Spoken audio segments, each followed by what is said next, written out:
Be nice if I remember to add myself to the stage and unmute so I could talk.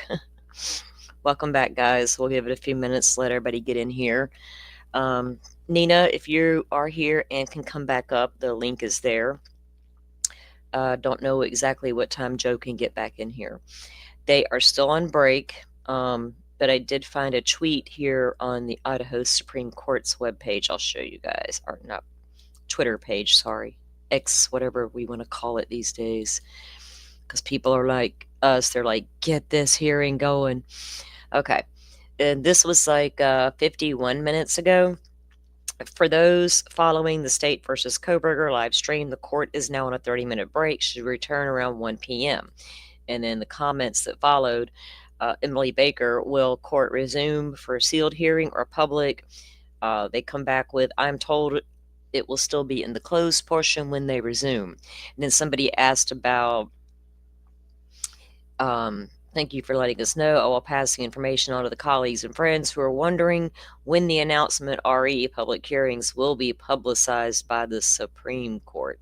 But then they refer you back to the filing of today's governing the courtroom stuff. So when they decide to open up the court, we'll know about it. But I'll keep checking this tweet here for any kind of updates that might come down from it.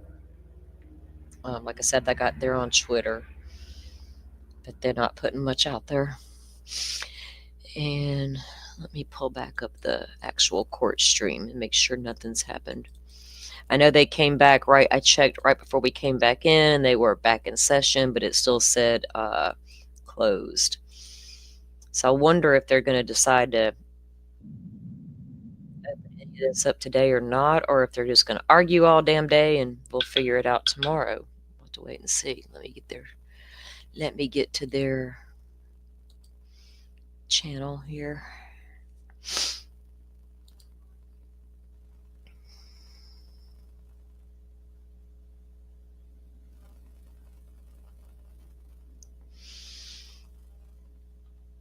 Oh, duh.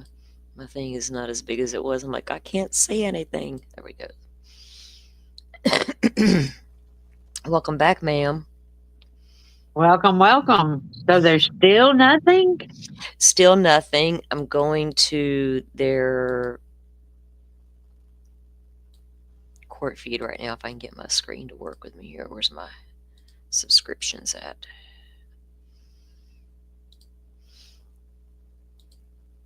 So the court was back in session, but it still said closed on the Wow.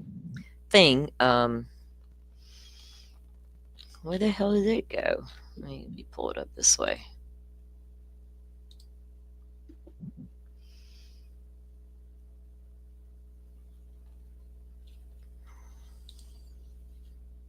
This portion of the hearing is closed, so they are still doing that. But we can talk about a few things while we kind of kick around and see if they end up, coming live with any of the trial, because I'm 2 hours ahead of them. So I think I am too. It's 2:28 where I'm at. yeah, me too. So they still got some time to get into court, and get this going for the afternoon session, if that's what they're planning on doing, which is what they said they were going to be doing. So we'll have to wait and see. What is this? Oh, I sent you another email and I put safe to open. right? It's like my phone. If my phone rings and I have no idea who that is calling, watch me hit no. It's going to go to voicemail. That voicemail is not full. If it's important, you will leave me a message. But if I don't know you, I'm not answering. It's just the way I roll. That's like people would be trying to get in touch with me and I'd put my phone number in the chat and they'd say, I can't believe you put your phone number out there. Why? I know how to not answer. Right. Exactly. Yeah, this is true. But then you got weirdos out there who try to figure out who the heck you are and do all kinds of weird stuff, especially if they don't agree with something you say somewhere. Like, that's all going to stop, Oh, yeah. See, that's so bad over there in the Sebastian Rogers case with all that craziness. Oh, my gosh. I'm planning to get to a show about that. The other day I had a show planned for that, then we kind of pivoted because some Delphi stuff came down, and so I haven't got back to that yet. But I because there was some, I don't like to, I'm not gonna be like just covering that, like the drama part of it, but there was Right. some other stuff that came out that I wanted to review, and a little bit of the drama just to talk about because it's ridiculous, how it's not even about Sebastian anymore. Oh yeah. I mean, I think somebody put a quote up and it said, "What do you do when the missing gets lost?" Yeah, exactly. Exactly. Like everybody that's claims to be a part of the case, helping or not, it's all about them now, and they're infighting and all that craziness, and that's not helping. But And there see, is. I was like really into it, because with the Idaho 4 sort of being, before the court and stuff started back Mhm. open, but I was like going over there, because I wasn't going to talk about Idaho 4 just to talk about it, you know. Right. And Right. then all that started, and I was like, forget this. I could have stayed on TikTok. Yeah. Yeah. But you know what? That TikTok caused a lot of drama with Sebastian too. I mean, Oh, yeah. It I don't caused a whole lot. and I realized quickly that the kind of true crimer I am and what those people on the TikTok were not what I was, but I Exactly. my account grew organically and people like it, even though I've told them I'm tired of your little TikTok app here and what's going on with it. I'm about out. They all know about my YouTube channel, so if they come over here, they come. This is where my heart and soul goes into this channel. Right. Like I said, I was just doing documents on TikTok and I saw all that shadiness going on, but it was like, this is absolutely crazy what I see over there. There was a tweet that I agreed with that I wanted to show you about Sebastian's case, though. This one account that I've followed for quite a long time. Don't tell me he's got it buried down in here because I could have sworn it was just like I saw it this morning for the first time. And see, when I found the true crime community, you never would have told me in a million years that I would have ever had a channel. I mean, Yeah. and I started out watching CJ, and I realized that I love doing research, and so I'd send everything that I researched to him. And finally, he came to me and he said, "Nina, you've got so much stuff. You just need to do your own channel." He said, "I appreciate it, but don't just keep giving it to me when you could do your own channel." Evil CJ? Yeah, Oh, okay. Yeah, I used to watch him a long time ago. He used to hang out over there at Dago's some, and uh, I don't watch him that much anymore. yeah. I mean, Well, I don't watch him anymore, is what I that's should where I say. started. Yeah, yeah. I mean, I've got nothing against him, you know what I Right, mean? right. He's not my cup of tea. I just don't normally. I think because a lot of that Idaho stuff got so out of hand, and I watched people sit around for a solid week and a half looking at that leaked Linda Lane footage, studying some random ass truck sitting in a parking lot with shadows and dogs and this and that going on, and none of that was going on. Mm. But The they totally ignored that white sedan circling its prey over there on the left hand side of the screen. I'll tell anybody my story, and I'm sticking to it. Let's see. It was Bundy was reincarnated as Kohberger. Oh my god. He was summoned by the spirit box in the hidden room in Christchurch in the tunnels that led to the University of Idaho. Oh my god. And you know what? That would be such a plausible theory people would get behind it. You know what I mean? Honey, I put a little video out of it, and somebody came on there and said, "I can't believe you are putting this out." I said, "Lady, it says hashtag clickbait." I Right. mean, Yeah. Sometimes you can't joke, you know what I mean? Sometimes yeah. people take stuff so seriously, and I get, we're in true crime, we're going to have there's a lot, but you got to be able to laugh sometimes and have a little joke and have a little fun with things because what we do talk about gets so intense and heavy. Well, And I Joe mean, and I have I talked was about just like, that. okay, here's a theory. Yeah. And why not? Because Everybody really, if else you is think putting their about it, theories out. that's all any of us have. Unless Mhm. you were there, you don't know any more than I do. Exactly. None of us know anything, and even whether you're a pro, what I can't even stand the name of that pro I burger. know. Whether you are leaning toward get innocence or guilt. Even if you're innocence, you have no proof of that. You got what the rest of us got. We know we got sketchy, or not sketchy, we've got circumstantial evidence other than that knife sheath. In my opinion, everything else is circumstantial. You can drive around near a home all day long, but if they can't prove that's him in that car, do you know what I mean? Like if it passes 1122, you might can tell it's a white sedan. You may not be able to tell exactly what year, make, or model. You may not be Right. able to see anybody in it. That doesn't prove that was Kohberger. Exactly. I mean, like I said, it could end up being the Idaho goblins with the wheelchair going down the road. I don't know. I kind of doubt it, but I get you're right. You're right. And and even in the Delphi case, if there was if there had been stuff like Kohberger has in his past, it would have been talked about all day long, right? Oh It yeah. would Oh have yeah. just but there was nothing. The only thing was a few ex-Walmart coworkers came out in the beginning and made comments like, "Oh, he was a little strange. He was a little bit perverted, or he made bad jokes." But that was all that was said. And then 5 years of him working in the CVS, nobody ever went to the cops and said, "Hey, dude's kind of weird. Yeah, I might want to look at him a little closer." There was this, and they that like Keegan Klein, for instance, said all the stuff we know he had on his phone, what he was doing down in the basement with the pornography and stuff, the child SA stuff. None of that could be tied to Rick Allen. If it had, we'd have been talking about it all day long too. I promise you. You know, it's just crazy how this case. I call it the great social experiment in a way, because I was so shocked at how people quickly jumped on this. They got the wrong guy and they're framing him aspect. Like, first of all, why would they frame him? Right. Why particular? I'm not stupid and I'm not naive. I know these things happen, but why Kohberger? Rick Allen's different. He placed himself there. He's the only one wearing similar clothing. Why not? Let's do this. If that's what happened. But why Kohberger? Do you know what I mean? Right. Why would y'all need to put it on him if it?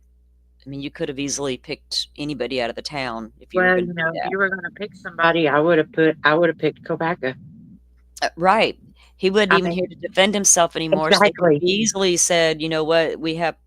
People probably would have wanted to seen proof, but it's Kopaka. Even Kohberger, everybody was, a lot of them were convinced, that he went and picked up. Well, Rory did a whole thing on it, a whole damn video of where he, you know, Kohberger stopped here and picked up Kopaka and then drove to King Road.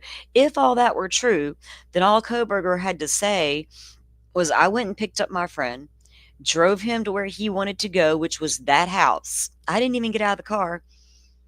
I didn't even realize he grabbed my knife. And inside, and, when he came out, he was just like, go," and we left. And you could, "Mason, what are you doing?" Making some noise. But he didn't say that. He didn't say, "Hey, I gave my friend a ride, and this is the," Or, I mean, hey, I went over there and I bought some drugs. I'd rather go down for a right. drug charge than a murder charge. Right. Anything could have been said as to why you were near that home, right? But that's not what he said. He said quite the opposite. Hang on one second, guys.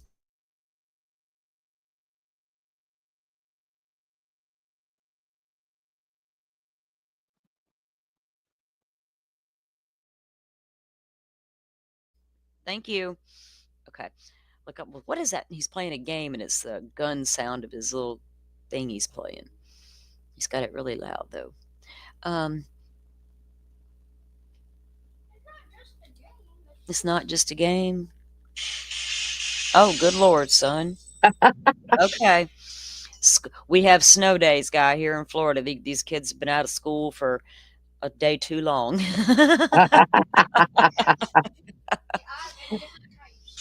Okay. My son just got to go back to work this morning. They were closed yesterday, so they let them all come back. They told them, wait until late morning to come in, let all this stuff start to melt, because we still got snow on the ground, but it is finally this afternoon starting to melt away. So, Oh, wow. yeah, I mean, it was so much snow here for Florida. I've been here a long, long time. I'm a lifelong resident. I've never seen it like that in my life. But after a couple of days, it's finally starting to melt. So hopefully they won't. They have school closed tomorrow, which I don't know why. If the roads aren't going to be iced up, but right now we're under another hard cold warning until in the morning. So who the hell knows? I might have the kid home again tomorrow. I don't know. It's all good, but it is weird to have him here on a day that I'm not used to having him. I'm like, today I'm trying to live stream. I got all this going on. Anyway, um, so let me check the court website, guys, while we're just sitting here chit chatting, and we'll get into a couple of things while we're waiting. And if this thing never pops off, we may end up jumping back off and coming back on. Well, look, 48 hours is on my YouTube. If I'm too lazy to get mess with the TV at night, like if I leave my remote on my desk, because my TV monitor or my TV is also my computer monitor.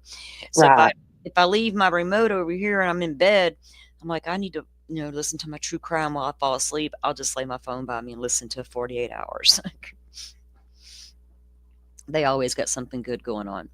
All right, so nope, they are still not in session. Guys, I want to give you a trigger warning. I don't like covering child abuse cases because they make you mad, right? Oh, yeah. They make you mad. And as I was waiting, or hang on, let me find what I did with it.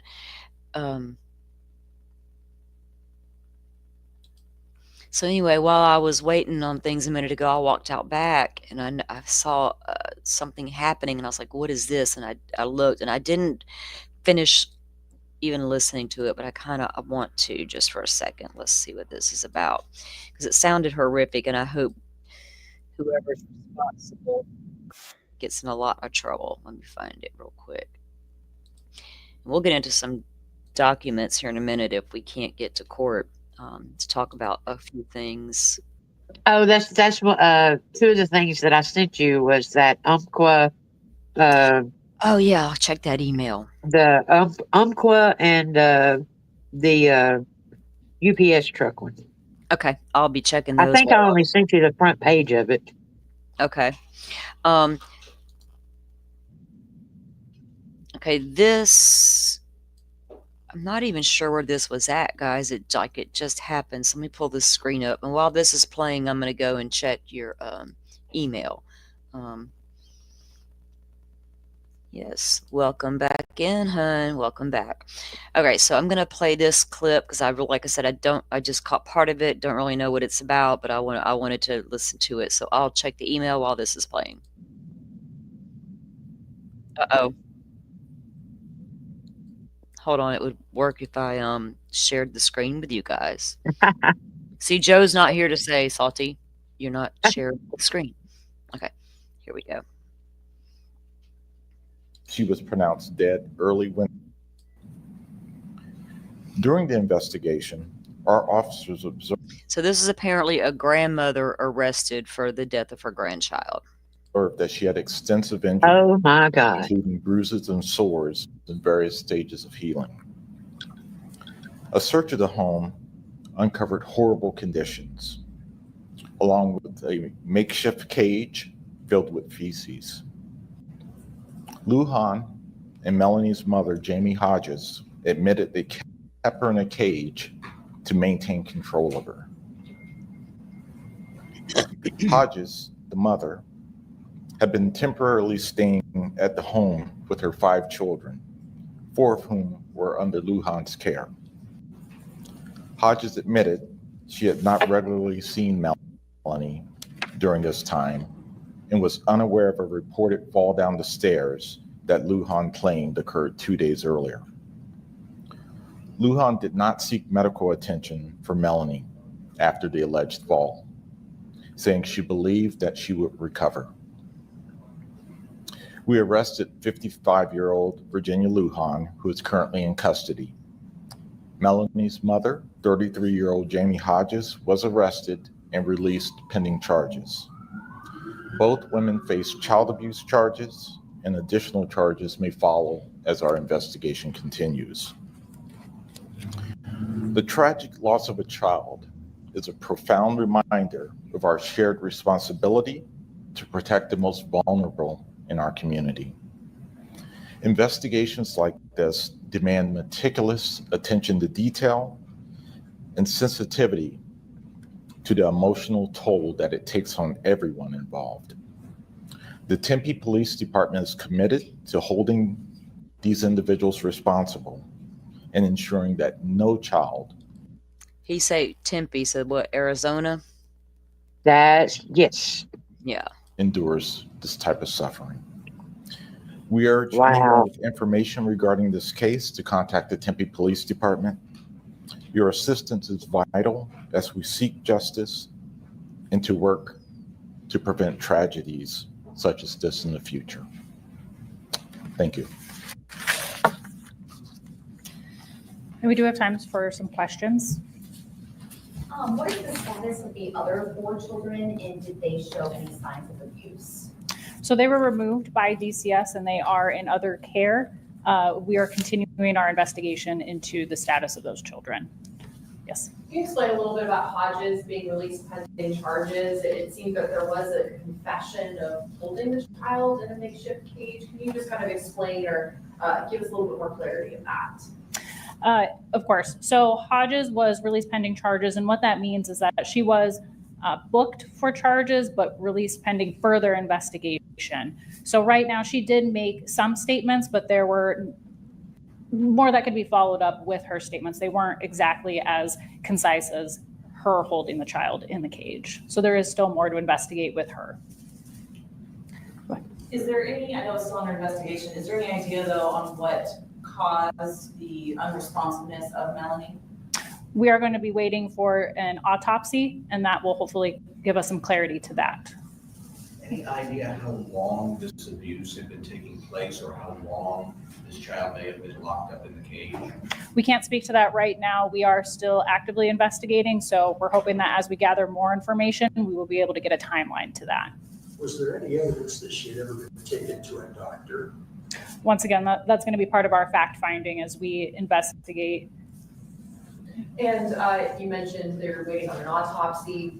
Other charges could be pending. Is it possible to say that homicide charges could be among those possibilities of your investigation? That may be a possibility. We did see at the house sort of a makeshift dog house in the backyard. Can you say whether that's the cage? Was the cage inside or outside? Oh, Lord. That likely belongs, there is a dog in the home as well. The cage that we're referring to was inside the home. Oh, Any way you can describe it? Was it a cage? Was she kept in a closet, or was she just kept in a cage in a room? Or what can you tell us about where this 13-year-old had been kept in those conditions? The best way to describe it, it was a bunk bed, but the lower bed of that bunk was not there, and the bunk bed around the bottom was surrounded by baby cages and makeshift bars for the bottom of that bunk bed. Can you talk a little bit more too, just about the conditions inside the home? Were there any other red flags that officers noticed, or what was it like inside the home other than this makeshift cage? The home was very disorderly. It was not very clean. It just was very deplorable conditions, to say the least. Was she in school, and did anyone not notice this condition about her? The information that we have right now is that none of the children had been attending school. Ages of the children? Do we have ages range from what to what? We have an age range of the youngest being 2 to 15 years old. Had there ever been calls to that home before, reports of abuse previously? We're still looking into all of the calls for service, but right now it just appears very minimal calls. Can you talk a little bit more about Melanie's condition? Obviously, there was the bruises at different stages of healing, but did you see malnourished, or were there any other medical issues as well? We're hoping to find more information of malnourishment or any other medical problems with the autopsy. Have you had an opportunity to interview neighbors, and did any of them notice anything unusual? That's still part of the continuing investigation. I know that today detectives were doing additional interviews with other people. So that's all going to be part of the investigative process. Is there any way you can provide some clarity as far as who had custody of the children? Did the grandmother have custody? Did the mom not have custody? Or what can you tell us about the situation? I mean, it sounds like 4 of the children were living with the grandmother? What can you explain? Just a very general statement is that 4 of the children were under the care of grandma, while mom had care of the youngest child. The exact custody arrangement through DCS, we are still looking into what the exact arrangements were. Do you have any info on Melanie's father, notification, any involvement in Melanie's life? I don't have that information with her father or any of the other children. Just to be clear, so I understand accurately, the grandmother, she claimed that the girl had fallen down the stairs 2 days prior. Was she relating that to what happened Tuesday night, to the call Tuesday night? As far as we understand, that's one of the reasons she said that the child might have been unresponsive. Can you talk about officers going in a situation like this? This is obviously a very emotional story, community impacted. Can you talk about the impact officers have arriving on the scene and hearing about this child? So one of the things that the department really looks into is our wellness of our officers, right? So anytime we have calls that are of this magnitude that may affect the mental health of our officers, we do have a peer support team. So they will be checking in with any officers or detectives or anyone who essentially had a part in this case, just to check in and make sure that they're doing okay. You know, we do recognize that a lot of officers do have children around this age range. So it's really important to always follow up. Do you have the street address of this property or the cross streets? What part of town was it in? The cross streets are going to be Mill Avenue and the US 60, just south. You've been on the force a long time. I mean, your reaction when you see a story like this, you guys come across all kinds of things, but it affects you personally as well as everyone else, right? Of course, these specific calls are just heartbreaking. These are the calls that you never want to have to go on. They're the calls we wish we didn't have to see, but that is why we signed up to do this job, is because we want to be able to speak for these victims and to be able to have a voice for them and get justice. Can we describe the cage? Describe the cage? Yeah. Again, the best way it can be described is a bunk bed. The top bed was still there. The bottom bed was not, and was surrounded with baby gates and other caging-like material. Just to follow up on the calls for service question, any prior reports to DCS? I'm not sure of the reports with DCS. You know, the 10 DPD had been out there weeks prior, months prior, or anything like that for any other call? We hadn't been out there within the recent history. We had been out there for other calls within the past years, but again, nothing to do with any sort of abuse cases. I know you had also mentioned that it will be a little while part of the investigation, but you know, as far as we're talking about months, possibly years that this child was in this cage, I mean, I know we're kind of speculating, but it is a long period of time. I mean, any way to give us a rough estimate as to what we're talking about? We really can't speak to how long she had been in the cage or controlled by the cage. What we do know is that she had been in the care of her grandma for a significant amount of time. So these are all pieces of evidence that we will use to hopefully piece together. So it sounds like the grandma had custody of 4 of the 5 kids. And mom just came and went when she felt like it and didn't even notice if her own kids were okay or not. That's, you know, the sad part is there's so many kids that live like this all the time. It's unbelievable. Yeah, it's pretty bad that you just want to go through the tube and go after them, and she's not even on the TV. It's the law enforcement lady. Yeah, I mean, you know, that's, you know, because Sebastian and Maddie Soto went missing on the same day, and I followed Maddie's case, and I still follow it, and you know, Sebastian, of course, but those child abuse cases, man, it's like, what in the world is wrong with people? Why would you go through all that? If you have a child with special needs, go get yourself the help you need to help give you the tools to help the child. There's resources available, and I get it. There's limited in some areas and things of that nature, but there's so much more you can do besides put them in a cage or make them not allow them to go to the restroom or mistreat children. And it's so sad because that's not the only kid that's happening to right now, right? There's other kids out there who are, and Maddie wasn't the only child being harmed almost on a daily basis by her mother's boyfriend. It's just so red flags, people. But apparently this mother and grandmother were both sorry asses. Well, I mean, how do you not notice your child in a cage? Right. How do you not notice? Like she said, she was there for a few days and didn't even know if she even really seen the girl. Well, you didn't ask, where's my other kid? Or did Right. you just not care? You And know, why do you pick that one out? right? Right. And they said the one that passed away, Melanie, was special needs. She had some Right. issues, but still, that's there's just a lot. Well, in Florida, there are a lot of resources for people with children with special needs, and I think it's that way at a lot of places. It's out there if you want it.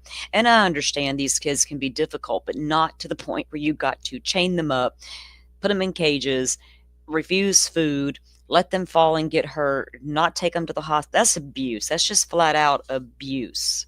Oh, yeah. I mean, even if you're, it doesn't matter. Any child falls and doesn't get to go to the hospital of course, and you're not going to run to the ER with every little tiny thing, right? All of us moms know that. But if you got one that fell and hurt herself, go get checked out just to be sure. It could be a fracture or anything. Right.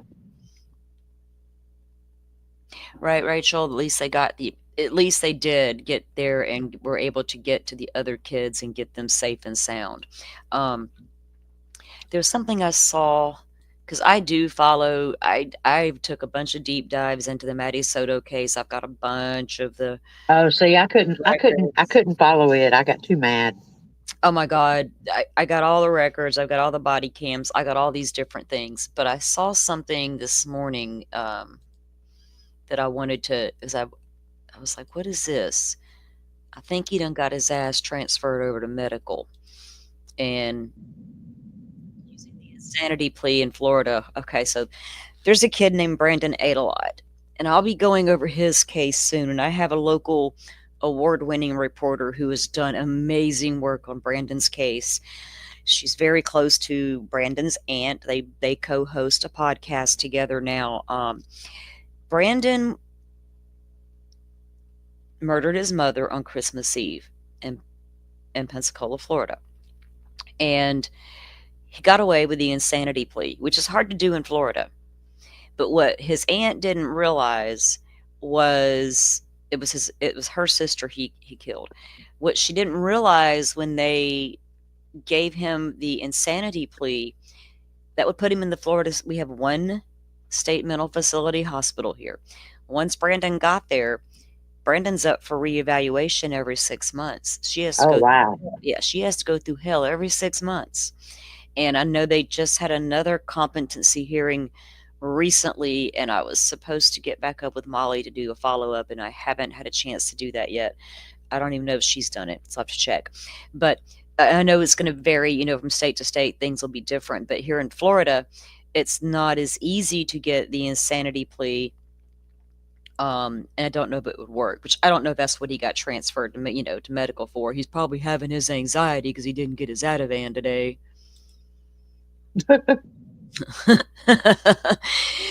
So if you were actually legit on those prescriptions before you went into the Florida County Jail, they will more than likely continue them or similar once you get into the jail. It's just Oh, yeah, because they don't want to deal with him if he's been taking it and then all of a sudden not. exactly right. They're gonna be like, "Oh no, dude, take your medicine. Open mouth. Let me see you swallow. Stick out that tongue. All that good stuff." Right. Yeah. Okay. So we may not play this whole thing because this is I don't mind playing her. She doesn't really bother me. I know she pissed a lot of people off by putting out something about Kohberger that it wasn't clickbait and it wasn't a lie. It was legit. He was investigated into a crime in Washington after he was arrested for the murders, but it turned out he had nothing to do with it. And she just reported on it, and boy, she caught hell for even talking about it.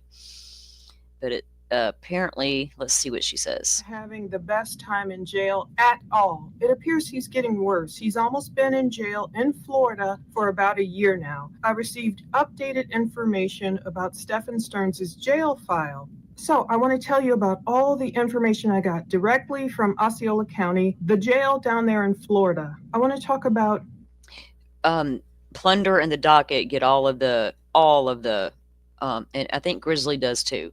They get a lot of the discovery, and Florida gives out a lot of discovery. So anytime, and they've got so many requests, and anytime anything new is dropped, they get it. So this is where and I can go to her Patreon and get most of it, but this is where I get a lot of it from.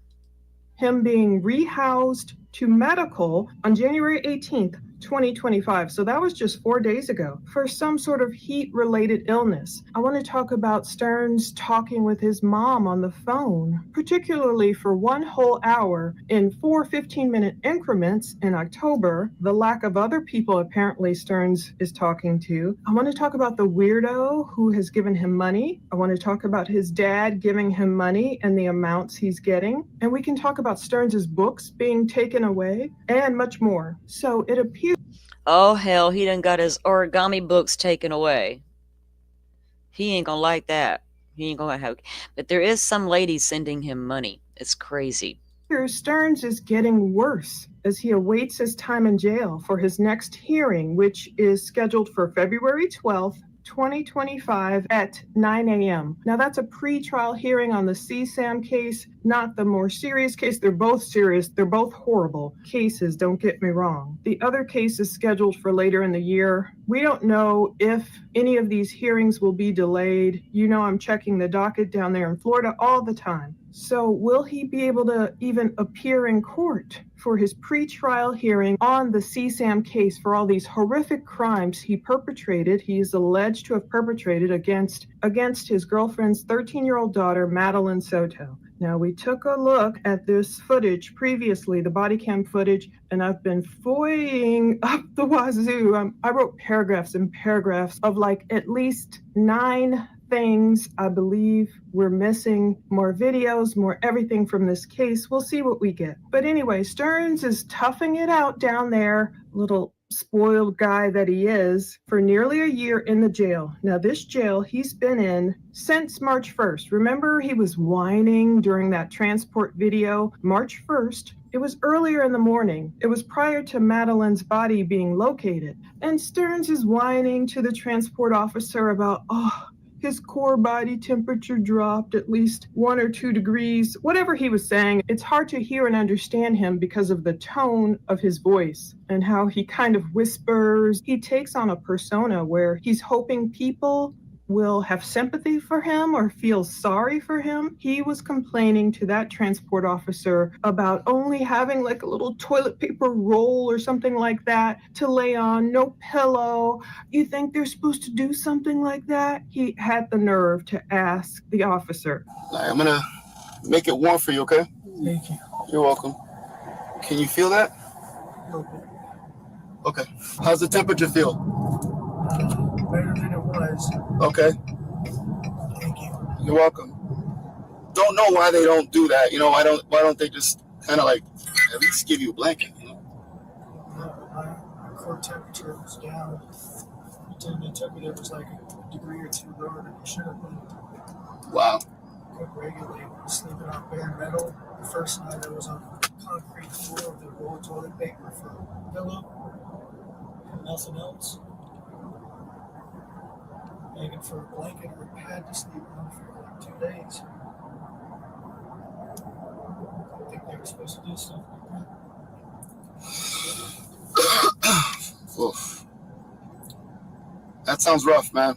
I can't believe some people who are accused of the most heinous crimes perpetrated against another person. You know when they say man's inhumanity to man, or just the worst evil? The claims of what he did to Maddie are horrific. And for Stearns to literally fix his mouth to say, my core body temperature was dropping and I don't think he maybe had a blankie or a pillow and he was kind of sleeping on a hard concrete or bed or whatever. You know, it was kind of like boo-hoo, right? Well, it seems he's having potentially the opposite problem with his health now instead of being too cold. I was going to say, because when they get arrested, you know, February, March, it's still cold. They're in Central. They're in Orlando. They're much warmer down there by that time than I am here. Even in February, it's warmer down South Florida, Central, than it is here in Northwest Florida. But dude was complaining about being also cold, and now he's transferred to medical for heat-related issues. Did Did they do crank up the heat, Stefan, and that was too much for you? Jesus Christ, dude. Felt a little too much like hell. The girl. He's like, oh no, I'm going to be going there soon enough. Take me to medical. I need my meds. I'm having flashbacks. Jesus Lord.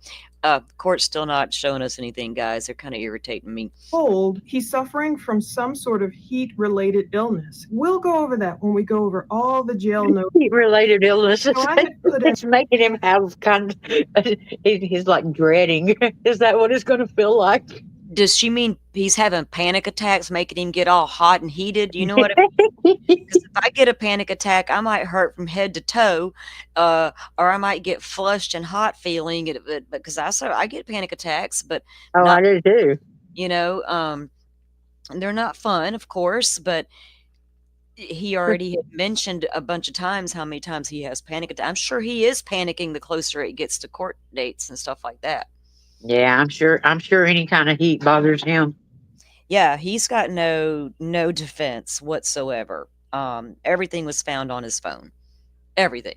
You know, all the evidence. Now, the only thing that I can see they can't prove is which one actually unalived her. They know he took her out there. He was the only one. Oh, wow. I didn't know that. Yeah. Well, they're saying he did. Okay, he's the one charged with her murder. Right. I didn't know that there was a question. Well, in my mind, there is. Wow. So the thing is he was the only one seen out there driving the car all over the place. He was the only one seen out there where she was found. He was the one with the flat tire out there right where he left her. And I think that happened because the tire blew out. Because where he was going and in the direction he was headed, not far from where he did leave her, was swamp and gators. And that appeared to be where he was headed. But the tire blew out. So what do? You know, and that's where he ended up leaving her, is right where that tire went. But then he went back out to the scene later that night.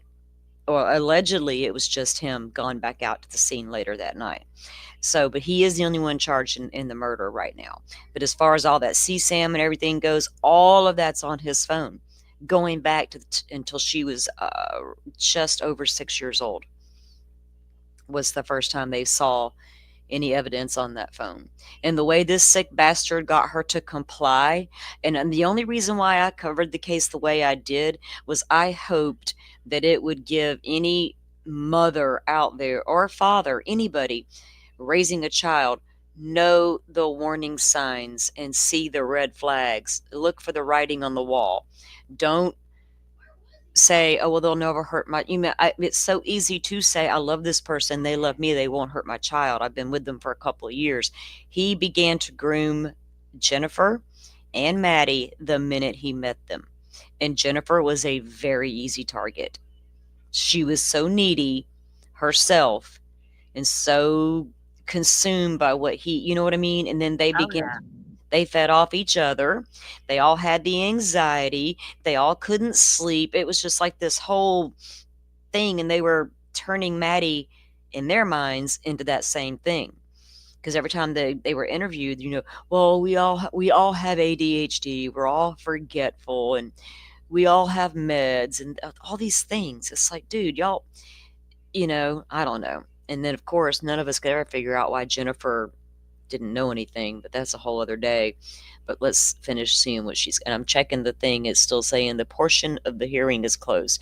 I wonder if they're in there arguing so hot and heavy that this whole damn thing for today will be closed, and they'll open it. They'll end up doing tomorrow's hearing to discuss all the stuff that they can. Man, that's some craziness if they're fighting that long. I know, right? And that's what it says. They're still under.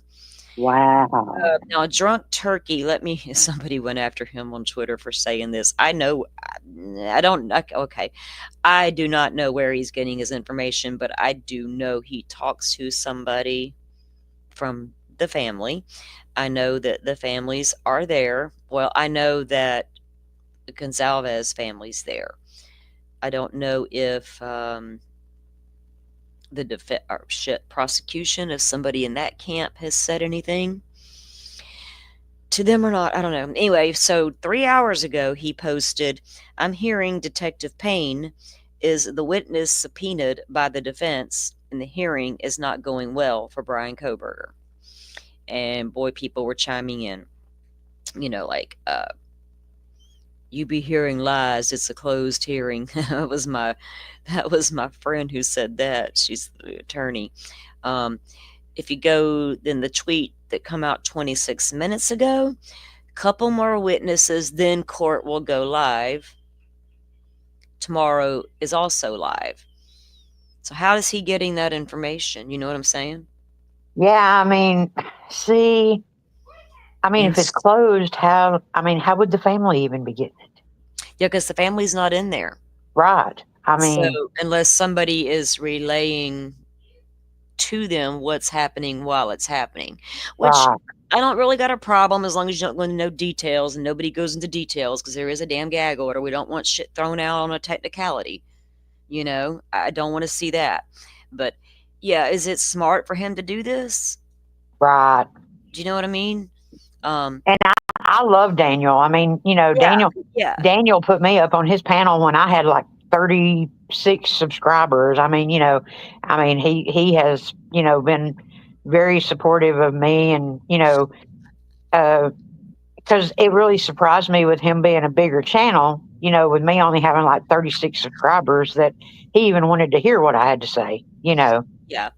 I've And so I remember stuff like that, but Daniel will tell you too that just because you support somebody, don't make them right all the time. right. I've seen Daniel go through it. Like even when Publicly Buzzed came on here, we had him as a guest, and I had appreciated his honesty because he admitted, back in the day, and I'll say back in the day like that, but when this case first happened, a lot of people were doing for clicks and views. You had to keep up with that innocent narrative. You had to keep up with that conspiracy theory type stuff narratives. You know what I mean? Daniel was and did entertain it like we did. Of course, he went down the rabbit holes too. He paneled Kim, WSU mom Kim. Daniel and I kind of had a little not a love hate relationship or anything, but he would always highlight my comments and put them up. And he had Kim on as a guest one night, and I asked her a specific question. He puts it up on the screen, but he says, I'll answer this question for her. Uh-oh, that was wrong. Now I got to make a video about it because you need to let her answer. She's come out for 8 solid months and spoke and spoke and spoke. And now that I asked her a legit question, you want to answer for her. I didn't like that part, but he's actually. Nobody ever put her feet to the fire either. Oh God, I tried. Jules tried. Yeah, but those kind of people she wouldn't do. Now I do admit Melissa Jade did. I watched an 8-hour Melissa Jade. I was about to say Melissa Jade did, and I was in that live, and Kim. Oh my gosh! Kim wanted to come on stage. She asked for that link. And what do they call her? The Kimbleweed? No, yeah. What is it? It's something tumbleweed, but it's she gets called all kinds of stuff. Because you know how a tumbleweed will roll and it'll pick things up and pick things up? Oh, yeah. That's her. That's her. Yeah.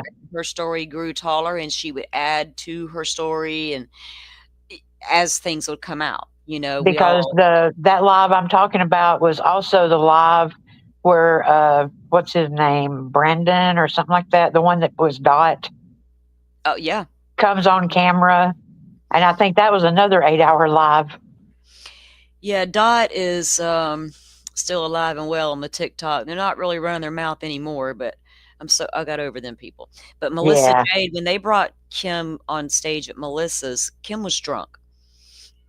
And there was a Discord. It wasn't mine, but I was in it. And boy, people were like, oh my God, we got to get Kim off panel. She's drinking. We got to save her. I'm like, what the hell y'all talking about? This lady's done this to herself, But Kim stayed on panel with Melissa. Melissa got some hard questions out of her. And Kim admitted a lot of this stuff was made up in her head or theories that she came up with on her own and things like that. There was no proof of anything, you know what I mean? And you could catch her in all kinds of lies and contradictions and things of that nature. But she appears to be pretty much gone from the scene I guess she's still around. She may have me blocked for all I know, but I don't go into any of the old streams where she was always known to hang around at. Right. I don't go in any of those. I'm not down with them. Not if y'all can't bring me some real stuff to talk about other than crazy tunnels or something. The, the secret door in Bethany's bedroom that led to Never Never Land. Okay. And a FOIA request recently, and I learned a lot. I asked them to please provide updated everything, the phone call logs, all this stuff, anything they could release under Florida sunshine laws from September 20th to the present, because I believe the last time I got updated information about Stearns and his jail happenings must have been around September 20th. Guys, it just come up and said the public portion of the hearing will begin shortly. We might actually get a little bit in today.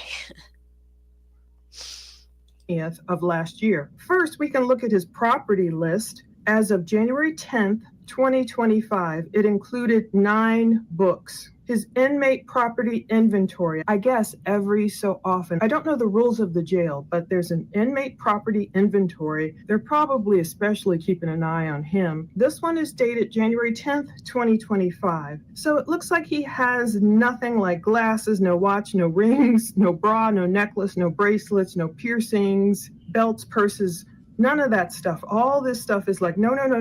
The only thing we see in the property, it says 9 books. And it's signed off. The inmate signature is there too. You see his chicken scratch. Yeah, you wouldn't be able to read my signature either, probably, if you saw it. And it has the officer's signature. So Stearns signed off on this himself 12 days ago. No money or anything like that you would expect. Generally, I guess an inventory list like this for an inmate, especially when they're first coming in, they tend to have maybe cash on them, jewelry, whatever, all this stuff they can't, it can be stored in their property, but they can't. All right, she needs to get on to the stuff I want to hear about. So what I'm going to have to do is go to her Patreon and look for any of the FOIA reports and see anything updated that I think is interesting enough to talk about. I do know there's been a lot of new depositions in the case, and there's not like a ton left to follow with this case except for what happens in jail. And I don't think anything's going to happen to Jennifer Soto, which has always blown a lot of our minds. And a lot of us here in Florida have wondered where the hell she's at. I've got reporter friends down in Orlando that used to work here. They don't even know. I've asked, where is she? Go follow her. Go find out for me. Where is this woman? But nobody knows where she's at. Last we heard, she was staying with friends. Hey, while she's quiet for a second, the school's out. I've seen that. I have a Great Pyrenees Husky, so her bark is like really, really loud. So that's the reason I'm staying muted. No, you're good. A friend of mine owned a dog kennel, and I used to go down there and help her work sometimes, and there was 2 of those that we would keep. They were beautiful dogs, but I've got a dog here. Joe has a dog. We get it. When they start, what you gonna do? I'm going to pull up. Let's take Paula down for a minute. Paula, we appreciate your updates, but the innocent don't hide. It's reading for us. Let me pull up the court's website because I don't want it to just you don't never know when they're going to start.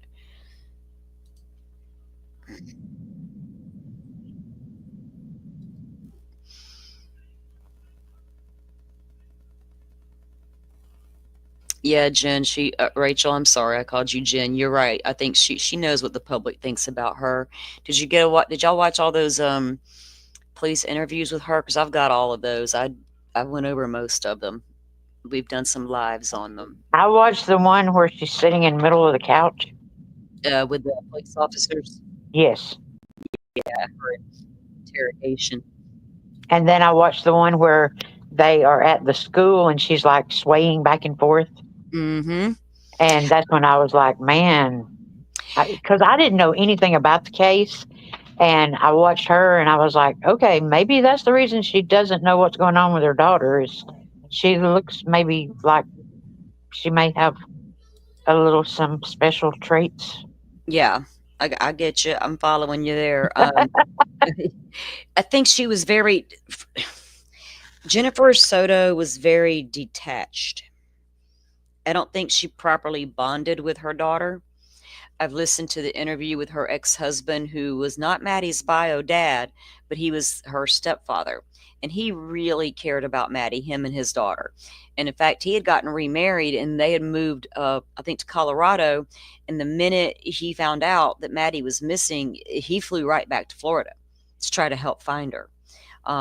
And we have an interview with police from him, and he kind of gives a backstory on Jennifer and how he was trying to work and go to school to get them a good life going. And Jen would be like, oh, well, these kids, I need help. You need to stay home with me. And it all, you know what I mean? She's always been that. I think she's a very needy person.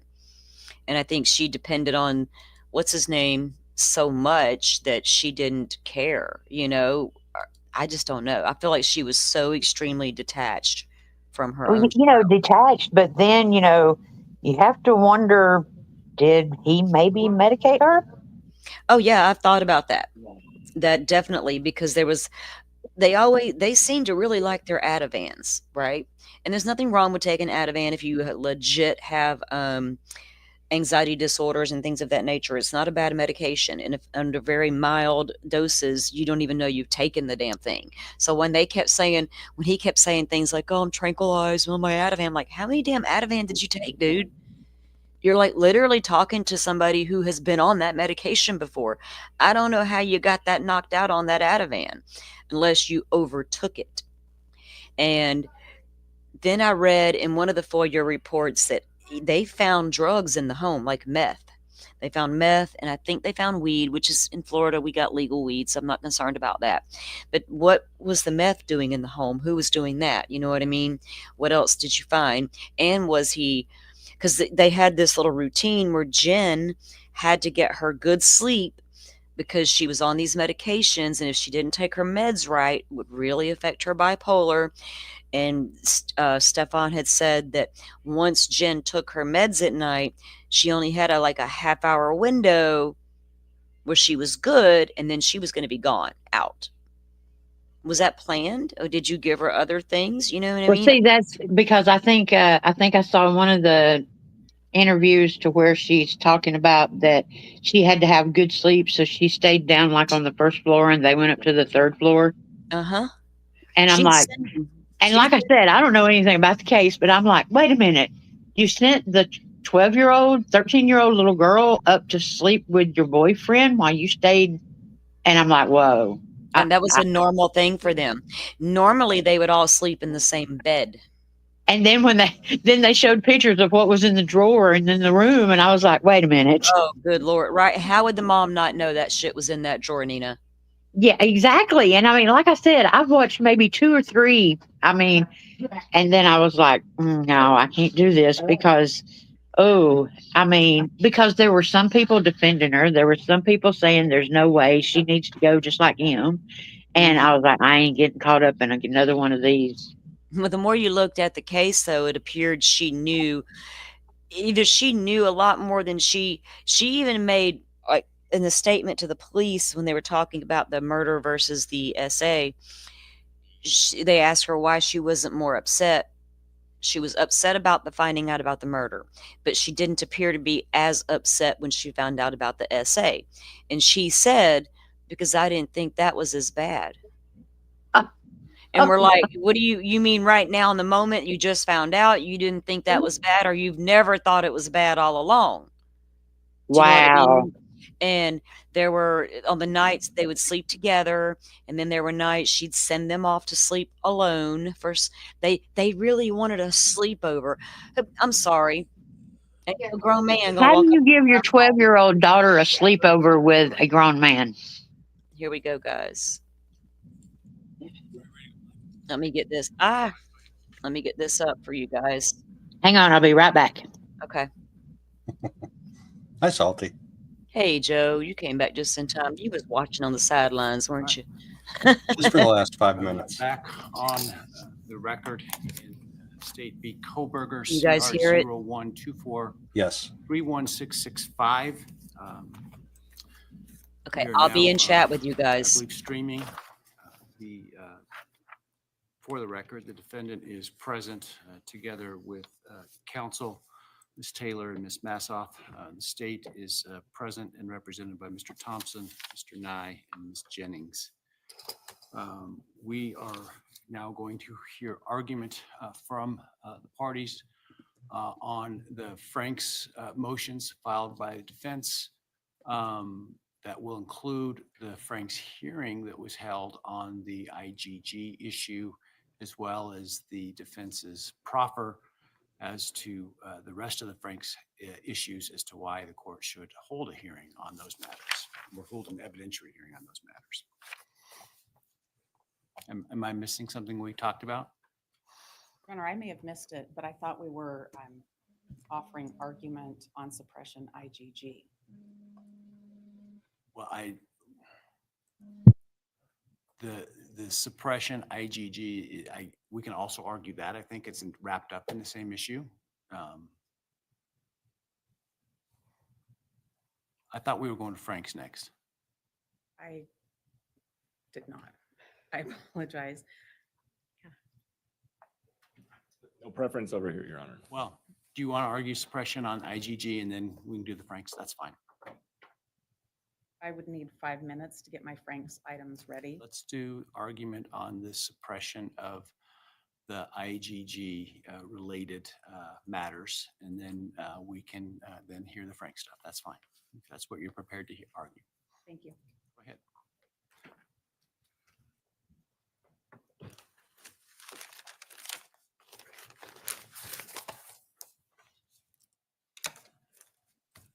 Your Honor, our position is that the court should suppress the IGG identification and everything that flows from that.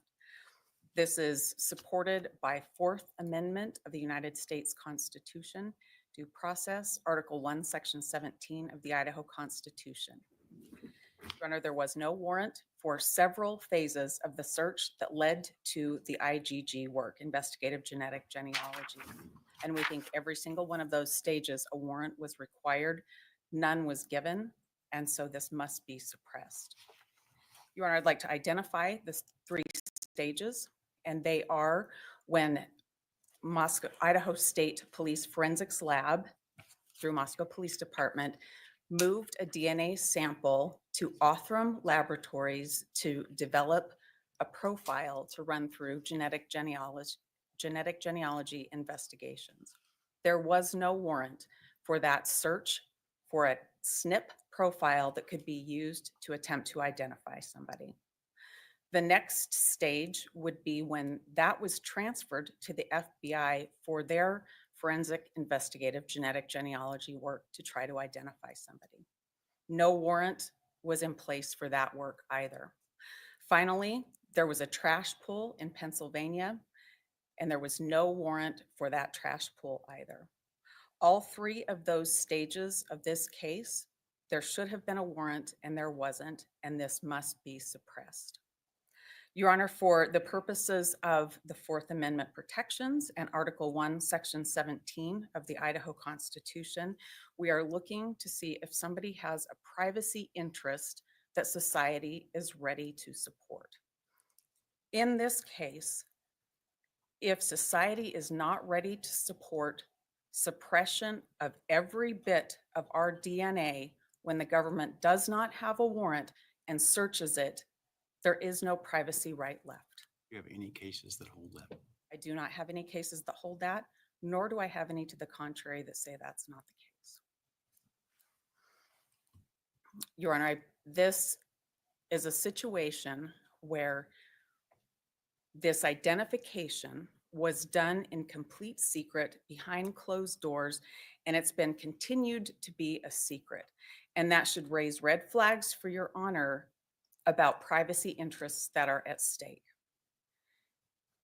The court can see from the various affidavits in this case that there's a lot of things done that don't say how Mr. Kohberger was identified.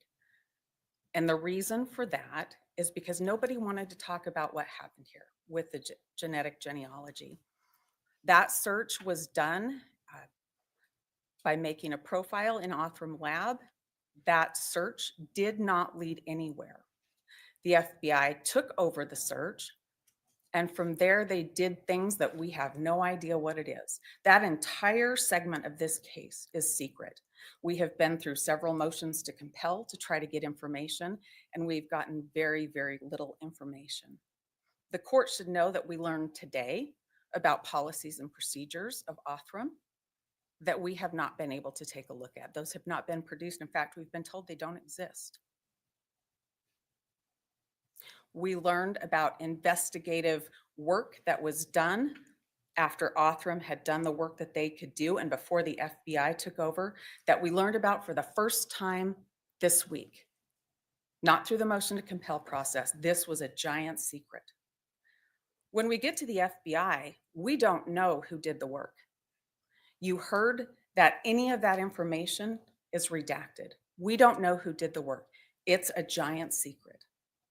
We know that by the time the FBI gets involved, the profile, the text file, that's a snip to use to try to identify somebody is more than twice as big when it gets to the FBI from Othram. We don't know how. We don't have any notes. We don't know who did any of the work. We don't have any lab protocols. We don't have any quality assurances.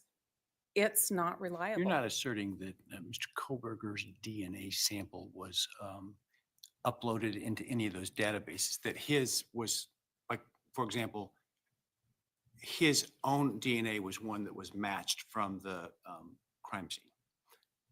Not asking whether the crime scene DNA was uploaded, but whether he had, as a, for example, customer of one of these companies, uploaded his DNA. Well, Your Honor, I don't have the JED.com file. I don't have. You're not asserting that fact, correct?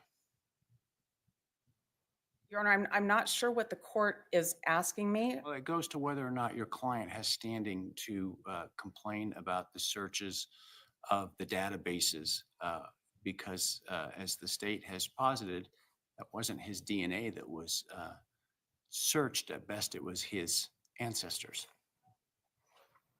Well, Your Honor, I am not sure why we're here if the state hasn't alleged that Brian Kohberger's DNA was on the knife sheet. No, I'm not talking about the knife sheath DNA. I'm talking about what they tried to match it to. Your Honor, I would answer it this way. The way that those databases work is looking for shared DNA.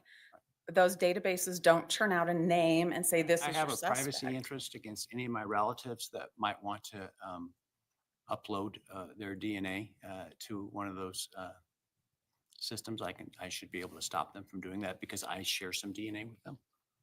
That is certainly not what I'm saying. What I am saying, Your Honor, is if somebody takes your DNA and uploads it, I think you have a privacy interest in your own DNA.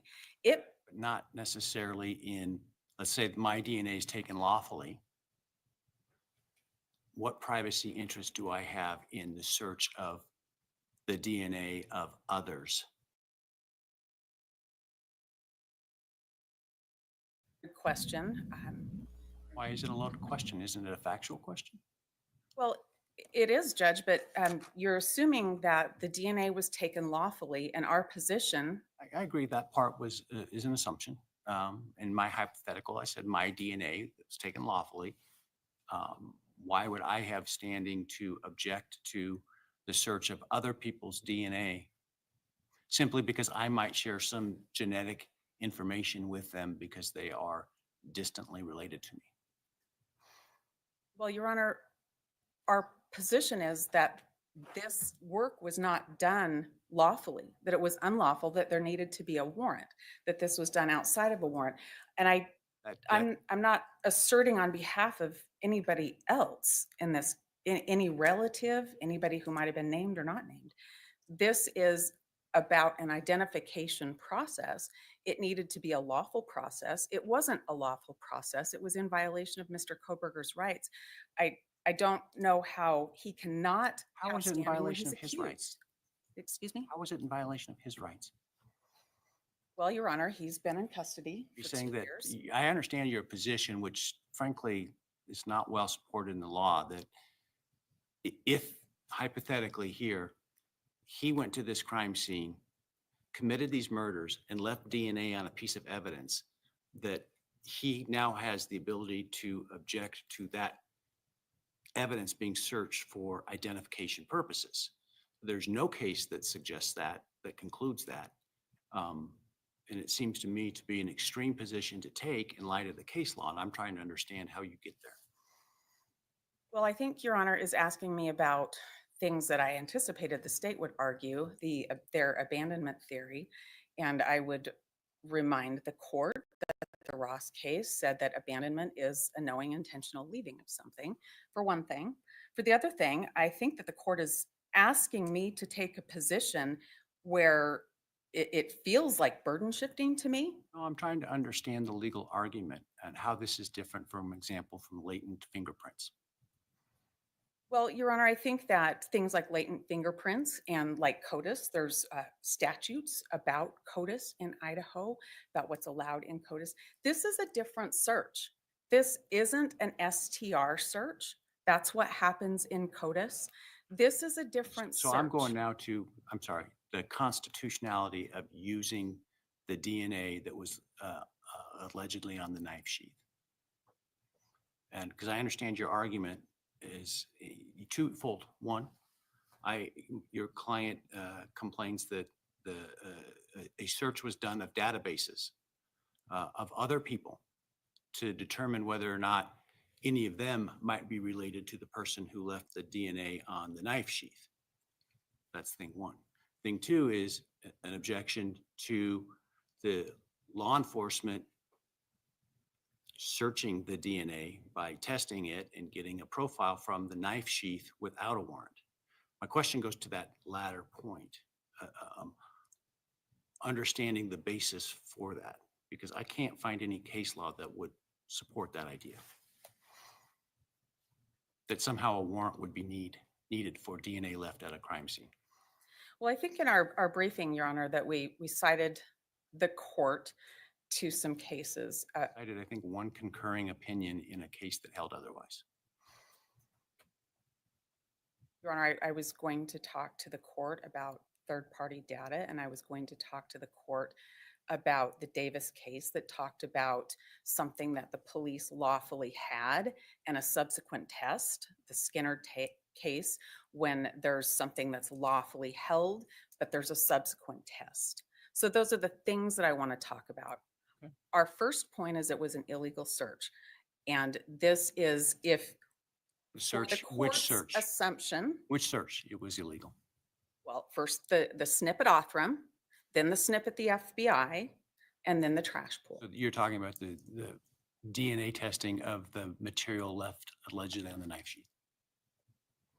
I'm talking about the Idaho State Police Forensics Lab taking a piece of evidence given to them by Moscow Police Department, collected at the scene, developing a STR profile, uploading it into CODIS, and I think that's the King case that says that's fine. I know Idaho has statutes on CODIS, uploading it there and producing nothing. There are no results there. I'm talking about the next set of moves that are super secret that happen when there's a portion of the DNA taken and it's searched by Othram to create a snip. And then when that doesn't produce anything, the FBI says, okay, here we go. Let's search the snip ourselves. That's what I'm talking about. Those are the problems. As far as asserting family specific DNA tests done of the sample that goes from legitimate to illegitimate? Yes, Your Honor, I think the Davis case is on point.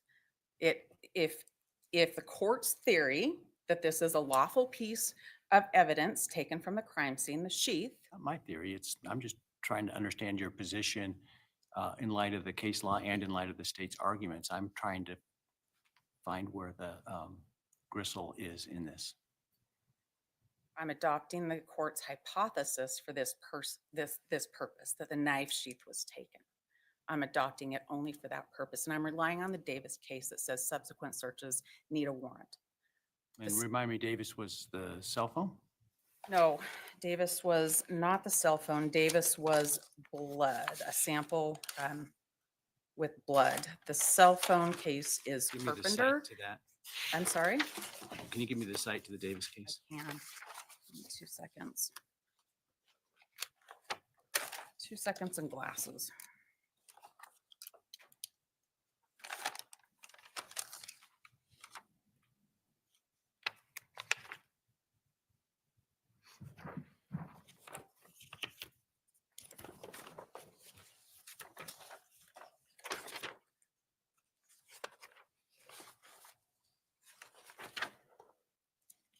And I apologize because my memory tends to be fact-based and not name-based, and so that's my liability. Well, it's going to take me just a second. I apologize.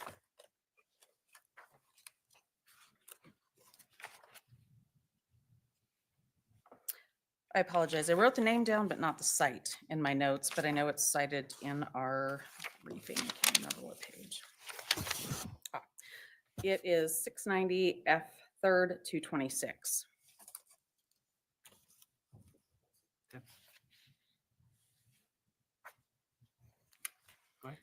All right. And so those are the 3 areas that we believe that there should have been a search warrant and there wasn't. There is an expectation of privacy in one's DNA that society is willing to recognize. And I think I'd talked to the court a little bit about the things that happened in this case that were super secret. I think we'd gotten to the point where we were talking, and this goes to recognizing an expectation of privacy when there's all of this secrecy surrounding it.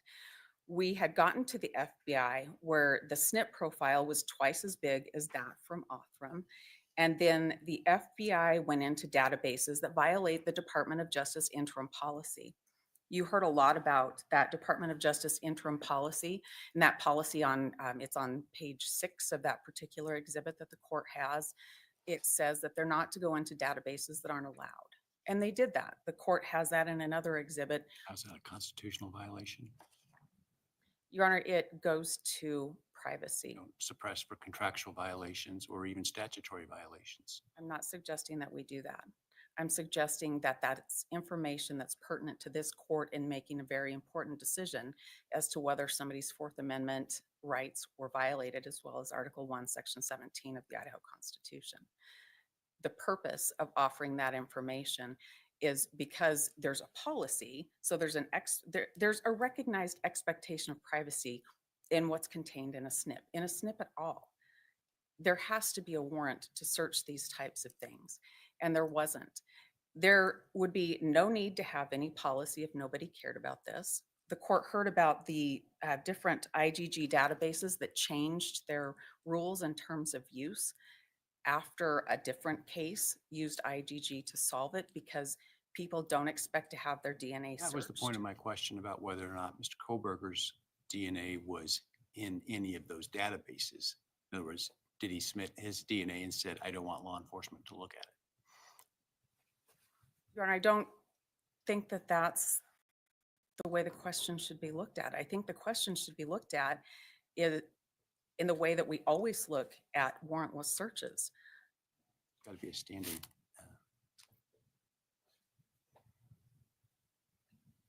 Your Honor, we're here because the state has alleged that a single piece of evidence ties Mr. Kohberger to this case. They've alleged that there's a knife sheath that has DNA that they allege matches Brian Kohberger. He's now been incarcerated for 2 years facing capital murder. I'm not sure, unless we're shifting the burden to me, what else I can say. Well, you have a burden of showing that the items ought to be suppressed. This is a warrantless search. There's no justification for this search. Right. Assuming a warrant is required for this type of inquiry. Well, Your Honor, we think it is. And we think it is based on case law, third-party doctrine case law. That's Carpenter. Thinking about cell phones, that's the Riley case. If you have a cell phone that gets taken at an arrest out of a car, a subsequent warrant to search the cell phone is required. So we think a warrant was required for these subsequent searches, and there was no warrant in this case. There's an expectation of privacy. I struggle with, well, I struggle, to be frank, and where you're going to have to try to convince me, I guess, is I struggle with the idea that DNA left at a crime scene, that there's any expectation of privacy by someone who leaves DNA at a crime scene, that DNA can't be, as you say, searched without a warrant to establish identity. Well, Your Honor, I don't think any of us can go out of our houses without leaving DNA all over the place. Not go to a crime scene. The question of how something gets somewhere, that's the subject of the trial. I think the Carpenter case is really instructive for the court here, and that case was about, it was about third party with cell towers. And there was a concurring opinion in that case. I think that's instructive. We leave DNA everywhere. If you carry a cell phone and it uses the towers, there can be a trail of where you went. Everywhere? I'm sorry? Don't we leave fingerprints everywhere? We do leave fingerprints everywhere, but I would say, Your Honor, that things like your movements, cell towers, the contents of your cell phone, those are really personal things. That's how you carry out your business. That's how you go. You drive your car to go to the doctor, your cell phone's heading on those towers. DNA is even more personal than that. The tests are so different than they used to be now. It can pick up all kinds of information. It takes very little DNA. DNA lives on surfaces a lot longer than fingerprints live on surfaces. So without more, they're not much of an indication of anything. There's a warrant requirement to protect people from unreasonable searches, and that's what we're asserting here. There's so much information contained in your DNA, and you can't stop from shedding that when you go out of your house. None of us can. To be able to have that searched without a warrant could put anybody in jeopardy. There's no privacy left if that's going to be the standard. You put it in public so it can be searched. That can't be the standard. That would erode the Fourth Amendment. Our position is that there is an expectation of privacy that society is willing to accept. Our position is that there's case law that supports this. Maybe not exactly directly on point, but the court talked about one of the cases that we cited that's similar. It's out of Washington. In that case, it keyed on whether the database was a voluntary, law enforcement can search this or not. In this situation, that's not the case. You know from the exhibit you have and from the testimony that you heard that the FBI went into 2 databases that they weren't permitted to search. So if the court wants to go clear to that extreme, and the court shouldn't, the court should look at the Fourth Amendment. The court should look at expectation of privacy. The court should look at the 3 places there was a warrant required and it wasn't given. But if the court wants to go all the way down to whether or not there was a database searched where the people consented to have their DNA searched, our case is different. The FBI went into 2 other databases and searched those. There was nothing else happening until that happened. And it's instructive, I think, and important for the court to think about how secretive this all was. We are months from trial, and we are learning things about how the government identified Brian today in open court when we've asked for those things. There's a reason why there's so much secrecy. That's because there's a violation of privacy rights. That's why there's so much secrecy. Your Honor, this is an extremely important motion, and the court is going to decide whether we do have any expectation of privacy left or not. The IGG evidence in this case should absolutely be suppressed.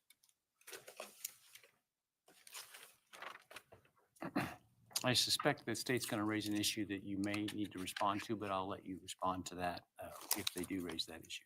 I'll be prepared, Your Honor. Thank you.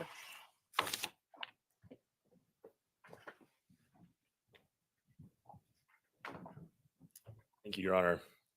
Why should I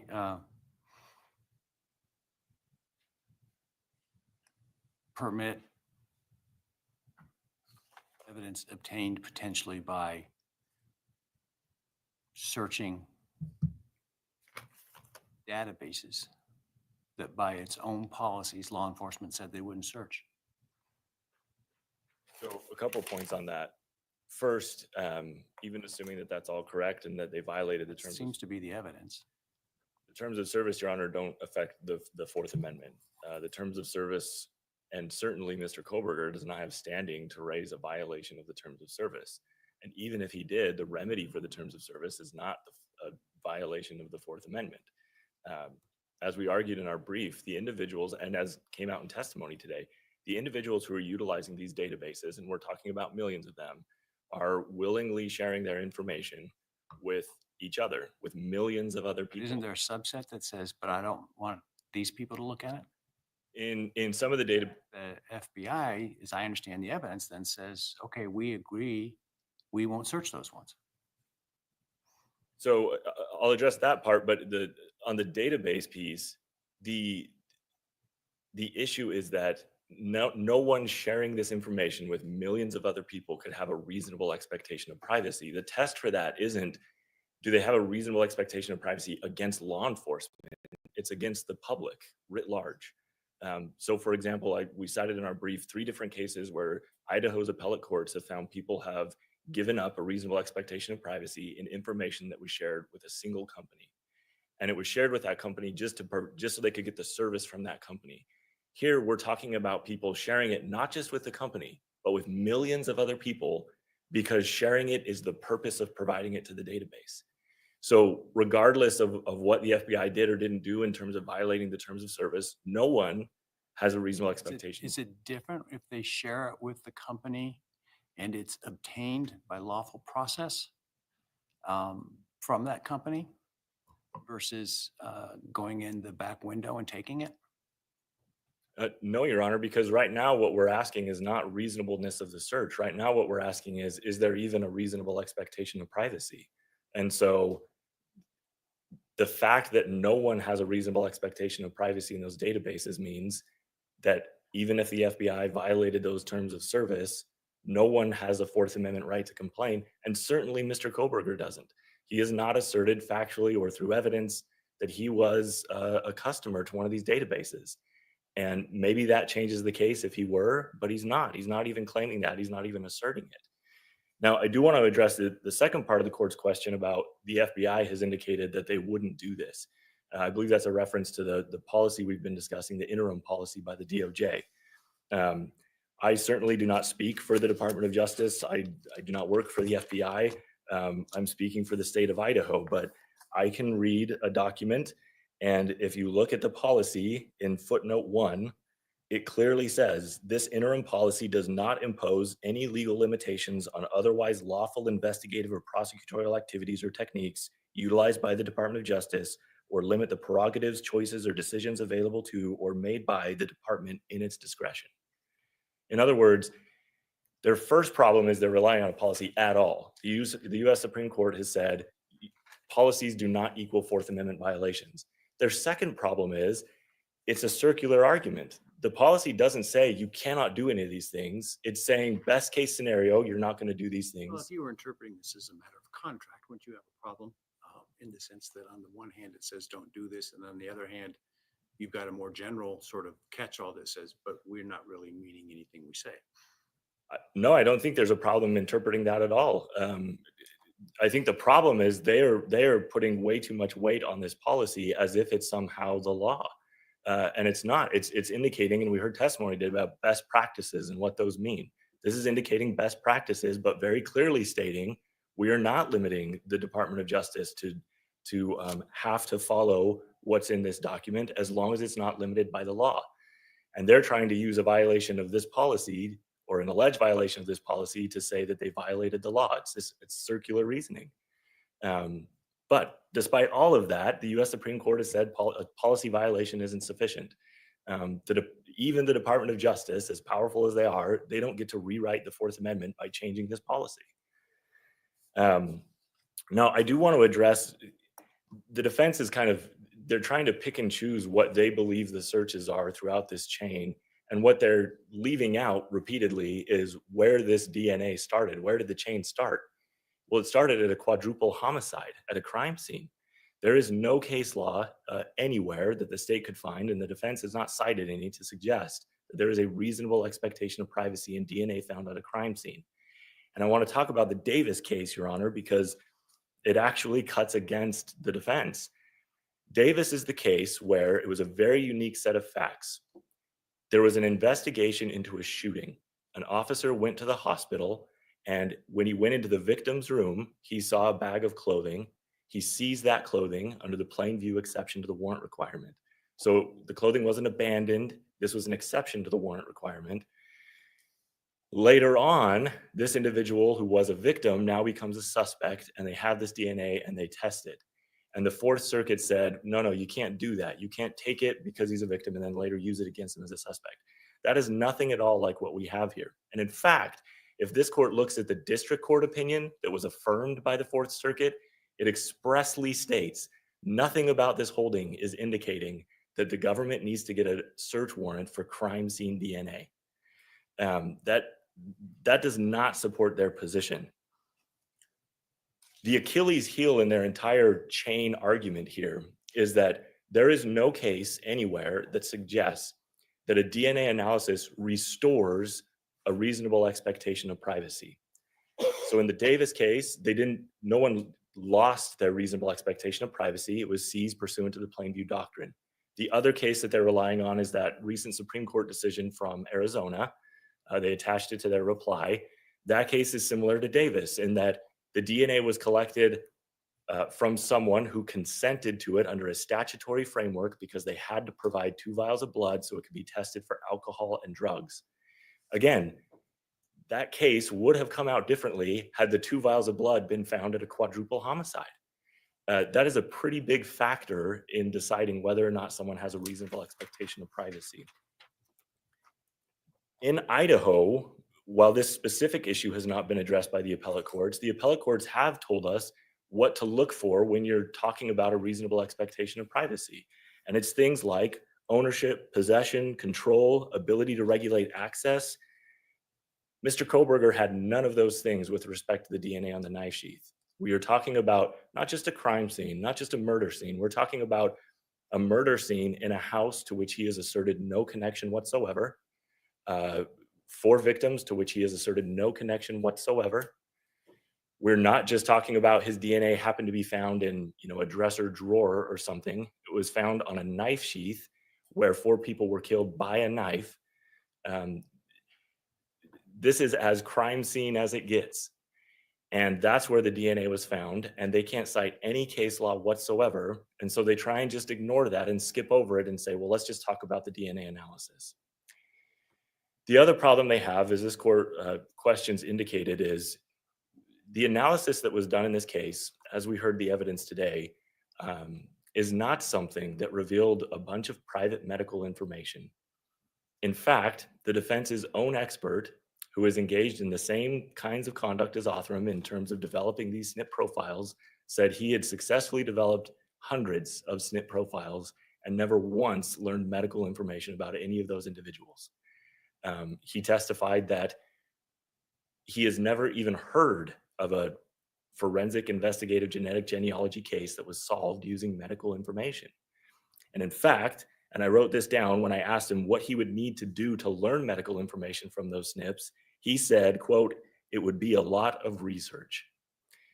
So the defense is positing this question of, they're saying the court needs to ask itself, what could law enforcement do with the DNA?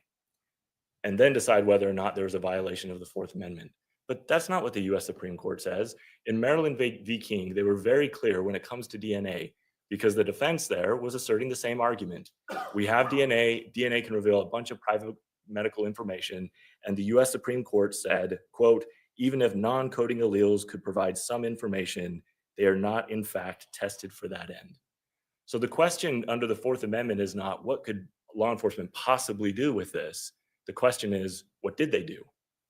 And in this case, there is no evidence whatsoever that they did anything to find out medical information about Mr. Kohberger. It was all related to ancestry and identity. And as the US Supreme Court said in King, there is no greater privacy interest in DNA than in fingerprints, so long as law enforcement is limiting its activities to identification.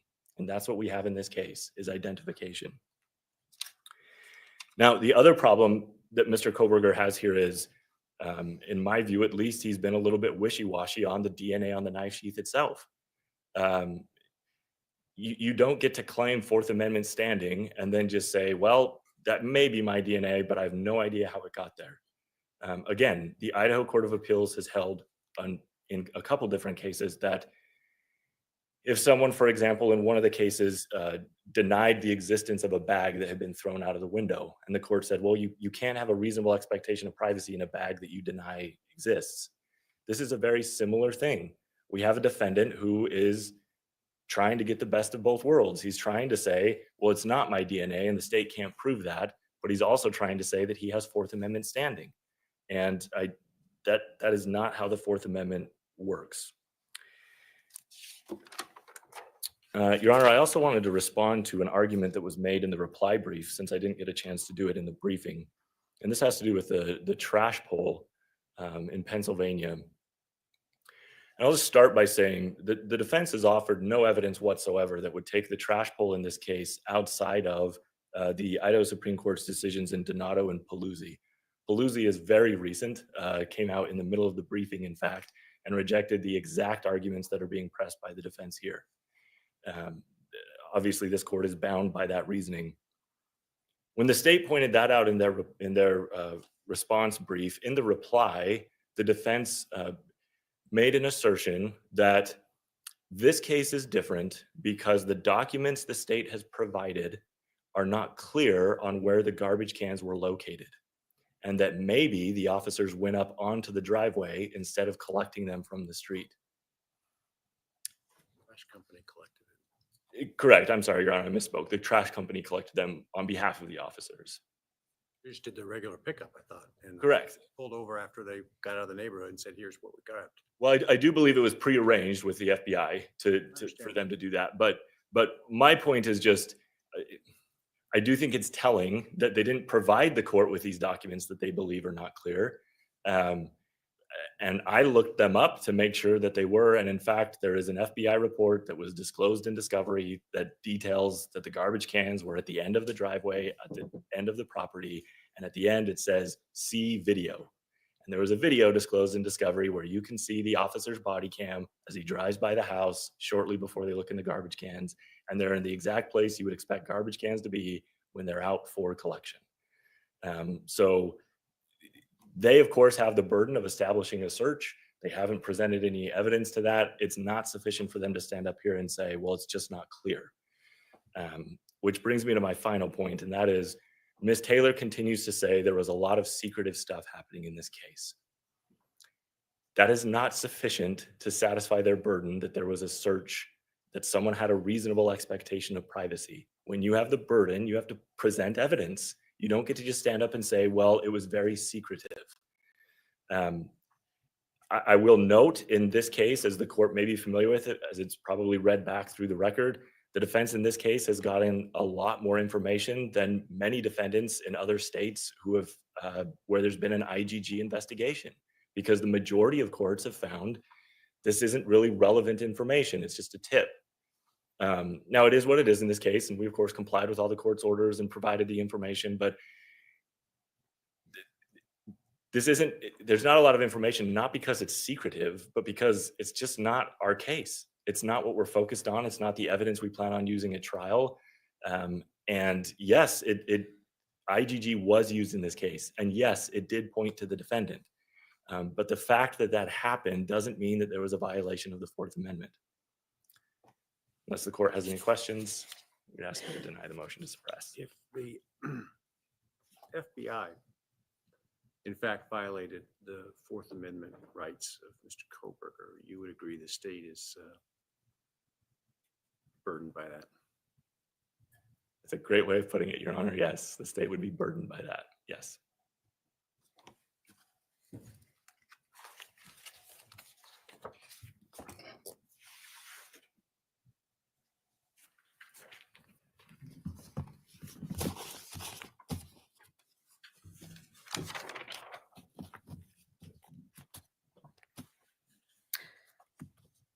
I'll start backwards. I will answer the court's question that the court posed to Mr. Nye. The state is burdened by what the FBI did here. Every action the FBI took in here, all of the secret actions that they took, show you that there is an expectation of privacy that society is willing to accept. They didn't want anybody to know what they're doing.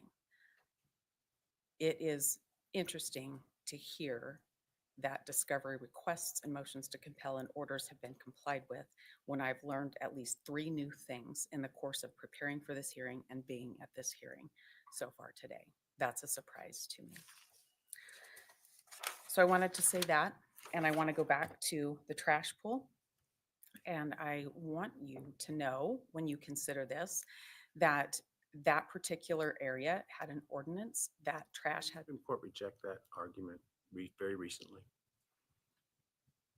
Your Honor, they might have, but that ordinance isn't all. I was starting with the ordinance, that it has to be collected by a trash collector, that a certain trash collector, and that you have to put your trash out too. In that circumstance, the FBI worked with the trash collector and had them go just to get that trash and then take that trash somewhere else too. And those are some extra actions that the FBI took in this particular case. How does that change the analysis? Well, Your Honor, I think that it changes the expectation of privacy is lost when you put it in the trash can to be taken away, per the Supreme Court's opinion, even if it's a well-regulated neighborhood by ordinance that says when and where you have to put your trash. Well, Your Honor, I think that there is an expectation of privacy when you have to comply, you have to put your trash out in that particular manner. Not the case. Unless you're saying the Supreme Court was wrong, that the Supreme Court was wrong, and you're reserving that for a later higher appellate court, that's fine. Your Honor, I may not always agree with the Idaho Supreme Court on everything. But I have to follow what they say. But I have to make a record when I don't agree. I appreciate that. I'm just trying to make sure we're talking about the same thing. And I have to distinguish the case as best I can as well. And I think it is different when you have the FBI telling the trash man what to do. So I'll move on to something else. I want to talk about now where Mr. Nye started that Department of Justice interim policy, and he read you the first footnote. And I would just direct the court to pages 6 and 7 in that. And that is that the FBI is not to search databases that they're not allowed to. In this case, the 2 of the 4 that they did. And the next page talks about the things that have to be kept in case there's a prosecution case. The prosecutor talked to you about, well, this is a tip. This is just a tip. It's like an informant. And it's thought of in this Department of Justice policy as more if they're told to keep things in case there's a prosecution case. And so that should be considered when you're considering the entire picture that we have here in light of the amount of secrecy that happened here. That takes it out of being a tip. It takes it out of being a lead in the case. I would remind the court, I'm sure the court knows pretty well when we're talking about confidential informants and that type of law, you have to have some reliability. And there should be a big question here about how reliable this is, how reliable whatever it was the FBI did to develop this profile with the rest of the secret things that they did in this case and their willingness to violate their own policy. Certainly not suggesting that this court create a new Fourth Amendment right based on violation of Department of Justice policy, but I'm saying you should look at that and consider that when you're thinking about what the FBI did here and how credible this informant was, how credible this lead was in this particular case. That's fair for you to consider, just like you would in any other confidential informant type of case. I would like to distinguish what we have here with our subsequent search. I talked a lot about that before. I won't go too far on that. This is a second search and a third search if we're just focusing on the 2 SNP files. These are extra searches that happen after the initial search is done and the STR profile is developed and it goes into the CODIS database. This is completely different and a SNP is different. You heard a lot of testimony about how this is sort of new and evolving technology and the standards that apply are catching up and there's best practices. You heard a lot about that today. So I don't think we can just say, well, if CODIS is fine, this is fine. It's not the same at all. There is a ton of information. It's your whole genome that gets profiled. Maybe the SNP that uploads into MyHeritage, which it shouldn't have, maybe that SNP doesn't tell you certain things about a health profile, but the potentiality is there in the SNP profile. For 12 bucks, you can upload that profile and find out all kinds of personal health information.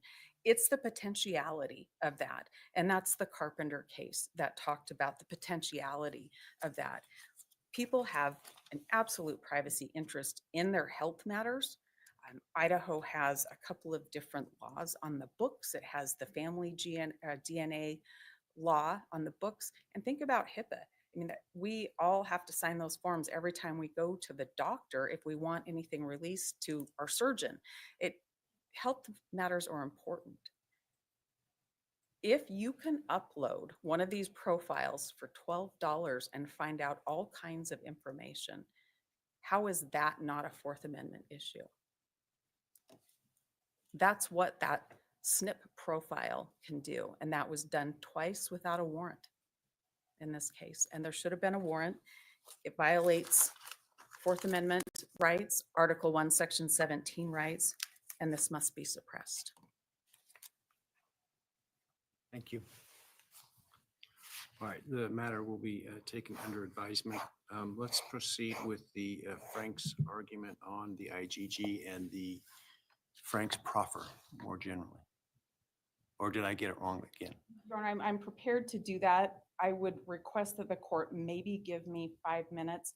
I have different things. We'll take 5. Thank you. Back in 5.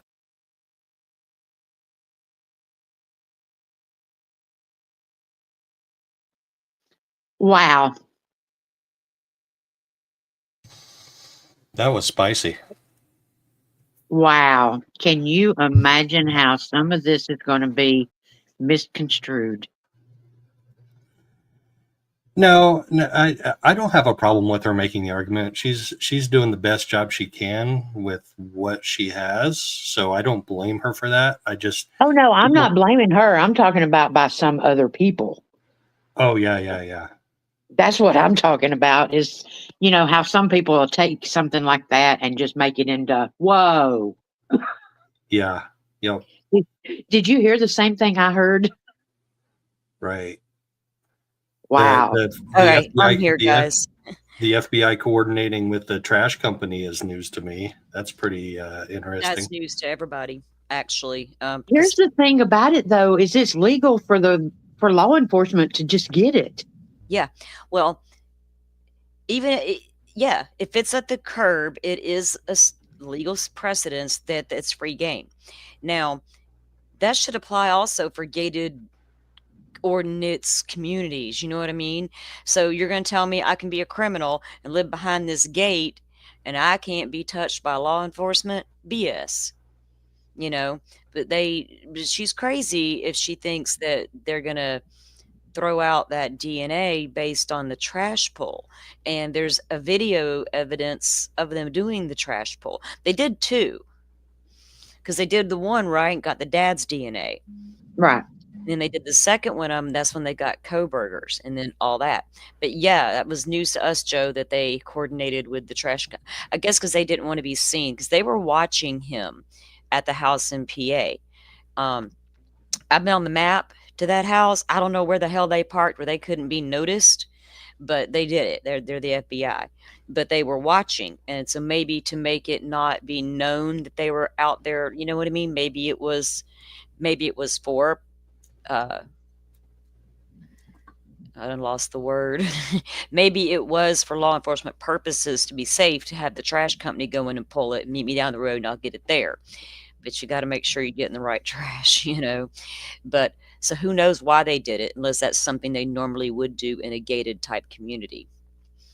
But Well, wow. see, I have deep down as a constitutional fundamentalist, I have a problem with a private trash company collecting trash off of a private street and that being subject to law enforcement investigation. That's privacy and that's privacy. Now, once the trash company collects that, is that their property? And then can they voluntarily surrender that? I don't know. These Yeah. are gray areas. And maybe the Supreme Court has ruled on it and maybe I'm completely out in left field, but if it's put out on a public street, on the curb on a public street, absolutely 100%. That's fair game for anybody, even like a private investigator come and go through your trash and find your receipts, or a thief. Like a thief can come and steal your personal information out of that, which Yeah. is why you should always shred sensitive documents before you throw them away. But it's a gray area for me if it's private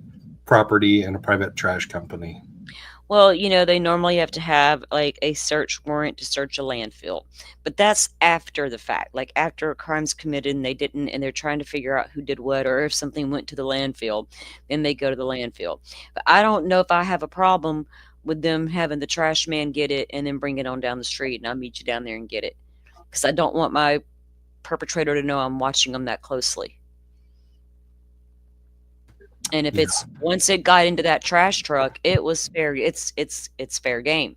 But did they need a warrant to get it out of the trash truck? That's the issue.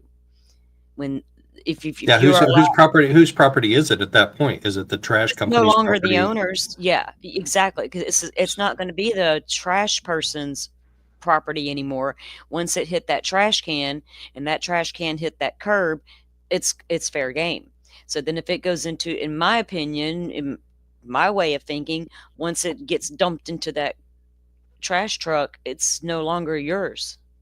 It wasn't yours the minute you put it out at that curb. Technically it was, but the cops, anybody could have rode by and got it. I can put stuff out to the curb right now and a piece of furniture and someone's going to stop and get it. You know, once it's out there, that's just a thing. People know that's free for the taking. I guess your trash is considered the same thing. So does it matter if it was taken from the curb or directly from the trash truck? If you're dealing with what you suspect's a quadruple murderer, do you trust this fucker? I know. I agree. I don't. What if he's waiting to snipe me when I reach into that garbage can? I'm saying. Oscar the Grouch is hiding in there. He's going to grab you. I'm just saying, you know, it's like with this IGG stuff, like we were talking, and Nina earlier had made comments. You know, there were this is not the first time this IGG's ever been used. 70 cases. Yeah, it's not the first time. It will not be the last. Everybody kept saying, why didn't they use that over in Delphi? Well, all of y'all who screamed, why didn't we use it in Delphi, who over here now poo-pooing it in Idaho, I take issue with you. I'm like, you make up your damn minds. Well, I mean, like on the IGG, the terms of service, I mean, CC Moore clearly states, I have the interview where she clearly states that it is only a terms of service violation. Exactly. That unless you are in Montana, Maryland, or Utah, where they have concrete laws concerning IGG, there's only like how things look. I mean, you know, the looks of it, you know. Yes, she just talked about it again 2 days ago on that court TV piece we didn't watch yet because court finally started up. But I ended up watching that other stuff. But she actually said that it is written into the state law that even if law enforcement does something like that, the defendant still goes to trial. I can't believe she tried to argue that the DNA off the sheet. Oh my gosh! Needed a warrant to be developed. Who are you going to give a warrant to? Who are you going? We don't know who the hell that DNA. They didn't even know the DNA was on there. Well, when they realized it was, who do you give the warrant to? I mean, Themselves. They give themselves a warrant. I get that, but she's man, and like I've said, Rights of a lot of privacy, her keep your arguments are DNA out from a dead body. Alpha crime scene and out of them darn databases, because I know my ancestors, and the ones I don't, I'll meet one day. I do not need to know how far back my heritage goes to make me whole and complete. And here's the thing about it is you may opt out of it, but if I'm your sister and I opt in, you're not really opted out. And that's what Forensic Frenzy and I were wondering.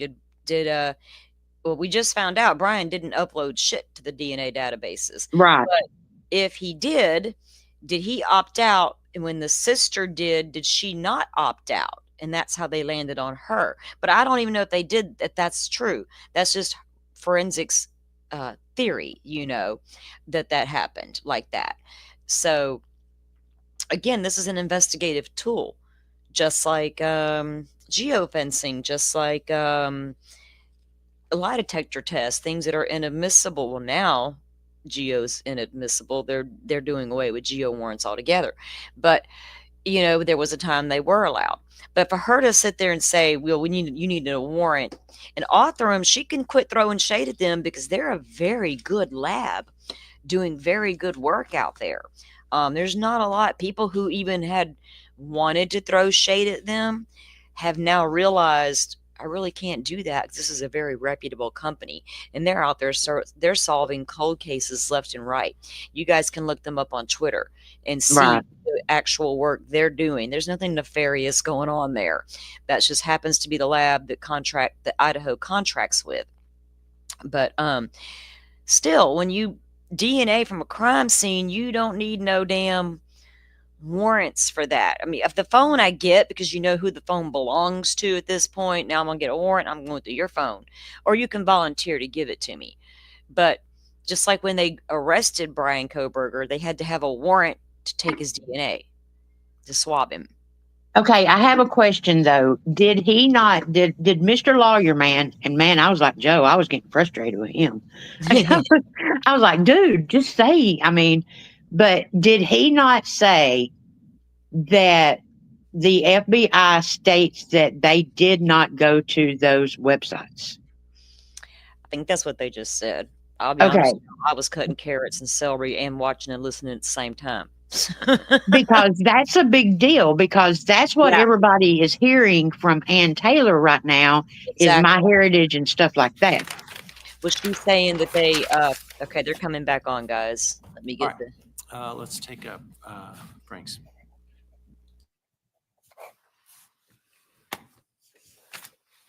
Your Honor, I think on the court's bench there was a document placed, so What it had initials to comply with the court's. Appreciate it. All right, Your Honor, the purpose we're here for today is to offer you a preliminary showing of why we should have a Frank's hearing. To do that, we will show you that in this circumstance, the affidavits that supported search warrants in this case had false information in them that was intentionally placed there. There was intentional omissions of information that are material and exculpatory to Mr. Kohberger, and without the false statements and with the added information in, probable cause on the warrants should not be found. Today, I'm asking you to listen to what we have to say, look at the exhibits that have been admitted, and I'll walk through those with you to talk about the 13 areas.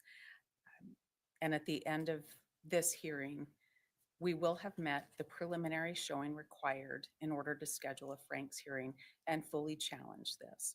With the exception of the IGG, which I think we've already heard the evidence on. So we did hear the evidence, Your Honor, and I will not repeat that evidence. I'll argue from that today My only point being that's not in the preliminary stage that all the other issues are on. Okay. Well, I'll try to hit that as hard as I can then. Your Honor, in this case, there were a lot of search warrants. I'm going to draw the court's attention to those beginning on December 23rd. That day is important because it was just a few days prior to that for the first time ever, Brian Kohberger's name came up in the course of this investigation. Your Honor wouldn't know that by reading the affidavits for probable cause. Nobody would know that. That's because that information is omitted from the affidavit. That information is something that you heard about this morning in testimony, that but for the FBI's work going into databases they shouldn't have been going into, violating their own policy, keeping no records, and doing this all behind the scenes in secret. That's the only way a name was produced. Prior to that time, the lead detective in the case had not heard the name Brian Kohberger. He had not crossed their radar. That's nowhere in the affidavit, and that's important because that's intentionally withheld from the affidavit because of the work the FBI did, because the FBI went behind the scenes and did things that they shouldn't have been doing, because they searched databases that they shouldn't have been doing. We don't know what else they did wrong because everything else is a secret. We don't know what else they did wrong because there's no record kept. There's no process kept. We can't rebuild the process that they did to identify Mr. Kohberger.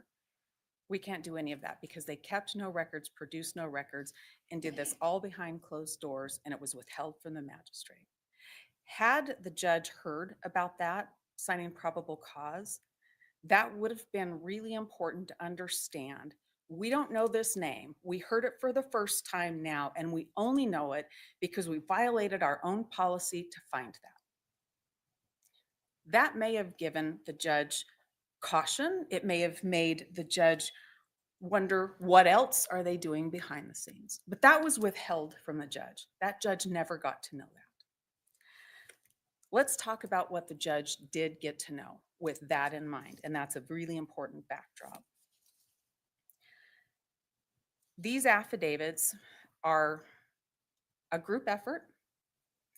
I think the court's heard a little bit about that, and if the court has some of the initial exhibits, the court will know, and I'm at D2.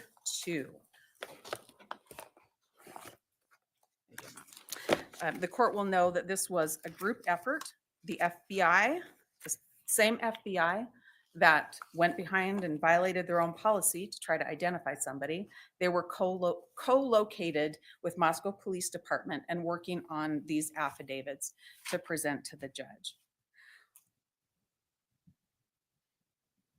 The first warrant that gets anything related to Mr. Kohberger is, I refer to it as AT&T 1. It's on 12/23/22, and it's for 48 hours worth of records of Mr. Kohberger.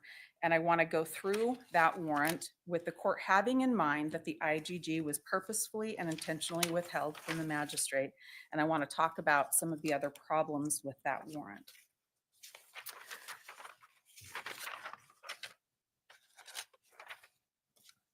This probable cause affidavit talks about an interview they had where the person that was interviewed said that she heard things and saw things within her house. But what is written in the probable cause affidavit is seriously lacking in detail. It's wrong and it's false in many places. The way the affidavit reads, it says, this person stated she went to sleep on the second floor. She was awoken at 4 by what she stated sounded like one of the victims playing with the dog, which was on the 3rd floor. A short time later, she thought she heard one of the victims say something. That caveat, she thought she heard, is a problem. That's not at all what was said. This person was interviewed. Shortly after 911 was called in the afternoon of November 13th, 2022, and she was sure. I'm at Defendant's Exhibit 8A, page 281, lines 4 through 10, when this witness was sure that she heard this particular victim go down the stairs, go up the stairs, and then come running back down the stairs. That is not what's contained in this affidavit at all. That is repeated during this same interview a couple of different times at page 287. It's also repeated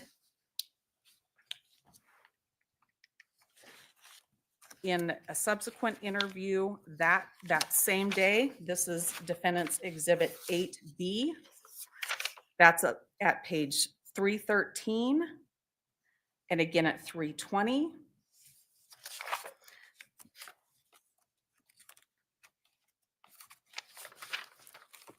I've got one more of these where this is repeated.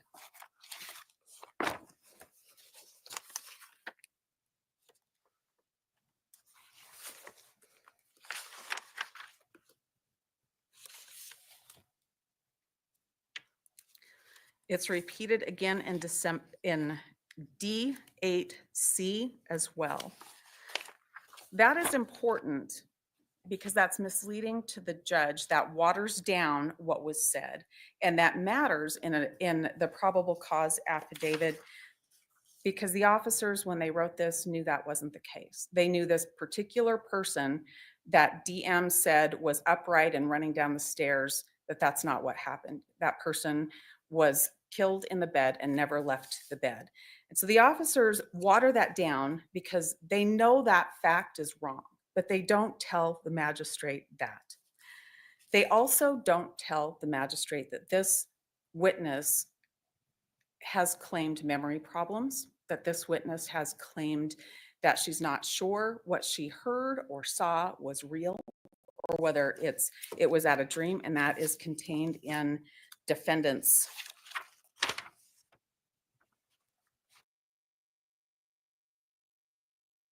beginning at page 396, 398, 399, 403. There's further statements from that witness in that police interview that said that she had had too much to drink and couldn't remember. None of that's credibility of the person telling law enforcement these things, and the magistrate had a right to know that whatever is laid out in here isn't exactly the way it was. That person had credibility issues, and she said things that were just absolutely untrue and couldn't have been true. Law enforcement knew that. That was intentionally withheld from the magistrate. That matters when we're talking about credibility and sets this whole thing into motion.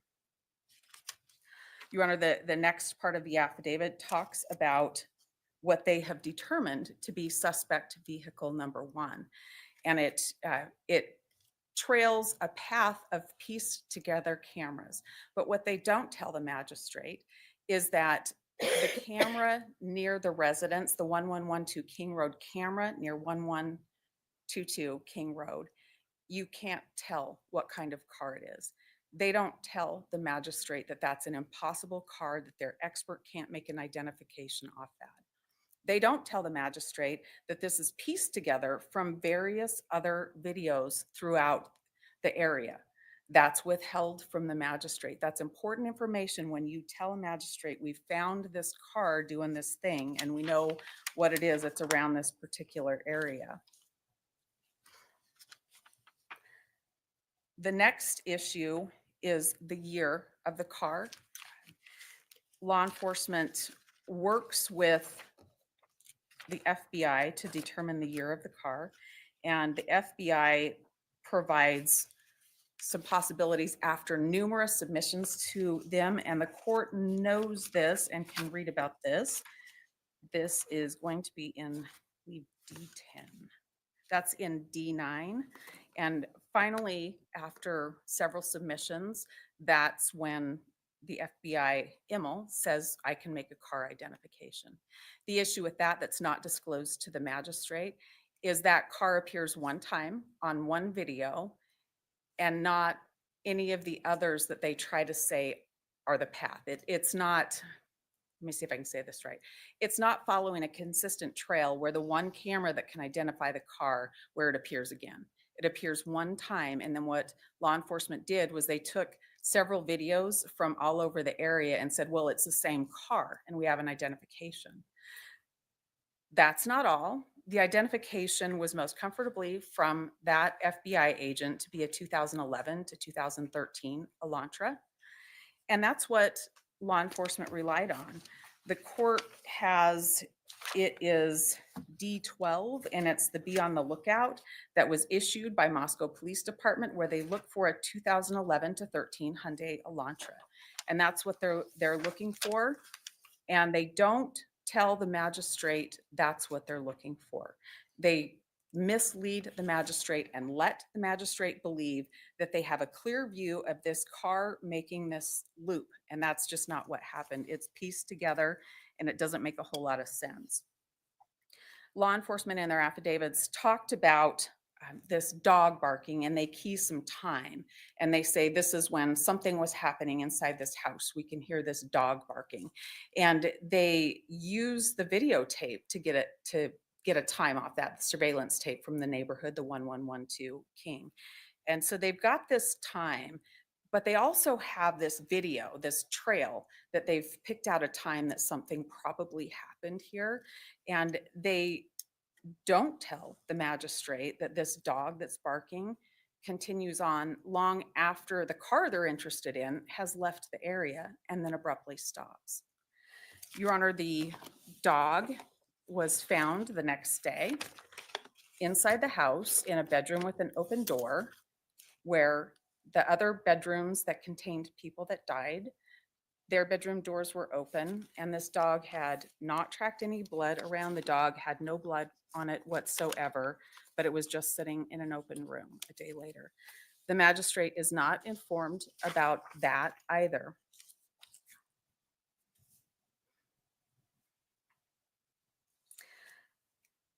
Then the police department goes through maneuvers to tell the magistrate that they did this investigation.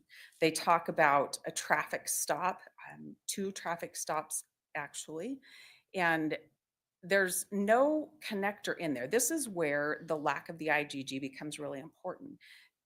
If you know about the IGG, you know why that would be built. Otherwise, 2 random traffic stops months ago in pretty populated areas with a lot of college kids really doesn't add up to be an investigation. But those are put in there to try to bolster up this investigation and say it was something that it wasn't. Probably the worst part of that is relying on, after the BOLO went out for 2011 to 13 Elantra, then WSU, Washington State University officers find cars. They find one that's registered to Brian Kohberger, parked at the apartments he lived in, but it was a 2015 Elantra, and so they don't really do much with it. But this is placed, that is placed in the affidavit like it was an investigative fact, and it wasn't.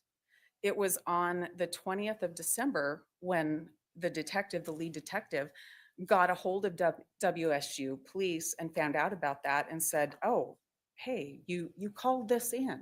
He didn't know about that before, but there's no context around that. That's just stacked in there like it creates probable cause when it doesn't. You know that's the case when you look at a couple of our exhibits. One is prior testimony from that same detective. And if you look at the messaging between the detective and the WSU police officer about the timing of that. So it's based on this false investigation trail, and it's based on statements that are completely out of context from somebody that they interviewed that are incorrect statements when you take the totality of the circumstances together, and statements that this person disclaimed a couple of days later because she wasn't sure what she remembered was real. and give that to the judge. If you add in the missing piece of IGG and what happened with that, and as a judge, you know you've got law enforcement willing to violate their own policy, and you know that you're not being told the full story about what a witness is saying, and you're being led down this path to say there's a real investigation when there wasn't a real investigation, you don't find probable cause on that. If I find that the IGG was not unconstitutionally obtained, doesn't it just add to the probable cause? No, no. If it were to have been disclosed, it would have simply created more basis to suspect Kohberger. Your Honor, if it had been disclosed, think about how that would read. We used a process to make an identification. This is a new technology. This is called investigative genetic genealogy, and we identified somebody. We did not keep any of our documentation because even though Department of Justice policy says we need to, we decided not to. Even though it says we can't go into certain databases, we really wanted to figure out who this was, so we just ignored that policy altogether. I don't know how a judge could find that credible.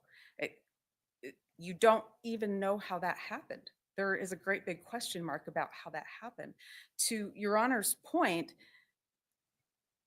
you should find it unconstitutional.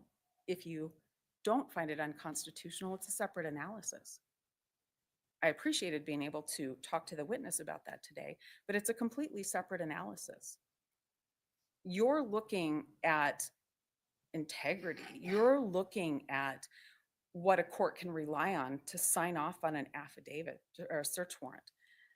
If an affidavit is presented to a judge and you know that the rules don't matter, that terms of use of a database don't matter, and that you're going to hide what you do, and that doesn't matter either, there's not a lot to rely on. If law enforcement came to the magistrate and said, we want to go search this house over here, and they said, we really think there's going to be evidence of a crime in there because we've got this confidential informant, and this confidential informant has provided a lead, but we need to tell you that we don't have real reason to trust this confidential informant because they won't tell us how they know that. They gave us a picture, but they won't tell us where they got it from or when they got it or what means they used. They threw away their camera. They threw away all the metadata. They won't tell us anything about that. And by the way, the confidential informant maybe has some integrity issues. A judge is not going to sign off on that. And then if you say, but to support that, I built this false look at a whole investigation here. I'm going to tell you these other things that I know that I had no idea about before my confidential informant was here. And these things don't add up anyway. There is not, in my view, a judge that's going to find probable cause because somebody got stopped by law enforcement. I think it was a seatbelt ticket months before. The purpose of the submission of that was simply to identify the car that he drove and the fact it didn't have a license plate on the front. It wasn't to suggest it's otherwise connected to the homicide, except to say this is a car of interest and the defendant was found driving it. Well, let's talk about that license plate for a second, though, because that's not something you can see from the videos. And that was testimony you heard today. You can't see that from the video that the cops relied on here. So that bit about the license plate, that's something a little bit extra that happened after we have this IGG stuff. That wasn't known before. There was no video collected from WSU before. There was no communication with the officers at WSU before. So before the identification through IGG. I'm just not tracking why that matters. Go ahead. It matters because this wasn't a real investigation. These are things that are put in there to make it look like an investigation happened, to say, don't look here at this big glaring thing that's missing, this whole piece about why we identified him. Don't look here. We don't want you to look here because this is ugly, this is dirty, and this isn't real. That's precisely why those things are placed in that PC affidavit like that. So based on that, the first warrant gets issued. It doesn't end there. This warrant is not good. There's too much missing information, false information, and information withheld from the magistrate here. But then the warrants just rely on one another. There are other things to add into later warrants as well. And so I want to go through some of those other things with you.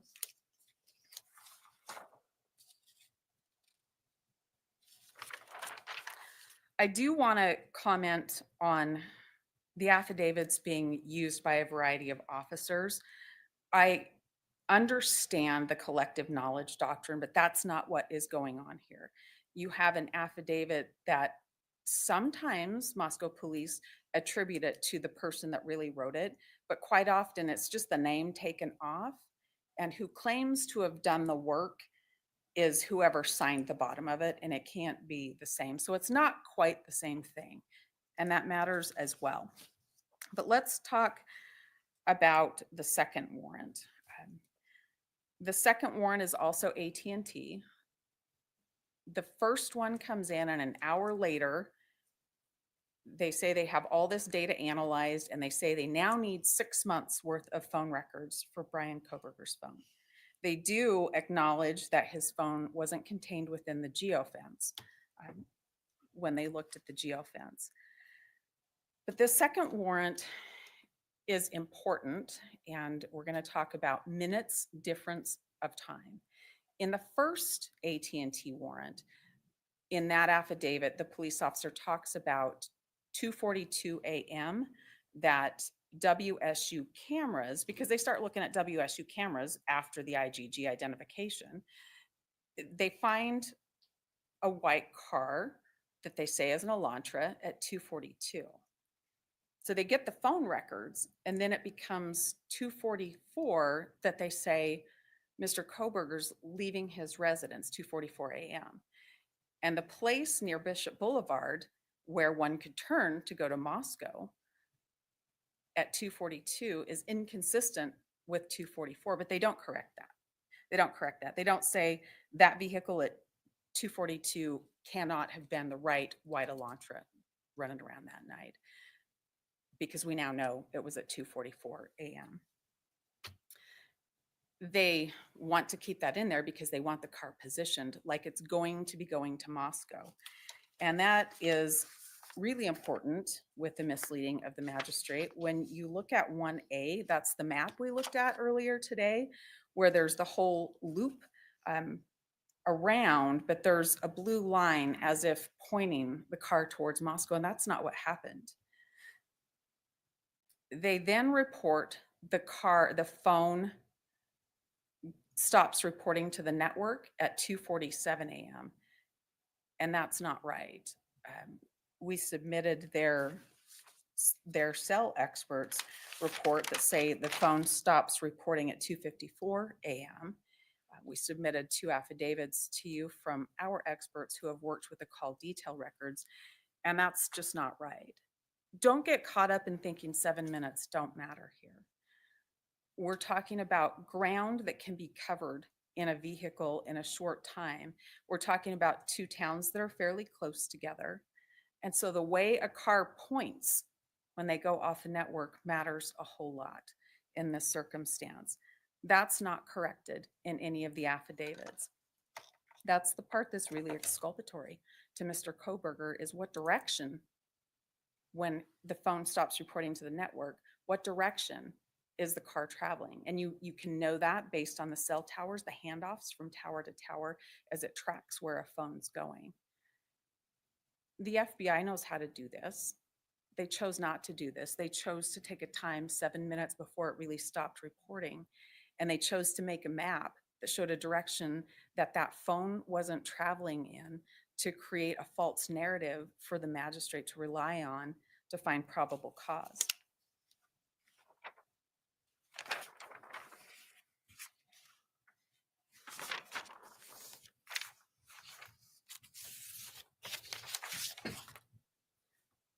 Your Honor, I draw the court's attention to D7 and 8. Those are the affidavits from the defense experts. Their CVs are in D28.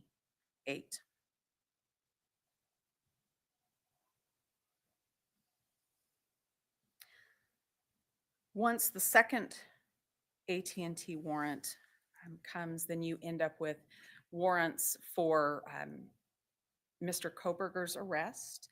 You end up with warrants for DNA samples to be taken, warrants for the search of his apartment, the search of his car, the search of his parents' house. Those are the warrants that are next implied in that. Here, what's added to that set of affidavits is the paragraph that talks about Mr. Kohberger's phone using a tower that provides service to 1122 King on a number of occasions. The PC affidavit says 12. Your Honor needs to take a look at, I believe it is D1B and C. That's an email from Nicholas Balance, and he's talking to the detective in Moscow about the dates that he says this thing happens. And then he puts those dates in his cast draft report and in his cast final report, and they don't match up. There are different dates on those, different times on those. But the really big deal about that is that it's misleading when you say the cell tower that also services this particular location. Moscow has, I think, 2 cell towers that service the town. Those cover places that one shops, places that one eats, places that one gets gas in Moscow. From the records, you can see handoffs, and so you know where a vehicle is going. You can know whether it's stationary or not. You can know whether it's parked, looking at a particular place or not. Based on those records, we also provided the records just so the court would know there's a volume of records. I don't expect the court to decipher those records, but based on those records, they absolutely knew that Mr. Kohberger wasn't around that residence, wasn't parked near the residence, didn't stop and have his phone in a stationary position at that residence. They absolutely knew that that's not what was happening, but they put it in there to make a connection that didn't exist. They put it in there so that the judge would think that this was the right person, and they shouldn't have done that. They knew that was incorrect. They also changed that quite a bit, performed a drive testing, and so there were other bits of data that kept coming in so that they would know that was untrue. Now, for a magistrate to be relying, remember, on somebody who's a witness, somebody who's been interviewed 4 or 5 times, and continually says something that's absolutely impossible, has memory problems, and the judge never knows that, and we'll keep the IGG identification off to the side. But then you have this false narrative that looks like stalking, that looks like following, and it's not true.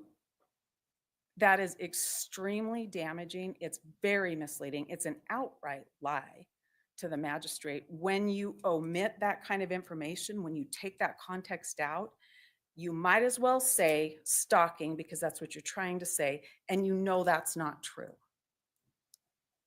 This court can rely on our proffer in D1B and in the cast draft report and in the cast final report, because those dates change.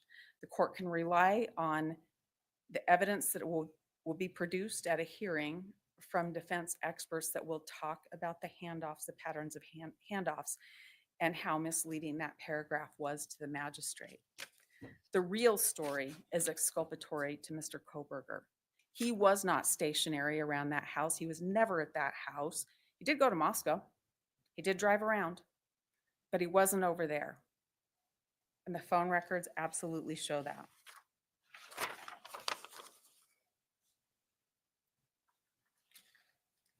We'll move forward to the set of warrants that come a little bit later in February, March, April.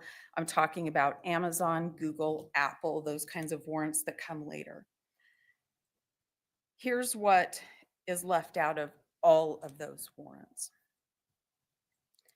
The fact that Mr. Kohberger gets arrested, his apartment gets searched, his car gets searched, his car gets searched again, and his car gets searched again, and there's absolutely no connection between him and anybody from 1122 King. And what I mean by that is that there's no blood in his car. There's no he wasn't connected to that house, to the people in the house. Your Honor, I'm Maybe I mistake me thinking of a different date for the AT&T. I thought not the cell tower stuff. Are you still talking about the cell tower stuff? No, I mean, that stuff applies to every single warrant we have because that was I thought you early. transitioned to warrants that were obtained after the arrest. I did. Yeah, and by the time of the arrest, they had a direct DNA connection. Your Honor, what I'm talking about, Some other evidence that the defense can claim in cross-examination or their own case is exculpatory, but isn't the DNA connection in and of itself probable cause to support any of it from there? Your Honor, the DNA I'm talking about is the lack of DNA in Mr. Kohberger's car and the lack of DNA in his apartment, the lack of connection to the individuals. What is that?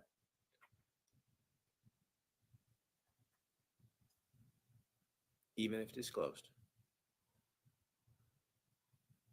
preclude a finding of probable cause when there's a DNA match between the DNA in the sheath and Mr. Kohberger. Isn't that probable cause every day and twice on Sunday? Not in this context. Not in this context because of the IgG work, because I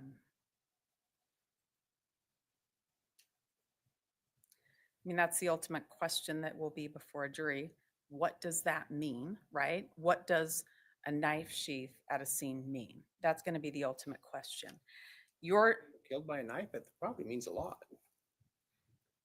It might mean a lot. Probable cause is not a proof beyond a reasonable doubt standard. It's probable cause to think that this person might have done it. And I'm not sure how that direct DNA connection to a sheath found on or near one of the victims doesn't close the book on anything on probable cause after that. Well, I think it doesn't close the door on probable cause. I think when you know the other factual information that the magistrate should have known, I think that there's a lot of pause even at a probable cause level, Judge. This was information withheld from the magistrate, and I'm talking about, let's just go with the car. Let's just go with.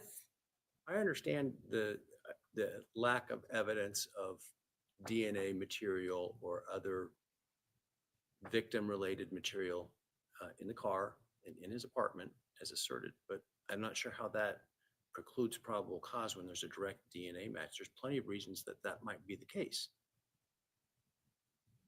When a magistrate's looking at this, they have a direct DNA match to a person from a object likely associated with a murder weapon. I have not yet a magistrate would not find that probable cause. If the magistrate had the other facts, I think the magistrate would have some serious concerns and would not find probable cause. Your Honor, the vehicle, and I know the court knows what I'm going to say. There's not DNA in that vehicle that was brought out from a crime scene. This absolutely matters, Your Honor. If you want to go to the state's theory, right, with their videos that they've talked about, that they told the magistrate about, that this is the video, this is what matters. It parks at this certain time, it leaves at this certain time. If you want to go to that, there's about 13 minutes of time, right? 13 minutes between the last time you see the car and the next time you see the car on the video. And if you end up with a car that's searched, and I mean searched and taken apart, the brake is taken apart, the gear shift is taken apart, the key fob is checked. There's no blood on any of that, none.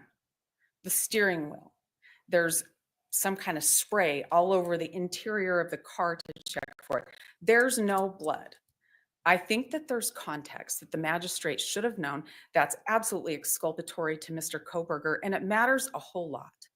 I'm not saying it's not potentially exculpatory. I'm just saying I'm not sure how knowing that in light of a positive DNA connection would trump, would cause any magistrate to say, well, okay, I guess there's no probable cause here because you couldn't find other connection to forensic evidence. When there are other things in the affidavit or affidavits at that point that could explain that, including the use of covering clothing and covering gloves and all that could be put into a bag real quick on the way out that was in one of the affidavits. I guess, and I don't intend to argue with you about it. I mean, I understand your other arguments, but when you get to once they have the actual DNA, evidentiary DNA, it seems to me that it's an uphill battle to say there's not probable cause at that point. Well, Your Honor should never get to that question, but I'm going to answer it for you. But you should never get to that question because you should have already found that AT&T 1 and AT&T 2 were terrible, and there's no probable cause for those, and they just build on each other. So you should find that the very first one lacked probable cause, and then everything else does as well. But let me answer your question there.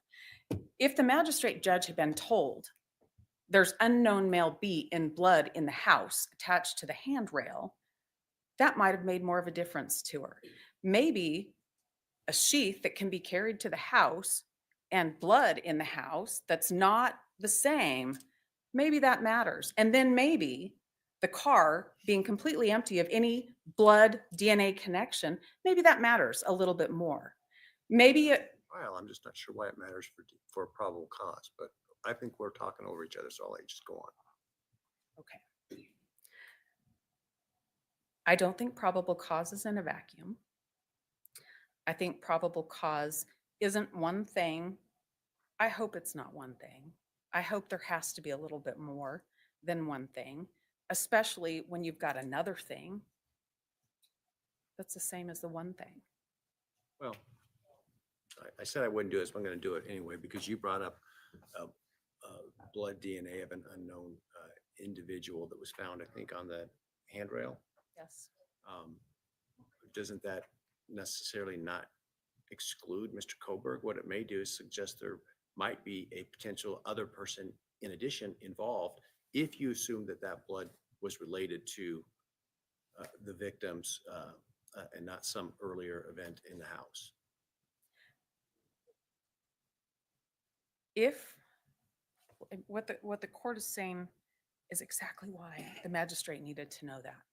Is there another explanation here? I've got this sheath, but there are all these other things that if I know about them matter. What's the other explanation? What's going on with this investigation? What's happening here? That's exactly the point, Your Honor. What other explanation is there? The magistrate wasn't given a chance to ask that. She wasn't given a chance to ask that when she wasn't told about unknown male B, blood on the handrail. She wasn't given a chance to ask about that when she wasn't told about unknown male D, blood on a glove right outside the residence. She wasn't given a chance to ask any of those questions. She didn't know that Brian's car and the court's question, good question, what does that mean? Could it mean there's more than one person? The answer to that is, or it could mean it's not Brian because his car's got nothing in it and there were only 13 minutes to do this. The magistrate didn't get to know that. In fact, his DNA is still on the knife sheath, though. That's the problem, counsel, for probable cause purposes. If that's the only thing she's told, I can see why she'd find probable cause. It's these other things that are withheld that create a context around it. I think the purpose of Frank's is to ask this very question, and this is a question. What do we want to do with our criminal justice system? Do we want to have one thing with no context around it when there's this other context that really matters? The Frank standard, which is even if you add that stuff, does that take away probable cause, counsel? And my problem is once you have a direct DNA tie to the defendant, for purposes of probable cause, this isn't for purposes of conviction, for purposes of probable cause, you have not explained to me why a reasonable magistrate, let alone any magistrate, wouldn't find probable cause there, even if they knew all those other facts. As to Mr. Kohberger, now, there may be, as you say, other people that creates concern or issues about that need to be investigated further.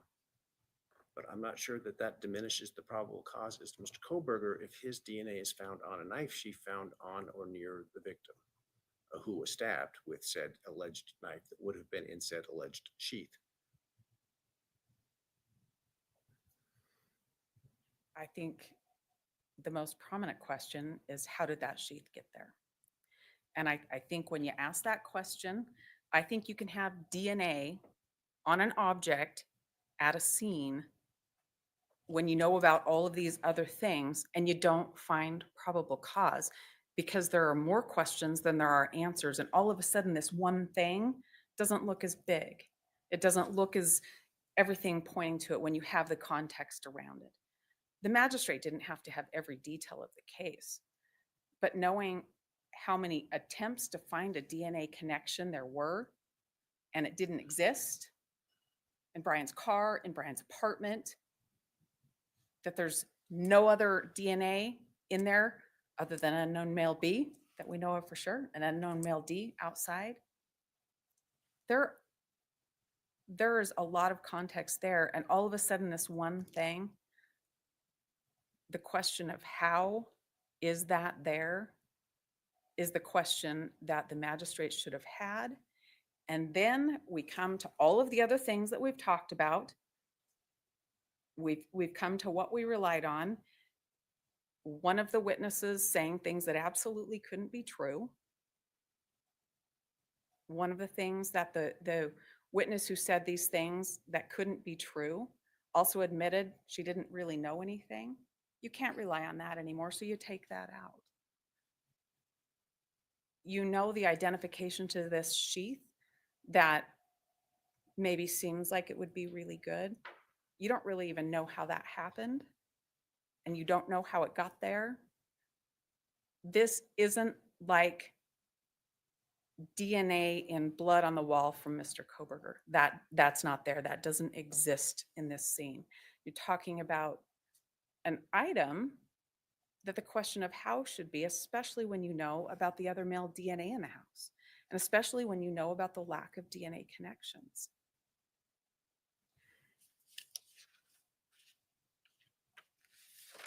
There's also no connection between the people in the house and Mr. Kohberger based on their cell phones, based on social media accounts. There's just no connection. The magistrate wasn't aware of all of those factors when she was being asked to decide on probable cause. I don't think criminal justice means one piece of evidence out of the context of everything else is all you need. Context matters a whole lot. Well, you're not suggesting the magistrate was told that there was DNA evidence found in Mr. Kohberger's car or in his apartment. The lack of inclusion also can be viewed as the implied of, they're obviously not telling me they found this, and they would have if they did. I'm not 100% sure I followed. I'm not sure. Are you asking me why I think that's important as far as the Frank's purposes? Well, for Frank's purposes, you are implying, I think necessarily, that the police intentionally didn't tell the magistrate that they didn't find the lack of evidence in other places, the apartment, the car, etc. Right? Yes, that's right. They didn't tell the magistrate that there was evidence. This is a omission. This is one of the omissions. Yes. Yes, we have false statements and we have omissions both. It's not one thing in this case. There's understanding complete. Yeah, thank you for that. I wasn't following the question the court was asking. I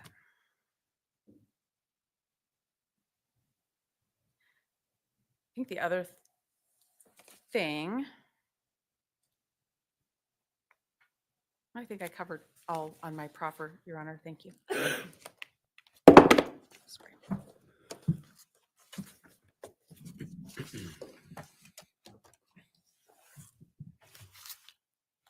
I think now, Mr. Mayor, were you going to address the IGG Franks issue, or is Ms. Jennings going to cover all of it? Your Honor, I think I'm going to cover all of it. All right, go ahead. I'm going to attempt to.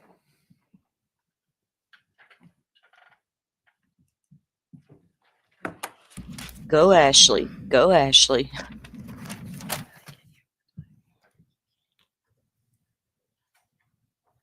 Good afternoon, Your Honor. As you're well aware, you have to make two separate inquiries for each of the claims that Ms. Taylor has brought before you. First, you have to decide today, has the defendant made a substantial, not just a preliminary showing, but a substantial preliminary showing that the affidavits, and in our case, we're referring to the Exhibit A's that were attached to each of the affidavits for probable cause, that they were the basis, which were the basis for multiple search warrant applications, that within those Exhibit A's, there were deliberate or recklessly false statements or omissions. This is a high burden, and this is a very high hurdle for them to jump over. Now, if you can answer yes to that, then and only then should we move on, and then ask the second question, does that even matter? Does that statement actually diminish the probable cause finding? It's only when the answer to both of those questions is yes, should you then even consider granting a Franks hearing. The motion for a Franks hearing is a serious allegation. The allegation is that law enforcement acted improperly, that they lied to the magistrate in order to secure the warrant. The statements have to be deliberate, reckless, false. That's the standard. Franks is not implicated by just simple mistakes or misunderstandings about the evidence, or Scrivener's errors, or even just negligence. As the court is well aware, this is serious. The defendant is alleging law enforcement lied to secure the probable cause in this case. And the state submits the defendant has failed to back up this claim, and they failed because they can't. Law enforcement submitted probable cause affidavits to the magistrate based on the information they had available to them at the time that the various applications were made. That's how it's supposed to work, and that's how it worked. The defendant has alleged 13 separate areas where they say there's a Franks violation. I'm going to go through those so that I make sure that I get through each of them in the same order that defendant addressed them in their motion and as the state addressed them in our response. And that starts with this idea of attacking Exhibit A. As the court knows, in Latah County, it's our practice, we submit an affidavit for probable cause. As I said, attached to that affidavit is what we call an Exhibit A. That Exhibit A is law enforcement officers' statements laying out all the various facts known to them related to probable cause in order to support the issuance of a search warrant. In this case, Exhibit A, by the time we get to where we're challenging, was about 20 pages of facts for the magistrate to review. Essentially, the same Exhibit A was relied upon for the application of multiple warrants. This was a massive investigation. You heard testimony earlier today from Detective Payne. Multiple officers were involved in this investigation from multiple agencies. And they were doing briefings. For weeks at a time, they received 2 briefings a day with all the lead investigators in the same room receiving the same information. This information was then put into this Exhibit A for the basis of a probable cause affidavit for search warrants. A working document like this, with the most up-to-date information, was the best way to ensure the magistrate was getting the most complete and accurate information. And defendant wants to take issue with this process. But what do I do if the affidavit is attached to Detective A's submission? Is it Detective A's affidavit, right? And there's for purposes of my question, a material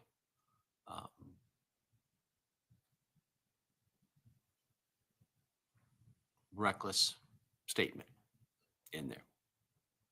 But Detective A isn't the one that made it. It was another person on the team, let's say the cast member expert.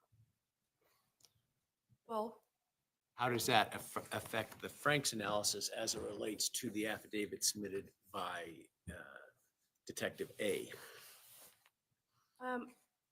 I would say that Detective A would have to have reason to know that that was a materially reckless statement made by Detective B.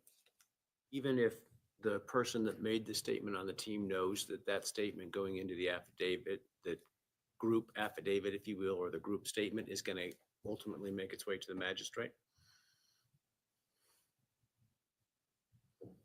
I'll concede I think there's an issue there, but that's not what happened. I don't think that any officer can submit a statement that they know is going to go in front of a magistrate and do so recklessly.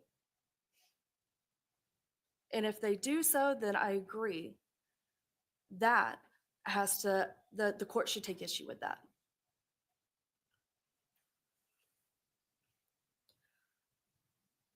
But the cooperative nature of this investigation and this kind of group effort is allowed. As discussed more extensively in the state's response, we have several Idaho cases that support this. State v. Rubio, State v. Gomez, State v. Alger. And in our case, the probable cause affidavit, it wasn't as if the judge wasn't put on notice that this was exactly what was happening. The judge was put on notice. Each affidavit explicitly told the magistrate, blank officer, depending on who was applying for it, quote, is being assisted by members of the Idaho State Police and agents of the Federal Bureau of Investigations. Throughout the document, it makes references. I consulted with FBI Vehicle Specialist S.A. Imel. I consulted with FBI S.A. Balance regarding CAST. I consulted with FBI S.A. Hill regarding surveillance footage. It's very clear what the sources of the information were coming from. It could absolutely be reasonably inferred where the information was coming from. The magistrate was not at all misled regarding the sources of all the information.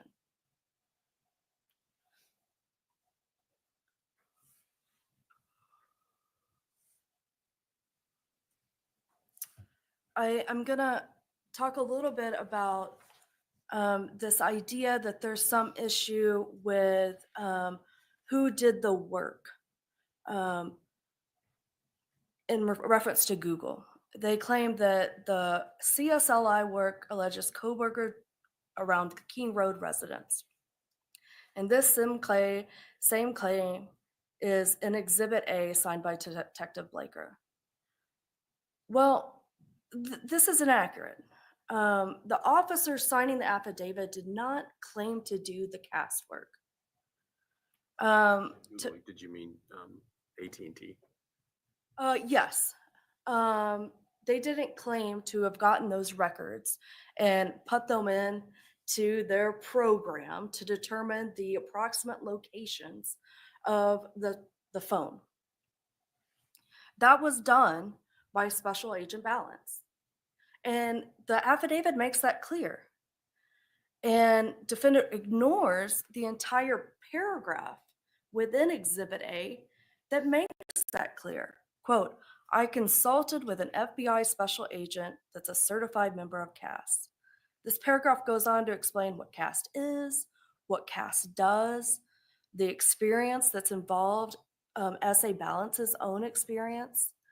And then the law enforcement officer then states, from information provided by CAST, I was able to determine estimated locations for the 8458 phone. That's not claiming to have done the CSLI work, but instead is just a reflection.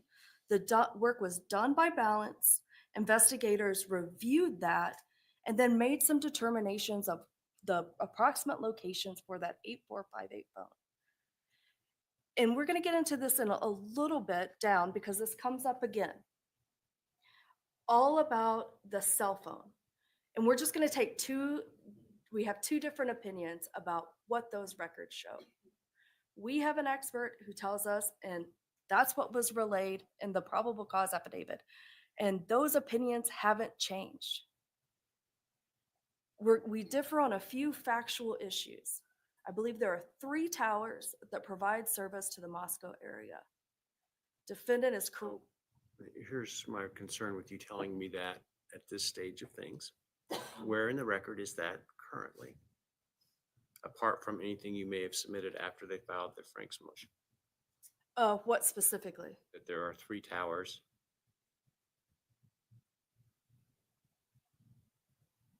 I believe Remember, I referenced it in my response. Yeah, but that doesn't. If you give me evidence and I rely on that evidence, then I have to give them a full Frank's hearing. And so that's why I've been very clear to say I'm looking at what the proffer is from the defense without evidence submitted by the state to determine whether they have met their threshold burden. And so I get concerned when you start telling me things that are not necessarily part of the evidence. Understood. We can move past the number of towers. Here's what is in evidence, though, and based off of the PC affidavit, is that the phone was in the area for the tower that provides service to the 1122 residents. Still maintain that's true. Regardless, none of this has any bearing on the validity of the search warrant. Their argument is merely a clarification about which member did what work. And that doesn't matter to the ultimate determination for probable cause. Defendant then makes some allegations regarding an eyewitness statements related to DM.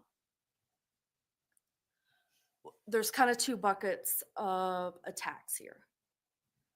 The first bucket is that the defendant claims the magistrate was never informed that DM told law enforcement she, when shown a picture, didn't recognize the defendant. Well, it's clear from reading the probable cause affidavit that she's not going to recognize the defendant. What was the What relevance was the statements of DM that were included in the affidavit as to probable cause? I cited those in my response throughout. She was okay. I can tell you generally, consistently, she gave the same set of facts. I understand the things that she said. Why was it important the magistrate know those things? In other words, are they going to who the ID of the perpetrator is? Are they going to establish a timeline of when the alleged or when the murders took place? Okay, so it's part ID as well? I think that it goes to giving a general description of the person that she saw in the residence around the time that corroborates when we know these crimes occurred. Yes, a general description is material and relevant. And that general description, which is what was provided in the PC affidavit, was consistent throughout all of her interviews. She described seeing someone wearing all black, a mask with only a portion of their face showing and visible. This person was male, white. She heard a voice that was not something that she recognized. The person was a slim, skinny, lean build.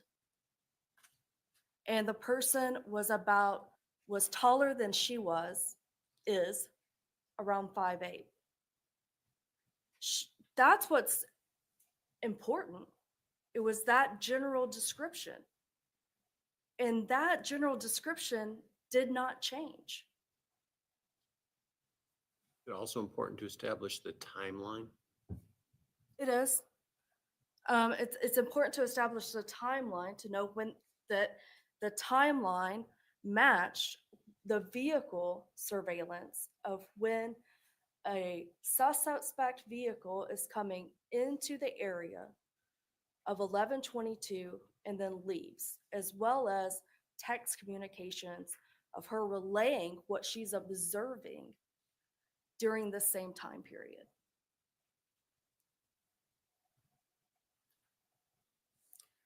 And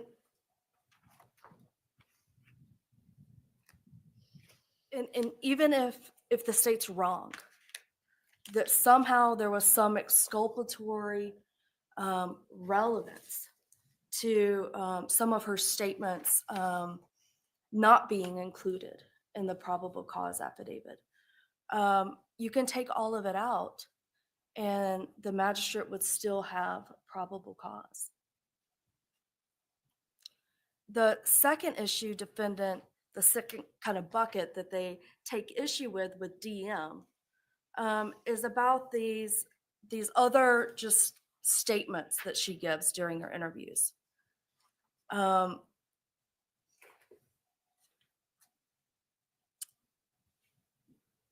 defendant argues when an eyewitness states she's not sure anything she saw was real, a magistrate should know about it.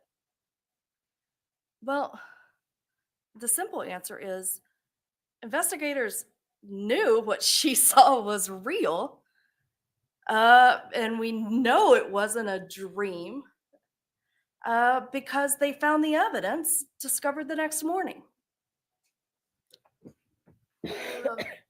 Those statements didn't need to be included in the PC affidavit because they weren't exculpatory. They didn't support this idea that this didn't really happen, that somehow we got it wrong.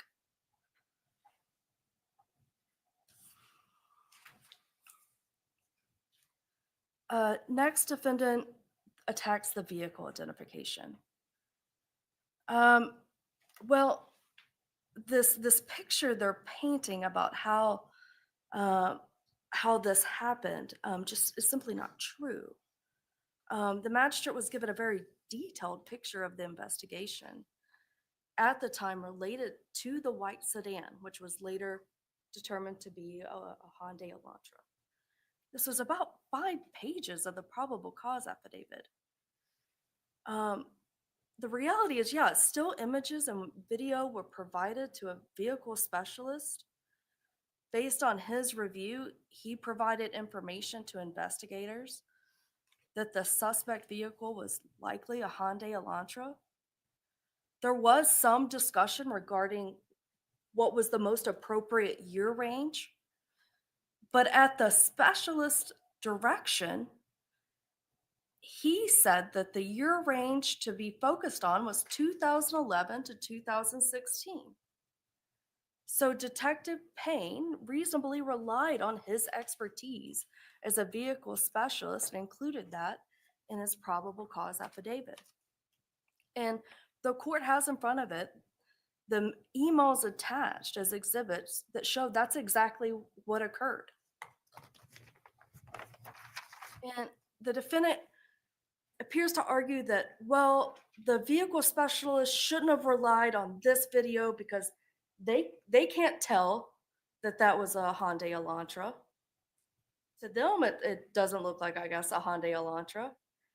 And the video that is clear, well, they take issue with that video because, and specifically, we're talking about 1125 Bridge Road, because they say, well, that can't be surveillance video of the white Elantra, even though it was caught on video about 0.3 miles from the crime scene, about 3 minutes right before when we see the suspect vehicle enter the area of the crime scene, which 0.3 and 3 minutes appear to be the amount of time it would take the vehicle to travel to the area of the crime scene. They say, well, that can't be the right video, because if it were, then the surveillance right up the street would have also caught this video. But we know that's not true. And that's been submitted to this court. Excuse me? When was it submitted to this court? Well, it was submitted through my response. I was afraid that you were going to say. It was submitted through my response, that their logic is flawed. And I can tell you, it has since been confirmed. I do not have, and it has been discovered to defense. We had Special Agent Hill confirm, and he discovered this as Bates 15990, which confirms that the surveillance camera that was set up to capture motion would not have captured the corner the defendant says must have been necessarily captured. Again, it doesn't matter. At the end of the day, the defendant's speculation about the route of travel and their differing opinion on it isn't the basis for a Franks hearing. There's no legal basis for second guessing a vehicle specialist's opinion. And they haven't made a substantial or a sufficient proffer for you to do that. Next, the briefing addresses the IgG issue. Is it possible to tell from the affidavit what shots and what cameras were relied upon to make the identification? I know that I don't know that you needed to. I don't know that all of that information had to be included. That wasn't my question. My question is whether the affidavit describes the specific shots and cameras relied upon to make the identification. No. It discusses that several surveillance videos were reviewed, that images were turned over to a vehicle specialist, and then that specialist made a determination. But no, we didn't walk through describing each and every still image or video to the magistrate. No, nor did we need to.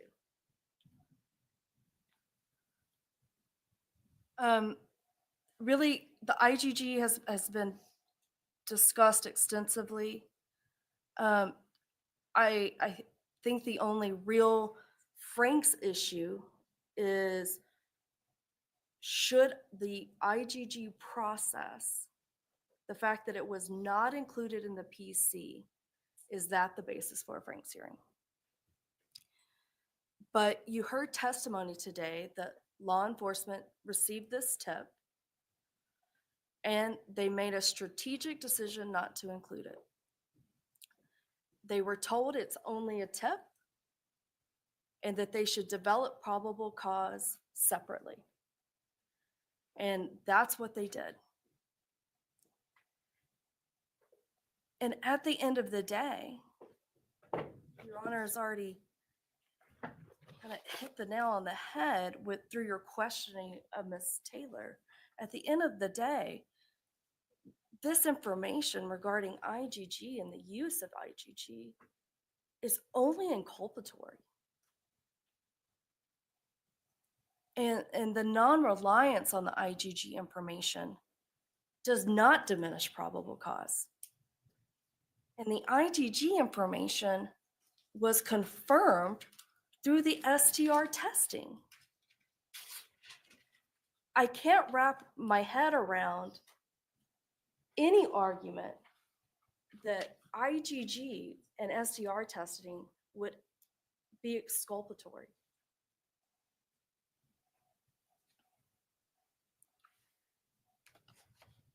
Defendant makes kind of hay about the dog barking.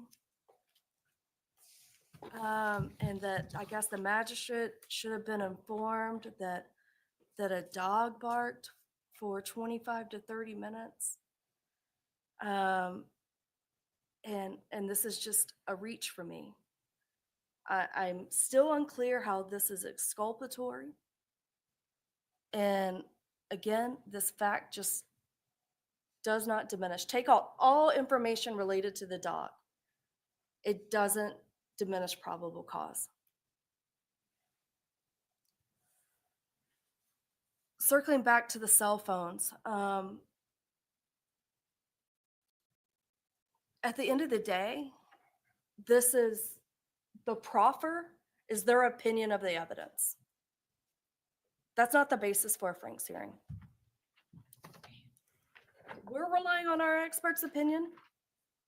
They disagree. And that is a dispute that should be had, and it should be had at trial. And I suspect it will. But it doesn't give you the basis to grant a Frank's hearing. Defendant next, the next area is the footprint. There was a footprint found outside of DM's bedroom. They claim that the inclusion of this was misleading. But again, there's nothing misleading about the statement. The statement says during the process of the crime scene, the investigators found a latent shoe print. It was located during the second processing. It came back using a presumptive blood test and showed the presence of cellular material. They let the judge know that it was outside the door to DM's bedroom, located on the second floor, and it's consistent with her statements. Yeah. The investigators provided the magistrate the information they had at the time of the investigation. Defendant's opinions about where the shoe print should have been located and it couldn't necessarily have been located there, again, that just doesn't rise to the level to warrant a Frank's hearing. Again, our case doesn't hinge on the identification of this shoe print. Neither did the PC affidavit. There was sufficient probable cause with or without this information.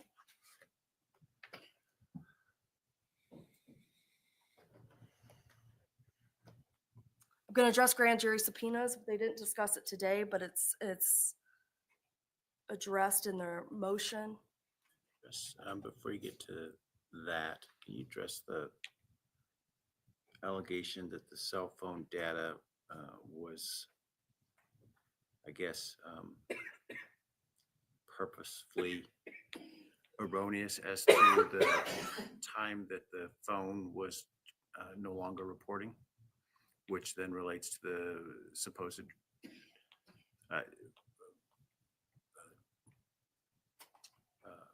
position of travel? Right. Well, I don't know that I completely wrap my head around the defendant's logic in this. I have to, so help me out. Well, I still don't I understand. understand her statement and her argument. I'm trying to understand your response. I guess what was reported was the information known at the time that the probable cause affidavit was given. By There's Detective Payne? Or by the correct, the cast member? information that he was given from. This goes to my first question about imputed erroneous statements. So I understand the allegation in that regard, not necessarily to be that Detective Payne knew the statement was wrong, because I'm not sure there's evidence of that. But did the cast specialist know that there was a misinterpretation or an erroneous report? I don't think that you have before you a sufficient proffer that proves that the cast specialist submitted false information. Apparently, there's a difference in the handoffs of 7 minutes. At the end of the day, okay. No, I don't think it's incredibly material. Is it material if you look at it in terms of where the phone was in that 7 minutes? Well, it's material. Going a direction different than what your affidavit says it was going, isn't that material?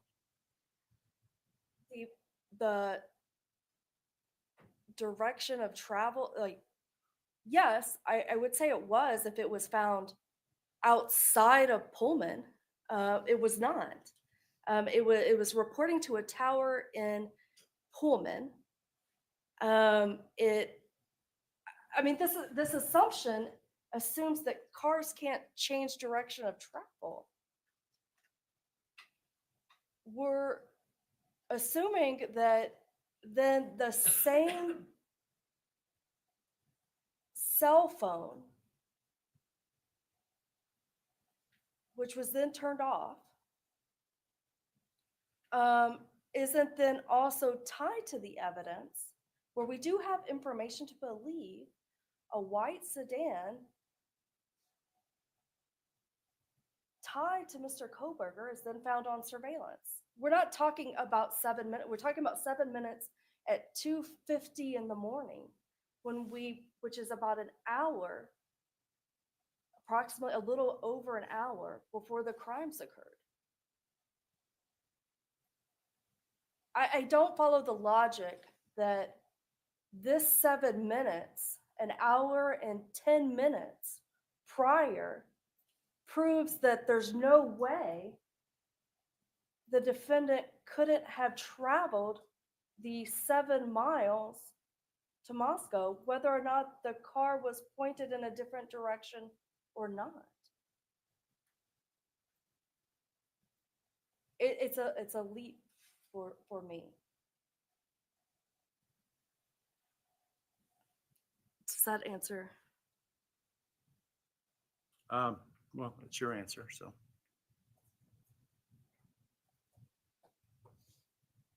Damn. Let's say it was. Let's say that it was exculpatory. Let's say it was materially that it was false. It was recklessly included. It wasn't, but let's say it was. Well, the magistrate still had enough information before her to grant probable cause for the arrest. So we still don't get to a Franks hearing, even if you want to make that leap.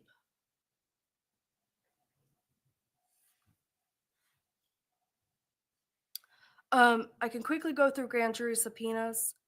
At the end of the day, their desire still, this has come up several times throughout this process, their desire to see the actual grand jury subpoenas is not the basis for a Franks hearing. There's just simply no legal basis to support that idea. And there is nothing obtained that was obtained in violation of any of the defendant's constitutional rights. They say they needed to know the scope, but it is not clear to the state how that would have made any difference in the probable cause determination or why the magistrate would need to know that. Again, this just appears to be another attempt by the defendant to try to obtain these federal grand jury subpoenas. And I submit to you, Franks is not the proper avenue. We're going to go to lack of connection. I think this has already been addressed by Your Honor. At the end of the day, this fact just has no bearing on the probable cause determination. The investigators relayed the known information they had at the time, and timing is important. At the time of the application of most of the warrants, the evidence taken from the defendant and his vehicle was still being reviewed. We didn't know if there was a connection. Only a few warrants even fell outside of that. Apple, YouTube, Instagram, TikTok, PayPal, and Microsoft. However, even for those warrants, the state submits to you that fact's not necessarily exculpatory. The defendant's belongings and the vehicle were recovered approximately 6 weeks after the homicides. And that fact was known in the probable cause affidavit. It could be reasonably inferred.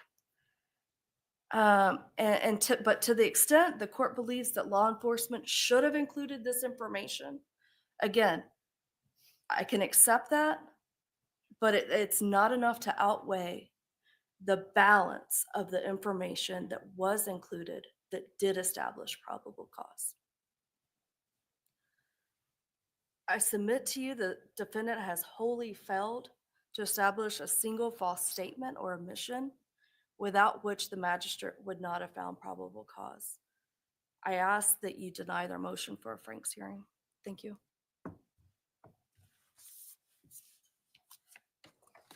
Well, briefly. I'll try. I'll try to do my part to make you so that you can and avoid asking questions unless I'm truly stumped. Before I get started on what I want to tell you, I'm in response to what the state said and then my summary. I'm curious about the new police report that was talked about. I didn't see it in the submission given to Your Honor. I've had such an avalanche, I can't think of what it is off my head.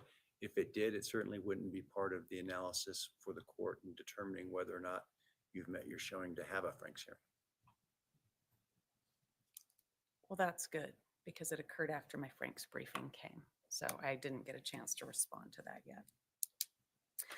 All right, let's start with the grand jury subpoenas. And yeah, we wanted those in discovery. We didn't get those. We were told no a couple of different times. The issue with that is that at least one of the warrants was used, the returns from the grand jury subpoenas, it used the return from the grand jury subpoena to obtain information. And we don't have those, so we don't know the scope and parameters of that. So the magistrate relied on something that's not reviewable by us. And that's kind of gotten to be Amazon.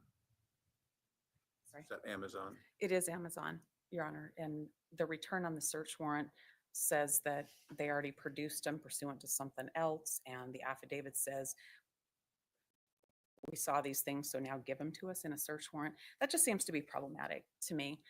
It's kind of the same thing that's laying on pretty thick here. You can't have it. We're not going to tell you about it, but don't worry, we didn't do anything wrong. And that's a problem. That's a theme of this case, and that's really a problem. So I think we should have a Frank's hearing to explore what that really is about, if for What's nothing the else. omission that, or the misstatement that you're, as it relates to the Amazon warrant?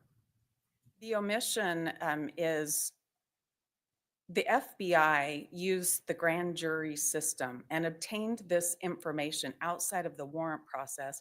But for some reason, we need to come and get a warrant because nobody gets to, I have them in other cases, Judge. I don't know why they're withheld here. It makes me really suspicious. I mean, I guess from a Frank's perspective, though,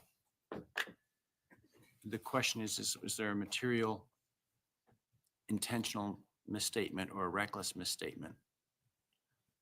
From Frank's perspective, was it material? Well, it was relied on to get the warrant, right?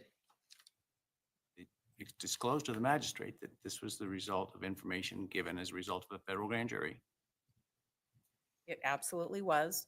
What did they say that was not true, or what did they fail to disclose? I think they failed to disclose the parameter around that grand jury subpoena.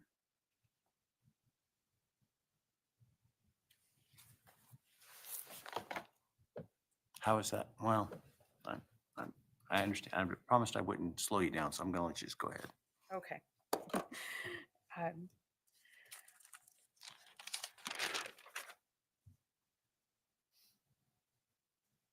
I'll go backwards. The 7 minutes that's not disclosed, that's intentional, but that's not given to the magistrate to make the decision. There are a lot of these things that are intentional withholdings and a lot of things that are deliberate. You heard a lot earlier today about the hours of meetings that took place and the decisions to keep certain things secret. So I think we've satisfied the prong of deliberate and intentional withholding from the magistrate or deliberate false statements to the magistrate on all of those areas. I want to talk only about a couple of other things. The credibility of the witness that they talked to, the one that they cited information from, that was relied on. That appears in these affidavits, and it's relied on after Mr. Kohberger's identified to say, well, he has bushy eyebrows, so this person has to be right. It's relied on when the police officers put into the affidavit the footprint that I didn't talk about on my first one. We gave the court the photographs of it. I'm happy to give the court these. That's a misleading statement to the court or to the magistrate that was asked for probable cause.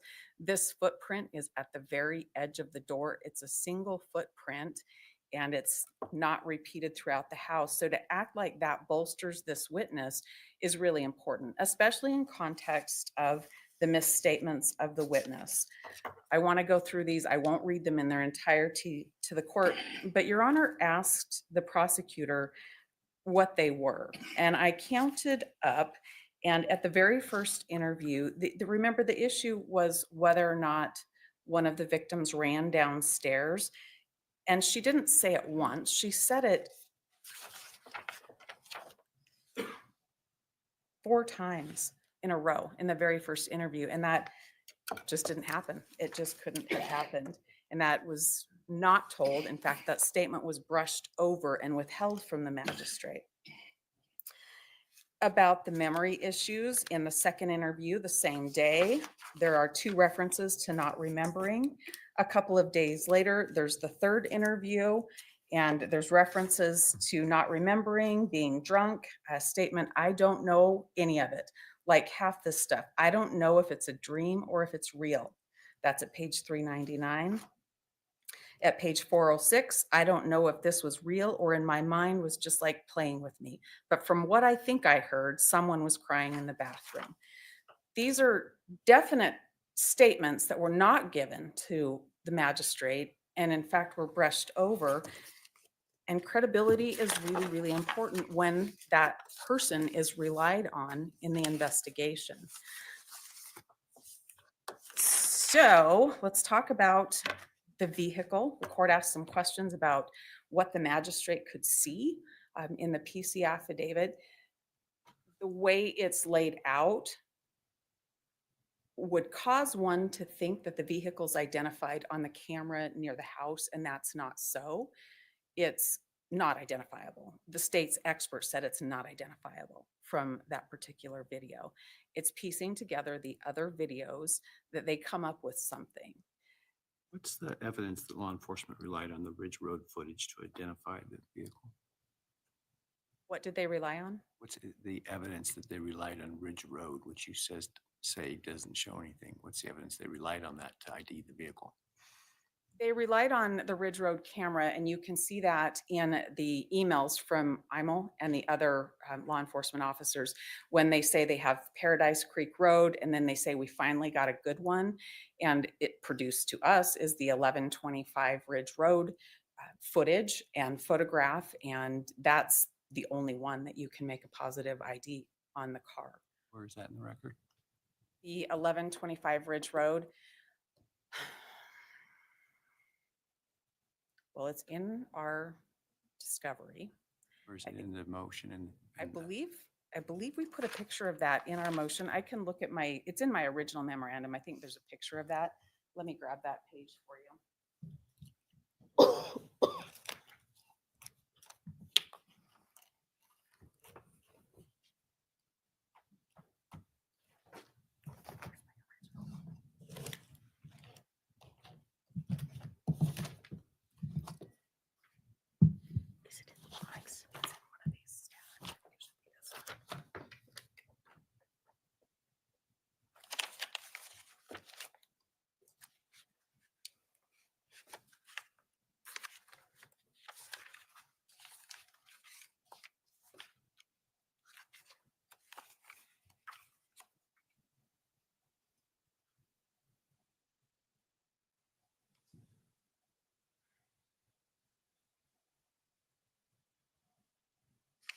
You know, I believe it's on page 17 of the amended memorandum.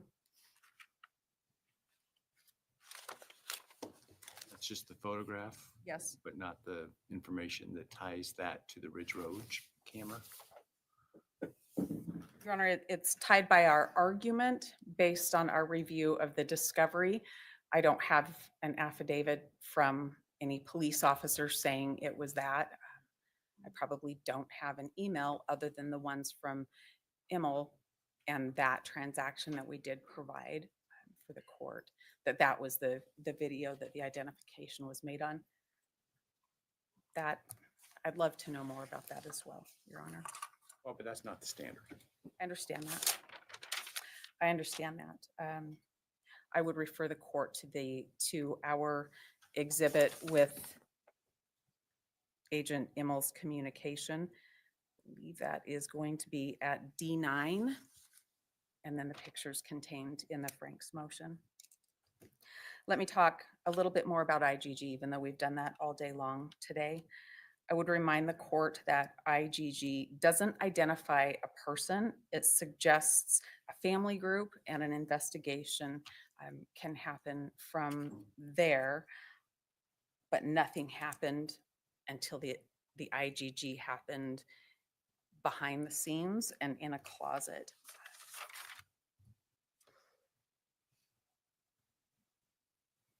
That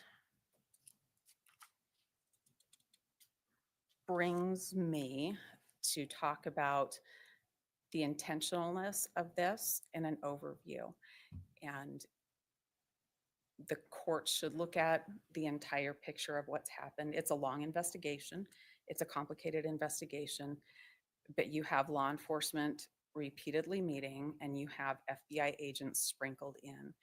And there are a lot of things that you've heard about today that are withheld, that are super secret, that nobody's going to talk about.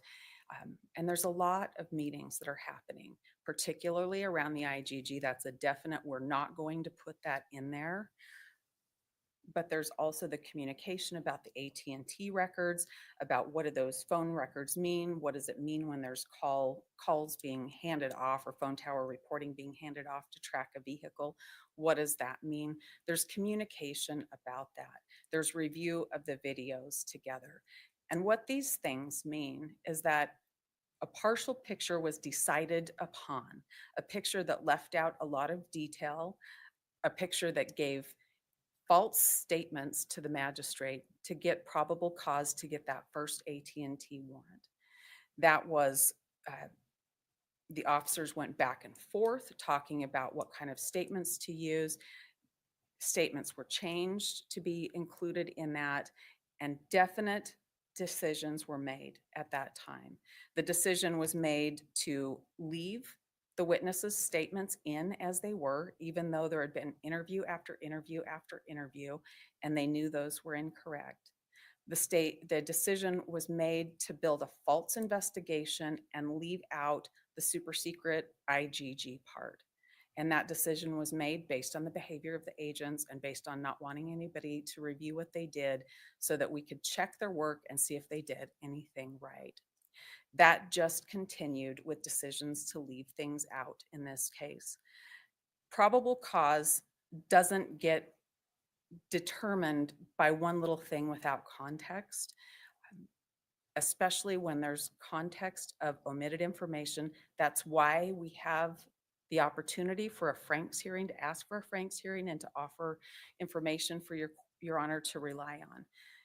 It is imperative that there be integrity in the warrant process. There's a lot of power in going to a magistrate and having no attorney there, nobody to cross-examine, nobody to question. There's a lot of power in that to obtain a warrant.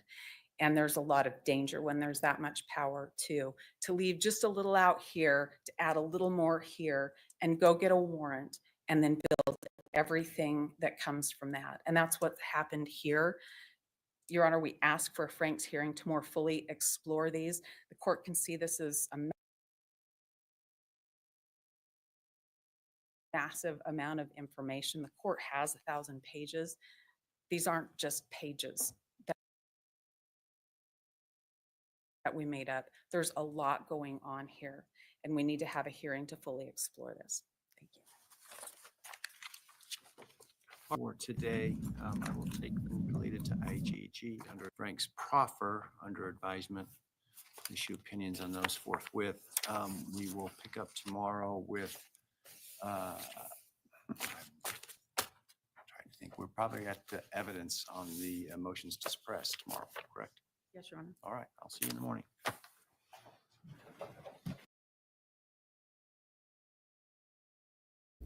Well, I guess we'll be back tomorrow with another hearing.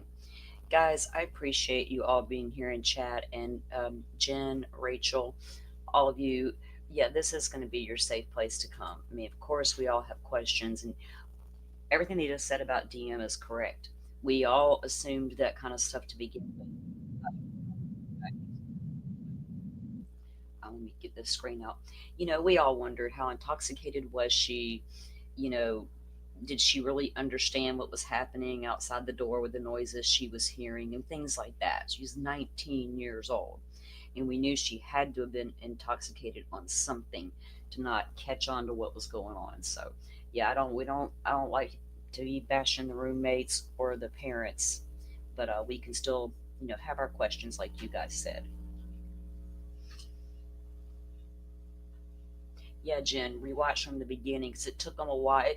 We started streaming at 9:30 this morning because I played yesterday's hearing because I didn't get a chance to do it yesterday, and it was like a half hour. And then this one started, and then it took them forever to get through their closed portion to let us in. So we finally got in. But you guys, I'm such a multitasker. I was able to cook my whole dinner and everything, and now I'm sitting here eating my chicken soup. Oh, you're welcome, Jen. You're welcome. 19 and scared to death. There was, you know, some interesting things said. Now, Ridge Road has been brought up before in a past filing when Ann tried to say, well, you got the car going the wrong way on Ridge Road. And I thought, wrong way? What if he turned around down there somewhere and went back? You know what I mean? Isn't it crazy how similar that is to the Delphi case where they were interrogating Rick Allen and they were trying to convince him that he had come in from a different way than where he said he came in from on that Hoosier Harvest Store video. It's just the similarities are crazy. The differences are there also, but I was able, while we were waiting for it to actually go public, I was able to get in a nap. So if you see my little subtitle down there, I was taking a nap. Yeah, the difference is, they're not trying to convince Kohberger. Ann's trying to convince us he did something he didn't. As I do not see. I know people keep comparing. I only compare the cases because they get so crazy with the people who follow the cases. That's the only similarities I see. I'll be honest. I've said that 1,000 times, I think, honestly.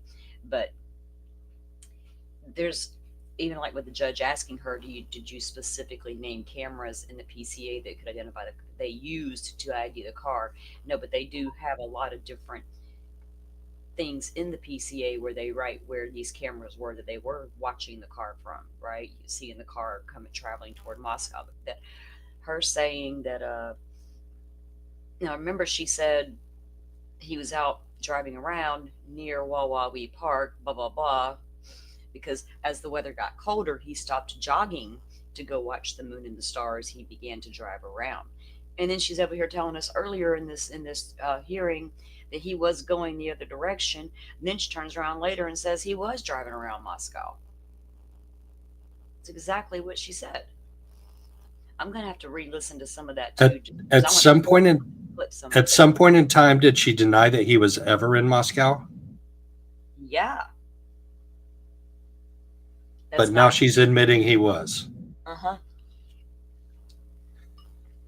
The more evidence she gets back, and like she even mentioned that, because we knew there were 2 body cam videos of the 2 stops, right?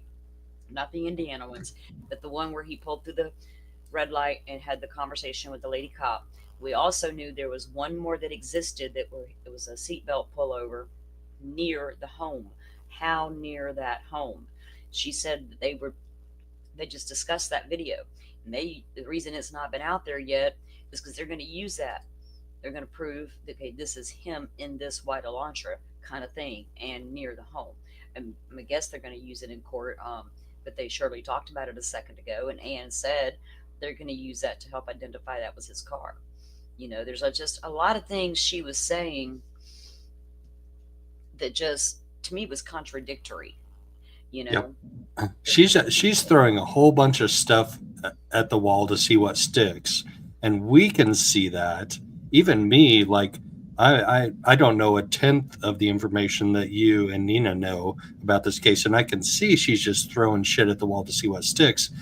But what is the jury going to see, and is she going to get in their head? I believe she can. Like she just has that mindset that she's going to like push it as far as she can, and she's going to get in somebody's head. And I will put it right now at 50-50 at best that he gets convicted.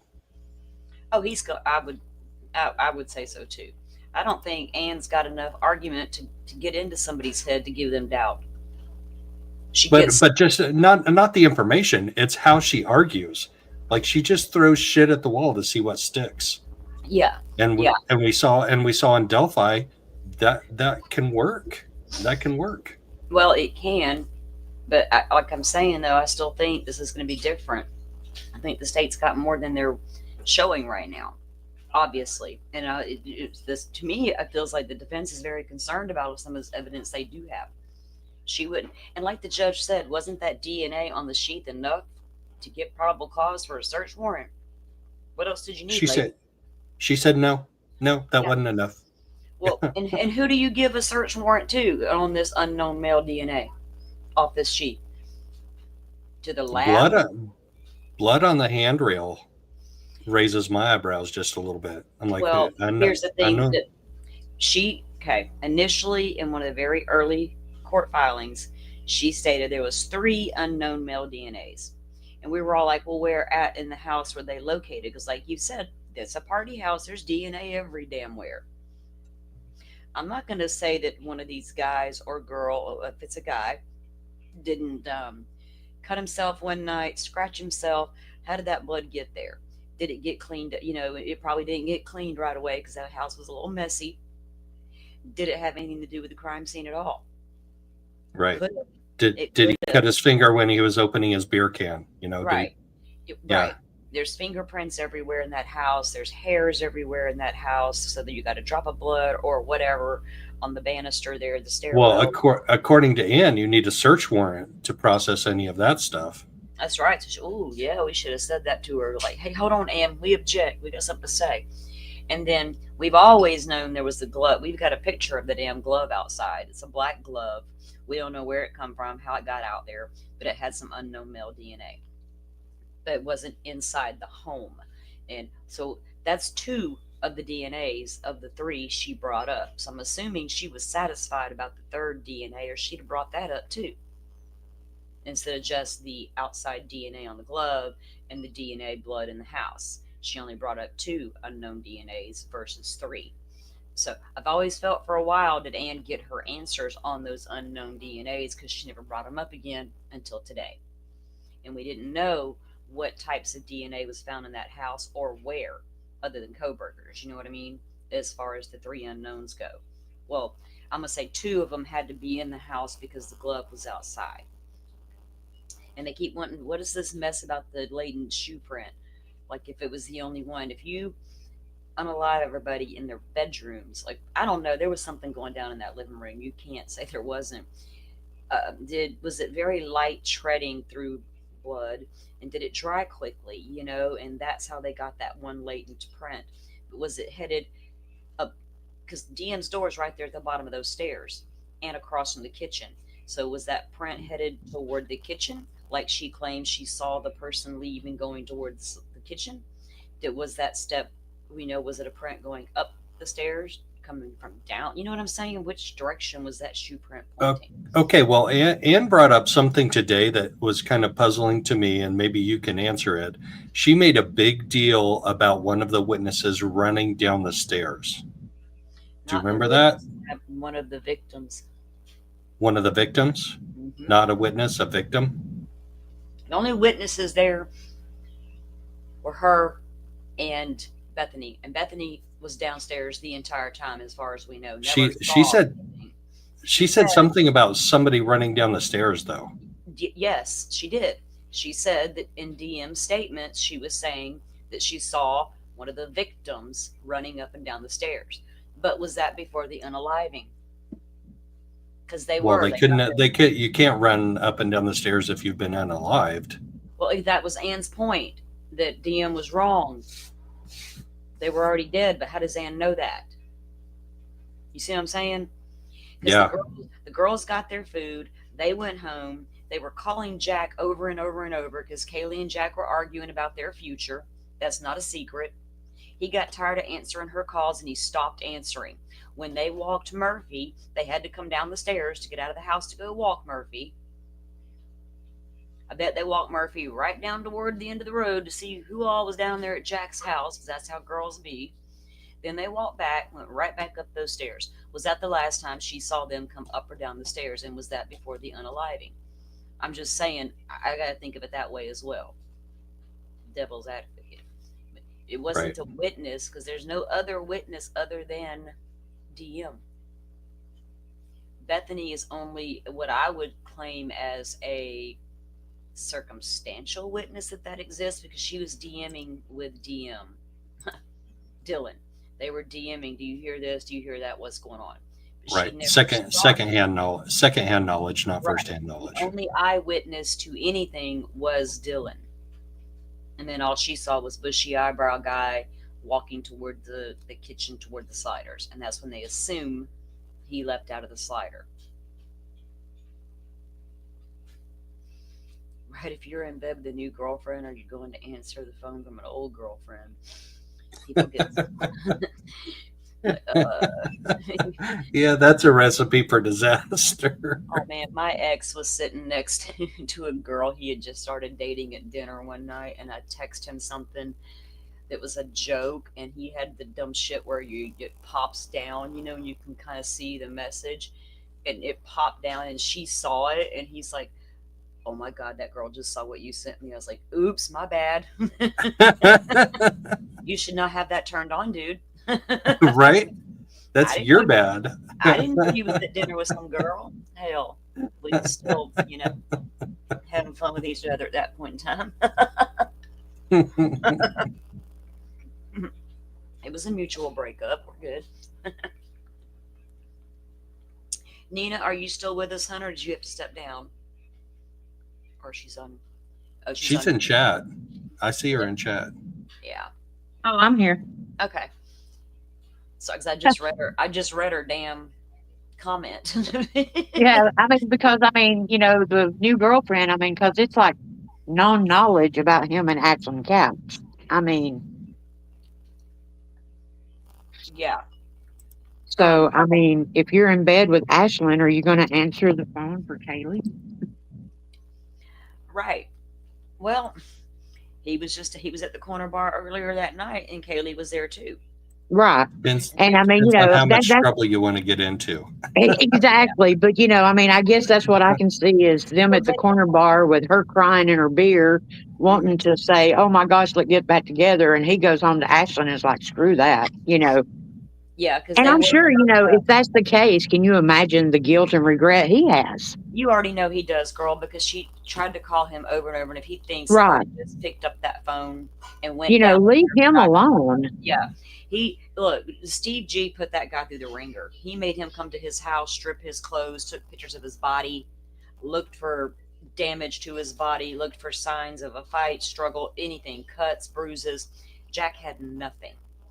Jack got woke up that morning by his friends telling him something bad has happened down there at Kaylee's. Jack And jumped up. it's also, I think if I'm not mistaken, him and Adam are seen on camera going into their house. I can't remember if that's true or not. But they know. He says that him and Adam were there playing video games. They can easily check that. Right. And then I know Steve G himself in I don't know if it's true, text messages, made the statement that he took a lie detector's test and gave his DNA. He did. When he walked down because he lived he lived on Queen Road, or Right. King is technically Queen, but at the intersection there, Jack lived right there. So when Jack heard got woke up and being told something bad going on, he hauled ass down there. And when he approached, he told the cops who he was and identified himself as Jack, and I am Kaylee's boyfriend, or whatever. He called himself at the point, and then they realized that dog was theirs. Now, and that was also strange what Ann was saying about Murphy. How Murphy had no blood on him and none of that. What did Murphy get so? Normally, Murphy was a young dog. Right. I think he still loved Kaylee and Maddie enough to protect them, but the type of dog he was, he may not have been a great protector. He may have gotten scared. Didn't know what to do. Maybe he didn't bark a ton. I don't know what was up with that dog. But after the unalivings, you'd think he would go up to Kaylee and lick her or smell her or something. Then he could have licked, if he did get anything on his face, he could have licked that away, But he was locked in the room, wasn't he? No, she just said that the door was open and the dog was sitting in the room. What? Yeah. I got to go back and listen. And then when they analyzed the dog, there was nothing on the dog. No blood, no nothing. And the dog wasn't turned right over to Jack. They took the dog to like the animal place or whatever, animal shelter, and then they did release it to Jack. But Jack turned over his phone immediately to the cops. They didn't have to get no warrant. He's like, "Here, take it." And they kept, you get that dog hair at the apartment. Yeah, they kept Jack's phone for 3 days and went through his whole phone and saw all the communication between him and Kaylee, knew everything they discussed. You know what I mean? And so, and they did the same thing with Maddie's boyfriend. Couldn't do that with Xana's boyfriend. He was in there dead with them. Oh, wow. Yeah, the dog easily could have hid under the bed because he was young and scared. Exactly. There's been a lot of speculation over the dog. Now, I have always raised pit bulls. You're not about to come at me without them coming at you. You know what I mean? My daughter's emotional support dog is a red-nosed pit. Oh, yeah, them are the best. And there ain't no way that I think anybody would dare go towards her. One thing you would never ever do is come toward me or one of my children, because if you did, my dog was about to do her job, and I damn sure wasn't gonna stop her, right? But But this other was than that, he's the best dog ever. And I'm not saying he was bad for that, but you know how pit bulls get that bad rep. Oh yeah, people but treat this him. was a golden doodle, right? Yes. Yes, and And I Jack. don't think they're big on barking. They're not. And Jack has him. Jack's had him for a long, long time. And Jen says, I have a pit and she's afraid of her own shit. I had one like that too. I only like female pits, but I had one that was like vicious to everything around her, but one that was like a little lover.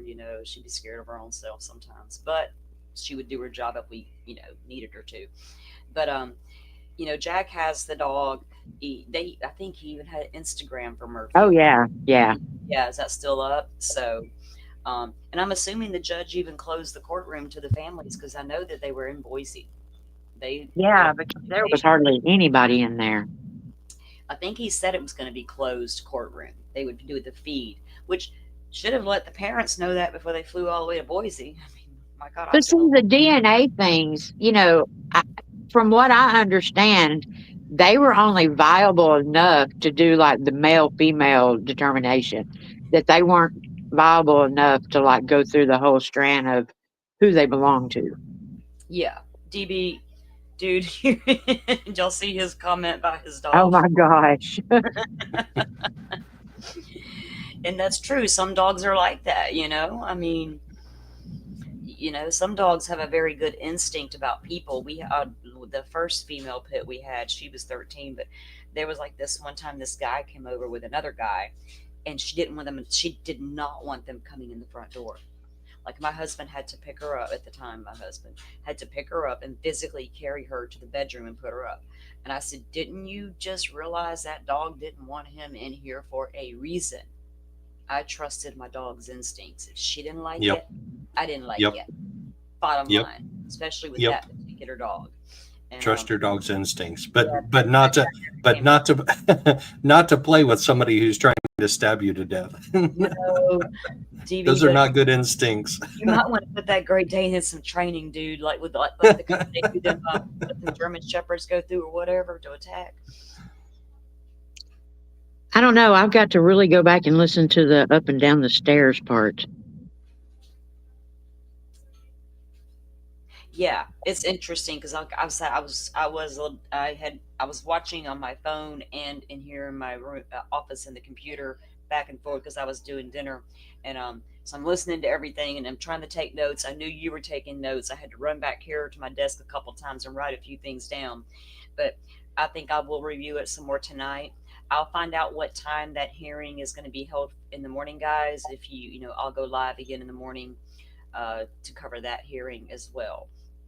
And I looked up the 1125 Ridge Road. It's a big, huge white house that's been turned into apartments. let me pull up a map real quick while you've got that on my mind. And see, I thought, man, when she said, well, yeah, he was in Moscow just riding around, I thought I was going to fall out of my chair. I know. She sat there and told everybody how he was over there riding around near Wawa Wee stargazing. Yeah, because they were like, he can go this way, but then he doesn't turn this way to go to Moscow. He turns the opposite way. Yeah, she did say that, and then turn right around and say, well, he was driving around in Moscow, though. It's like, And I'm like, so your defense attorney just put you in Moscow the night of the killing? Sure did. After, I mean, 30 minutes before that, you was going the different direction. Like, say right. what? Say what? See, that's not the same exact house I thought. Because there's another one, I know there's a camera. See, the one I'm talking about being blurred is like where it's got the little island.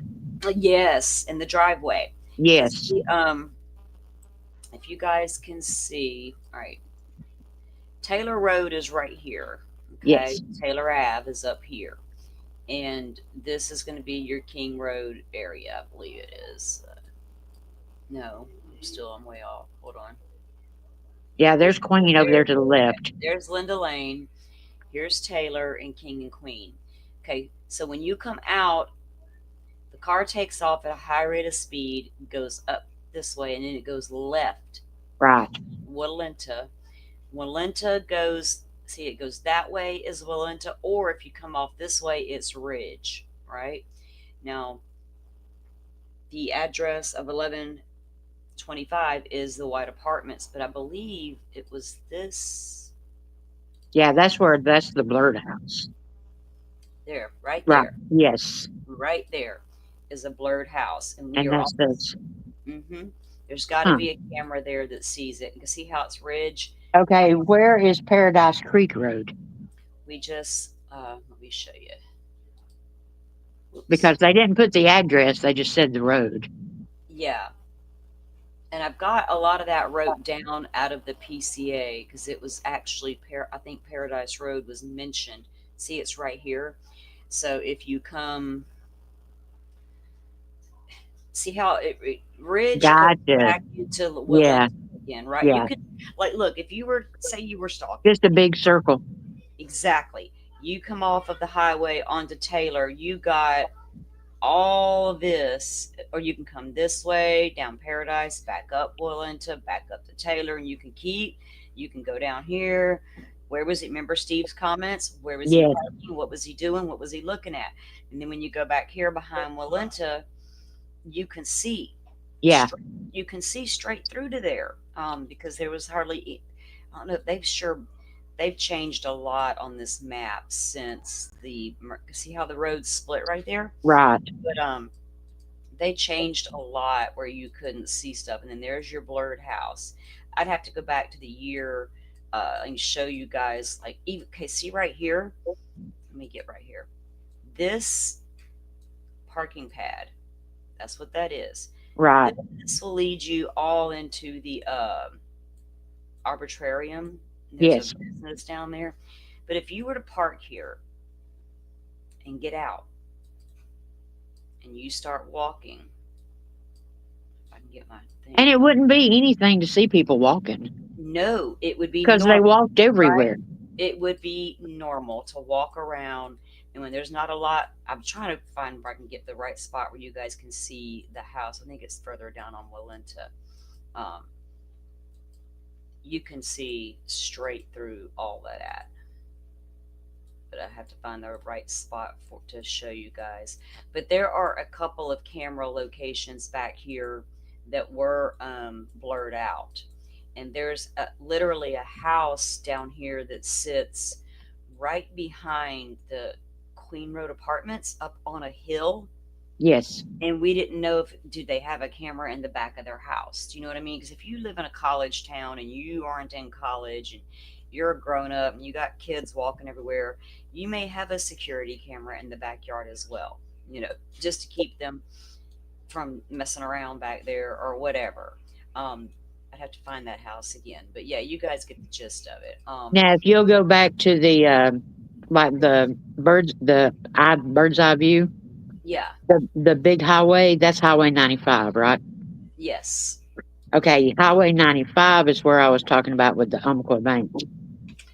Because when you turn right on Highway 95, that's also Washington Street. Yes, it is, because I looked at that after you had talked about it, and let me pull that up real quick.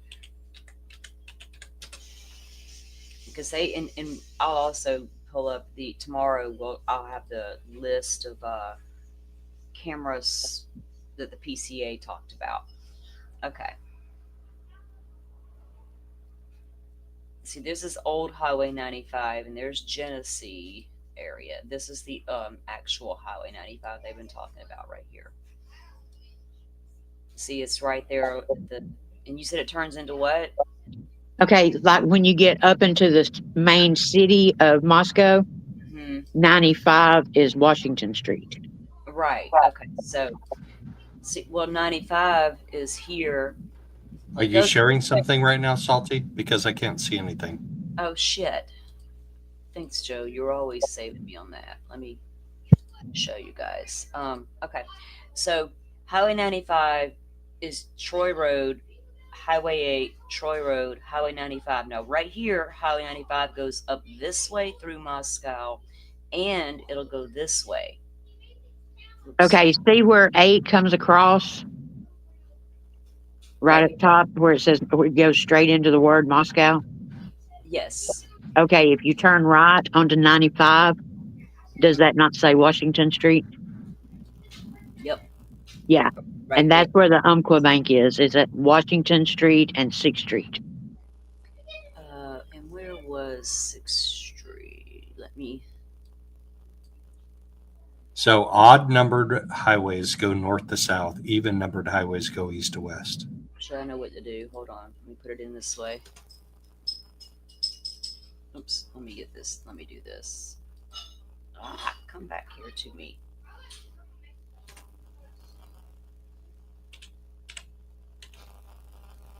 Okay, here we go. I just heard my grandson bragging about my soup. He loves that shit.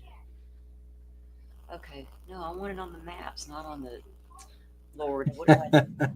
I have to mess myself up. Hold on. Are you fighting with StreamYard right now? No, I'm fighting with Google. StreamYard's not my problem.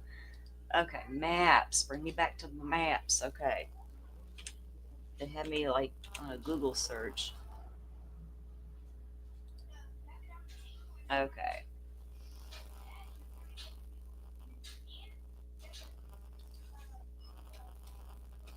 Hey, Salty, real quick while you're bringing that up.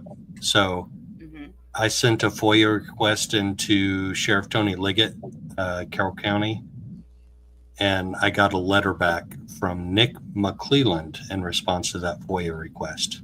Oh, so, really? Yep, I'm going to be going over that in the next day or so. Oh, I'm gonna. Please do. I'm gonna wait till we get. I'm gonna wait till we get through the Idaho stuff, but it's an interesting response. Why is Nick McClelland responding to a FOIA request to the Carroll County Sheriff's Office? That's interesting. Joe, you being a paper boy makes so much sense, DB says. It is interesting that Nick himself would reply, right? Yeah, and directly, like he literally from his official email as the Carroll County prosecutor responded to my FOIA request to the Carroll County Sheriff's Office. We'll have to ask her, DB, all eyes, because I do believe I do recall her mentioning something like that. We have that DM thread, Joe. You have to ask her. Because he's saying she got one as well.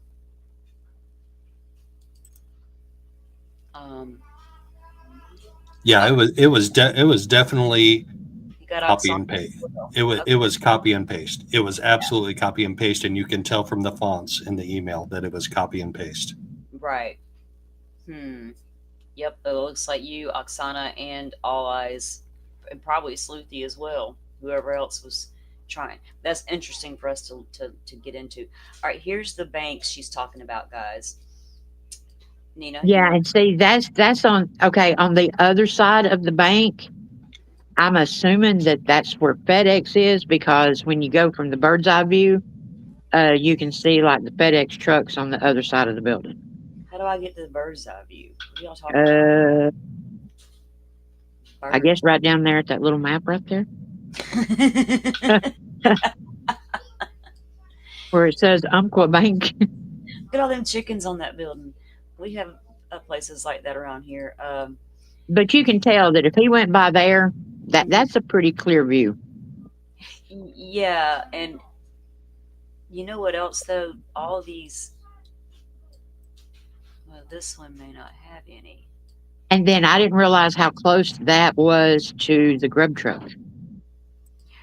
Yeah, all of that's the main, and because all that's down there on Main Street, and I don't see any cameras right there. That red light though, either. Do y'all? And see, that's what I looked at too, because I was like, well, maybe, but then no, it was strictly to the bank, and they want their camera. Well, that's the same bank when we were looking at. They, you know what? You sent me that email. I never did look at. Because remember I told you they was also looking at, because we read it earlier, where they were looking into the kids' financials there. Yeah, the one I sent you is the one that talks about that they want the camera.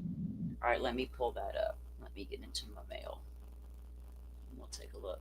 Yes, DB, I said FedEx. Yes, she did. Okay. Because the email goes to FedEx, but they want the bank camera. Oh, this is about the warrantless trash. Hold on. Did you send me two? Yeah, one is the Supreme Court and one is the Idaho Supreme Court. Okay. Oh, no, that's not what I wanted. Oh my God. I think I've been doing this too long today. Okay. Let me get, okay. Hey, I don't even know how to put StreamYard. I don't have a clue. I wanted to go live one night, and Gage was going to go on panel with me, and I didn't. I was like, "Where's he at?" I'm sitting here by myself. Oh my God, am I recording? I'm like breaking out in a sweat. I just shut it down. Oh no. I can go on a panel fine, but you make me go live, I'm like in panic mode. Oh, you're doing fine. You'll be fine. So once you learn all the buttons, I got on here one day, just played with it. Okay, so we got one. Supreme Court of Idaho affirms warrantless trash. That's not the one.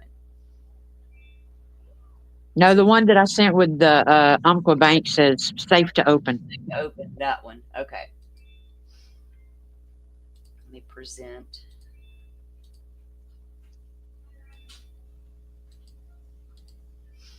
Okay.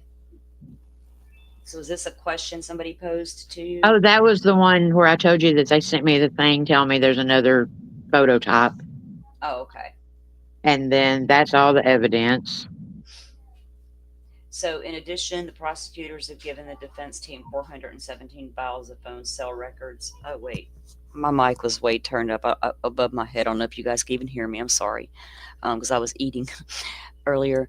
417 files of phone call records, 8,000 video clips from CCTV cameras in 10 homes, multiple terabytes and from 11 computers and 17 phones. 17 phones.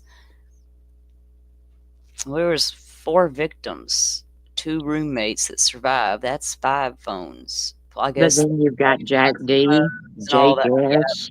Yep. Examined by police and information from multiple social media accounts. In court, Jennings said the large amount of evidence handed over included 15,691 pages of discovery, which would fill 39 legal binders, including 13,000 photographs, 911 dumps of audio visuals, and an additional. Now, you see, they were complaining about all of that dump in Delphi. Now, the only thing, since the biggest takeaway I'm getting from defense attorneys, they are getting large, massive amounts of discovery. Well, they should get all of it. I have no problem with that.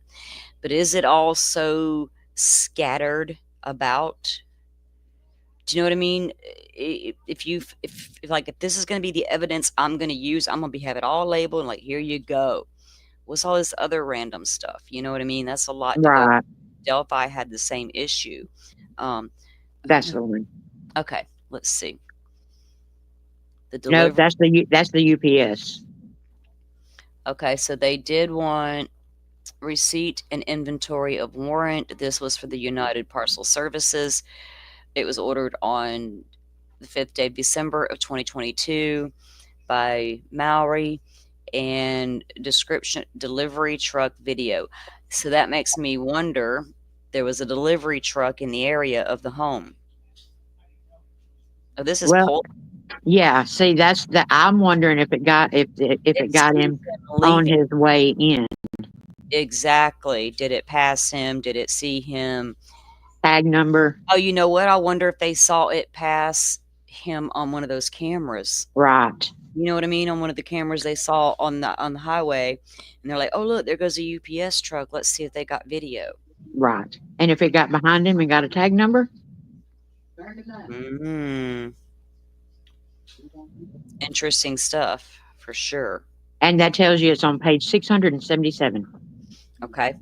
Now, this one is from the how do you say that? Umpqua Bank. This is on the 22nd day of November.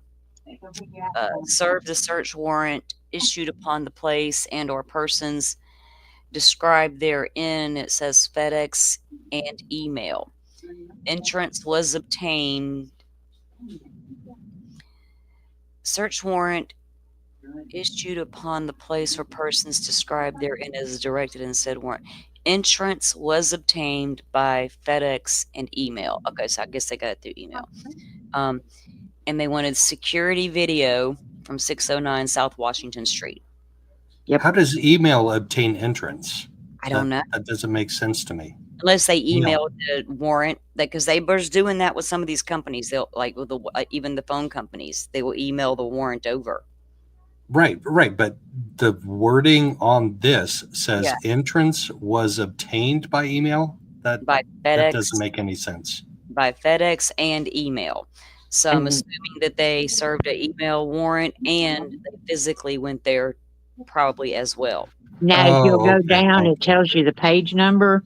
And I only sent like the front page because there's a whole lot more to it, the whole ceiling and how they got it and blah, blah, blah, But it tells you that it starts on page 667. I see that right there. And because this one was for Moscow, where the UPS was over in Pullman. Right. So very, very interesting. Very interesting stuff. Well, guys, you guys collect your thoughts, collect your notes. Anything we want to go over tomorrow, we certainly will. And like I said, I'll check the docket and find out what time tomorrow's hearing is supposed to be. And I'll set up a live and I'll be back to cover that hearing as well. It's been a long day, so I'm going to let you guys get off of here. I'm going to go as well. Well, thank you very much. Well, thank you. If you're free tomorrow, we would love to have you back up with us. Joe, you got to work tomorrow. You going to be available, or we don't know yet? I work every day, but I know I can also join in too. Nina, it was very nice to meet you. Very nice. Very nice to meet all of you. I think you have a great community. Oh, well, thank you. We are a growing community, and we do love them. Each and every one of them, they're really good people, and we like to keep an open mind, and if we have differences of opinions, that's okay. We don't have to scream and yell at each other and call each other names and all that, and there's no need to go after, Believe me, I always appreciate inclusiveness. Well, thank you. We do too. And I mean, I just, I'm here to discuss these cases openly and honestly and fairly. Yes, definitely. I don't want to be biased or have some sort of confirmation bias all the way through. I'm going to lean one way or the other, as we're humans. We're going to do that. Thanks for jumping in, DB. Hope you get to jump in tomorrow or a little sooner. I'm going to have to go. I know Defense Diaries was live earlier with this stuff as well. So maybe later on tonight when I'm laying in bed and I'm bored, I'll turn him on. I usually try to turn something on and I end up falling asleep. And I'm like, shit, I just missed what I needed to hear. But, so be honest. Are you going to go and watch like one of the Idaho Goblin ones just to see how they took the hearing? I might. You never know. I used to do that because I would call it my own checks and balances, right? Like, so that I wouldn't get like tunnel vision. But I when I'm listening to some of them and they sound like Ann Taylor, I'm like, I'm done. Bob has a very different take, in my opinion, on Idaho documents than other defense attorneys that I know of. Right. At least two of them. So I'm always curious to see. Yeah, Bob yelled at me. It was good. DB, you always put yourself in a position to get yelled at. Where's woman? I'm surprised she ain't in here yelling at you. What did Bob yell at you about? I'll have to watch live chat replay. Some of them are too crazy. Yeah, I mean, exactly, Jen. And that's why I can't anymore with a lot of them, because none of it's based in facts or based on a document read or a court hearing. They're going to say, blah, blah, blah, blah, blah. That judge is stupid. Ann Taylor's right. You hear this. And it's like, did y'all hear it yourselves? Did you hear? Even if it's not based on court document, if you can show me where you've researched. Right. I don't care if it's in the court documents or just show me where you put an effort in. Exactly. And that's what it takes, and so we welcome all of you guys here with your critical thinking and your open-mindedness and you're willing to listen, and we just want to create that type of atmosphere. No, they don't do research. You're right.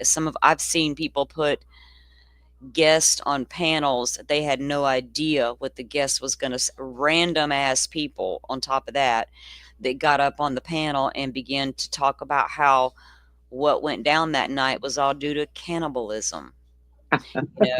We've heard or that, or aliens, and we've heard that it was being, a snuff film being live streamed to everybody standing around at the grub truck. You fucking idiots!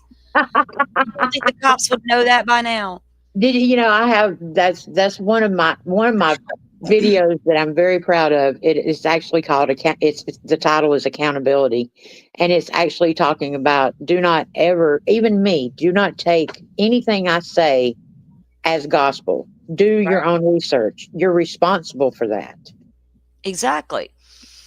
Yeah, I went down that tunnel, Jen, and I almost didn't get to come back out. That closet door wouldn't open back up. That little But tiny door there was that secret door under the stairs at Bethany's room. in Bethany's room. That's what she's talking about.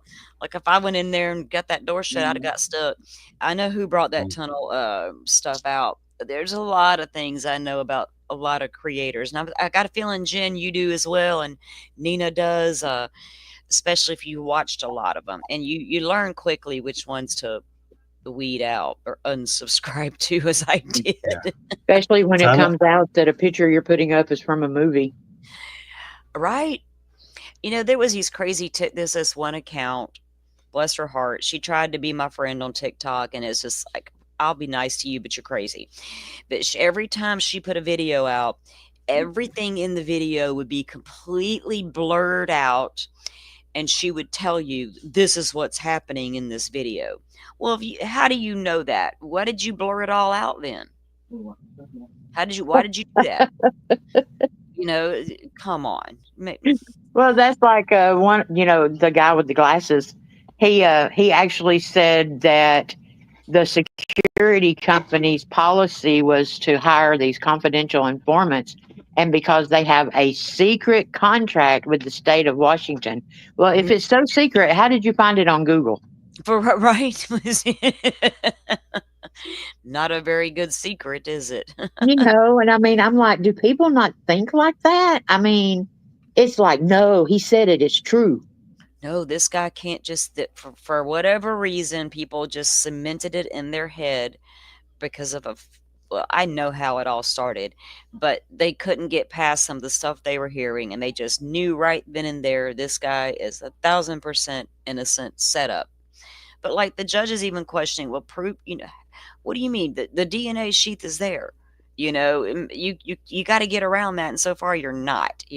But see, if you really want to go with the setup thing, we're talking state police in 3 states, FBI, the Washington, the Pennsylvania warrant and everything. They had to activate a special unit called CERT.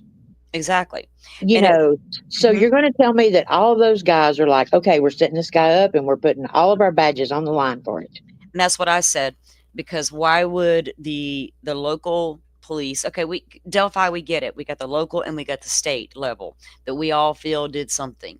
But over here in Idaho, you got your local police, you got your FBI investigators, you got your Idaho State Police investigators, you've got Pennsylvania investigators, FBI agents out of Pennsylvania. All of those people together are going to conspire and say, you know what, we got to keep this all on the down low and set this guy up. And then not counting all the judges and the DAs and the prosecutors and the right. This ain't Odinist Delphi with a few close-knit people that are doing things. It's a totally different situation. And Ann's not walking in there telling you her client, well, she did one time come in there and say he's innocent, but she's not doing that no more. Now she's coming in wanting all that stuff thrown out, which I get, that is part of it. Like, we didn't want the reason we didn't want the confessions in Delphi was the circumstances behind them, right? Well, yeah. And when they were allowed in, now let us explain these circumstances behind them, which was crappily done in my opinion. But it's just a very different type of case here. To me, it's just so weird. Justin the weirdo. I don't know if Justin.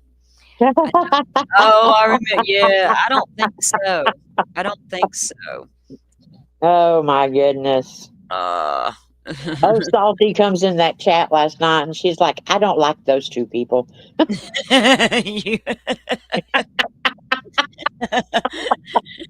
You never know about me. If I get bored and I'm laying in my bed, I was all bundled up last night. Like, I'm bored. I'm gonna get on here. Like, that's when, if I get bored, I have to watch myself. I'll be saying things. It was so funny though. I was like, go salty. Well, I wasn't trying to be rude about it. It's just like, I don't normally watch them two. I can't with those two. Yeah. But 12 gauge is so laid back though. It was so funny though. And then right after that, Detective John comes in and he was like, why are you wasting your time with this? Oh my God, I missed Detective John. Shit. Yeah. I need to give him a link to, I need not a link. Oh my God, I would break the internet. Oh, maybe I should. I'd break the internet if I got John up here, because he'd help me rip Kim a new one. But maybe I was should. on panel with Gage when he came up one night. I had no idea who Detective John was. Oh, really? Because when I came into true crime, he was already gone. Yeah. Well, he first came out on T-Rev's show. Like, in the comment section, he was just like a regular one of us. And then T-Rev began to bring him on. And I always thought John had excellent points. And I think I was one of the only ones, because at the time, T-Rev and all of them were very heavily innocent, Kohberger's frame, blah, blah, blah, blah, blah. And Detective John's like, what are you guys talking about? No, here's this, this, and this. And then when the Kim stuff come up and they platformed her, he was one of the first and only one to actually go up against her and try to debunk what she was saying. And he caught a lot of flack for it. Then he got mad. Then he started his own channel. And when he did, he ripped everybody a new one who was going after the Idaho 4 victims and saying all the shady shit. And there's a lot of good content over there. What was the name of his channel? Oh, I binged it one night. Yeah. But he did have a tragedy in his life. He lost his son. Yes, he did. So he has not been streaming since then. But I liked John. I never had a problem with Detective John ever. Oh, well, see, I was on that panel and the next day I get a message from a person and it says, why were you up there with that person? We do not get along. And I'm like, I don't even know who that person was. But he had a lot of good things to say. Because people didn't like him because of him going on his live saying, you idiots who are thinking all these tunnels are real and this Kim theory bullshit's real and all of that. They didn't like being called out by him is what it was. But John has very good points to me, and I always liked him. So maybe I'll try. He comes and engages all the time. Well, I have to check him. I was in a stream a while back. It might have been 12 gauges where he did come in. Yeah. And we chatted for a minute, and so I'll have to watch for him for sure. Yeah, he actually said that Gage was the only one that he would watch right now because he's not ready to step right back into it. Yeah, he knows. Yeah. But, well, I can't blame him. Even if he came on, and did a lot. Well, people would come after him. He'll go right back after them. That's just all there is to it. But he's been through a lot, so I can respect that. All right, guys, for now, we are going to go this time. So I thank you for hanging in here with me all day. This is literally the longest stream I've done. So I appreciate you all being patient. You're like a preacher. You say, like, we're going to go, and then you talk for another 15 minutes. Pass that plate one more time. Gonna go. All right, if I don't see you guys in somebody's chat later on the night when I'm bored, I will see you all back here tomorrow. All right. Thank y'all. Thanks, guys. Thank you all for watching this here video. Please like and subscribe and follow. Much love from Little Yas to each of you.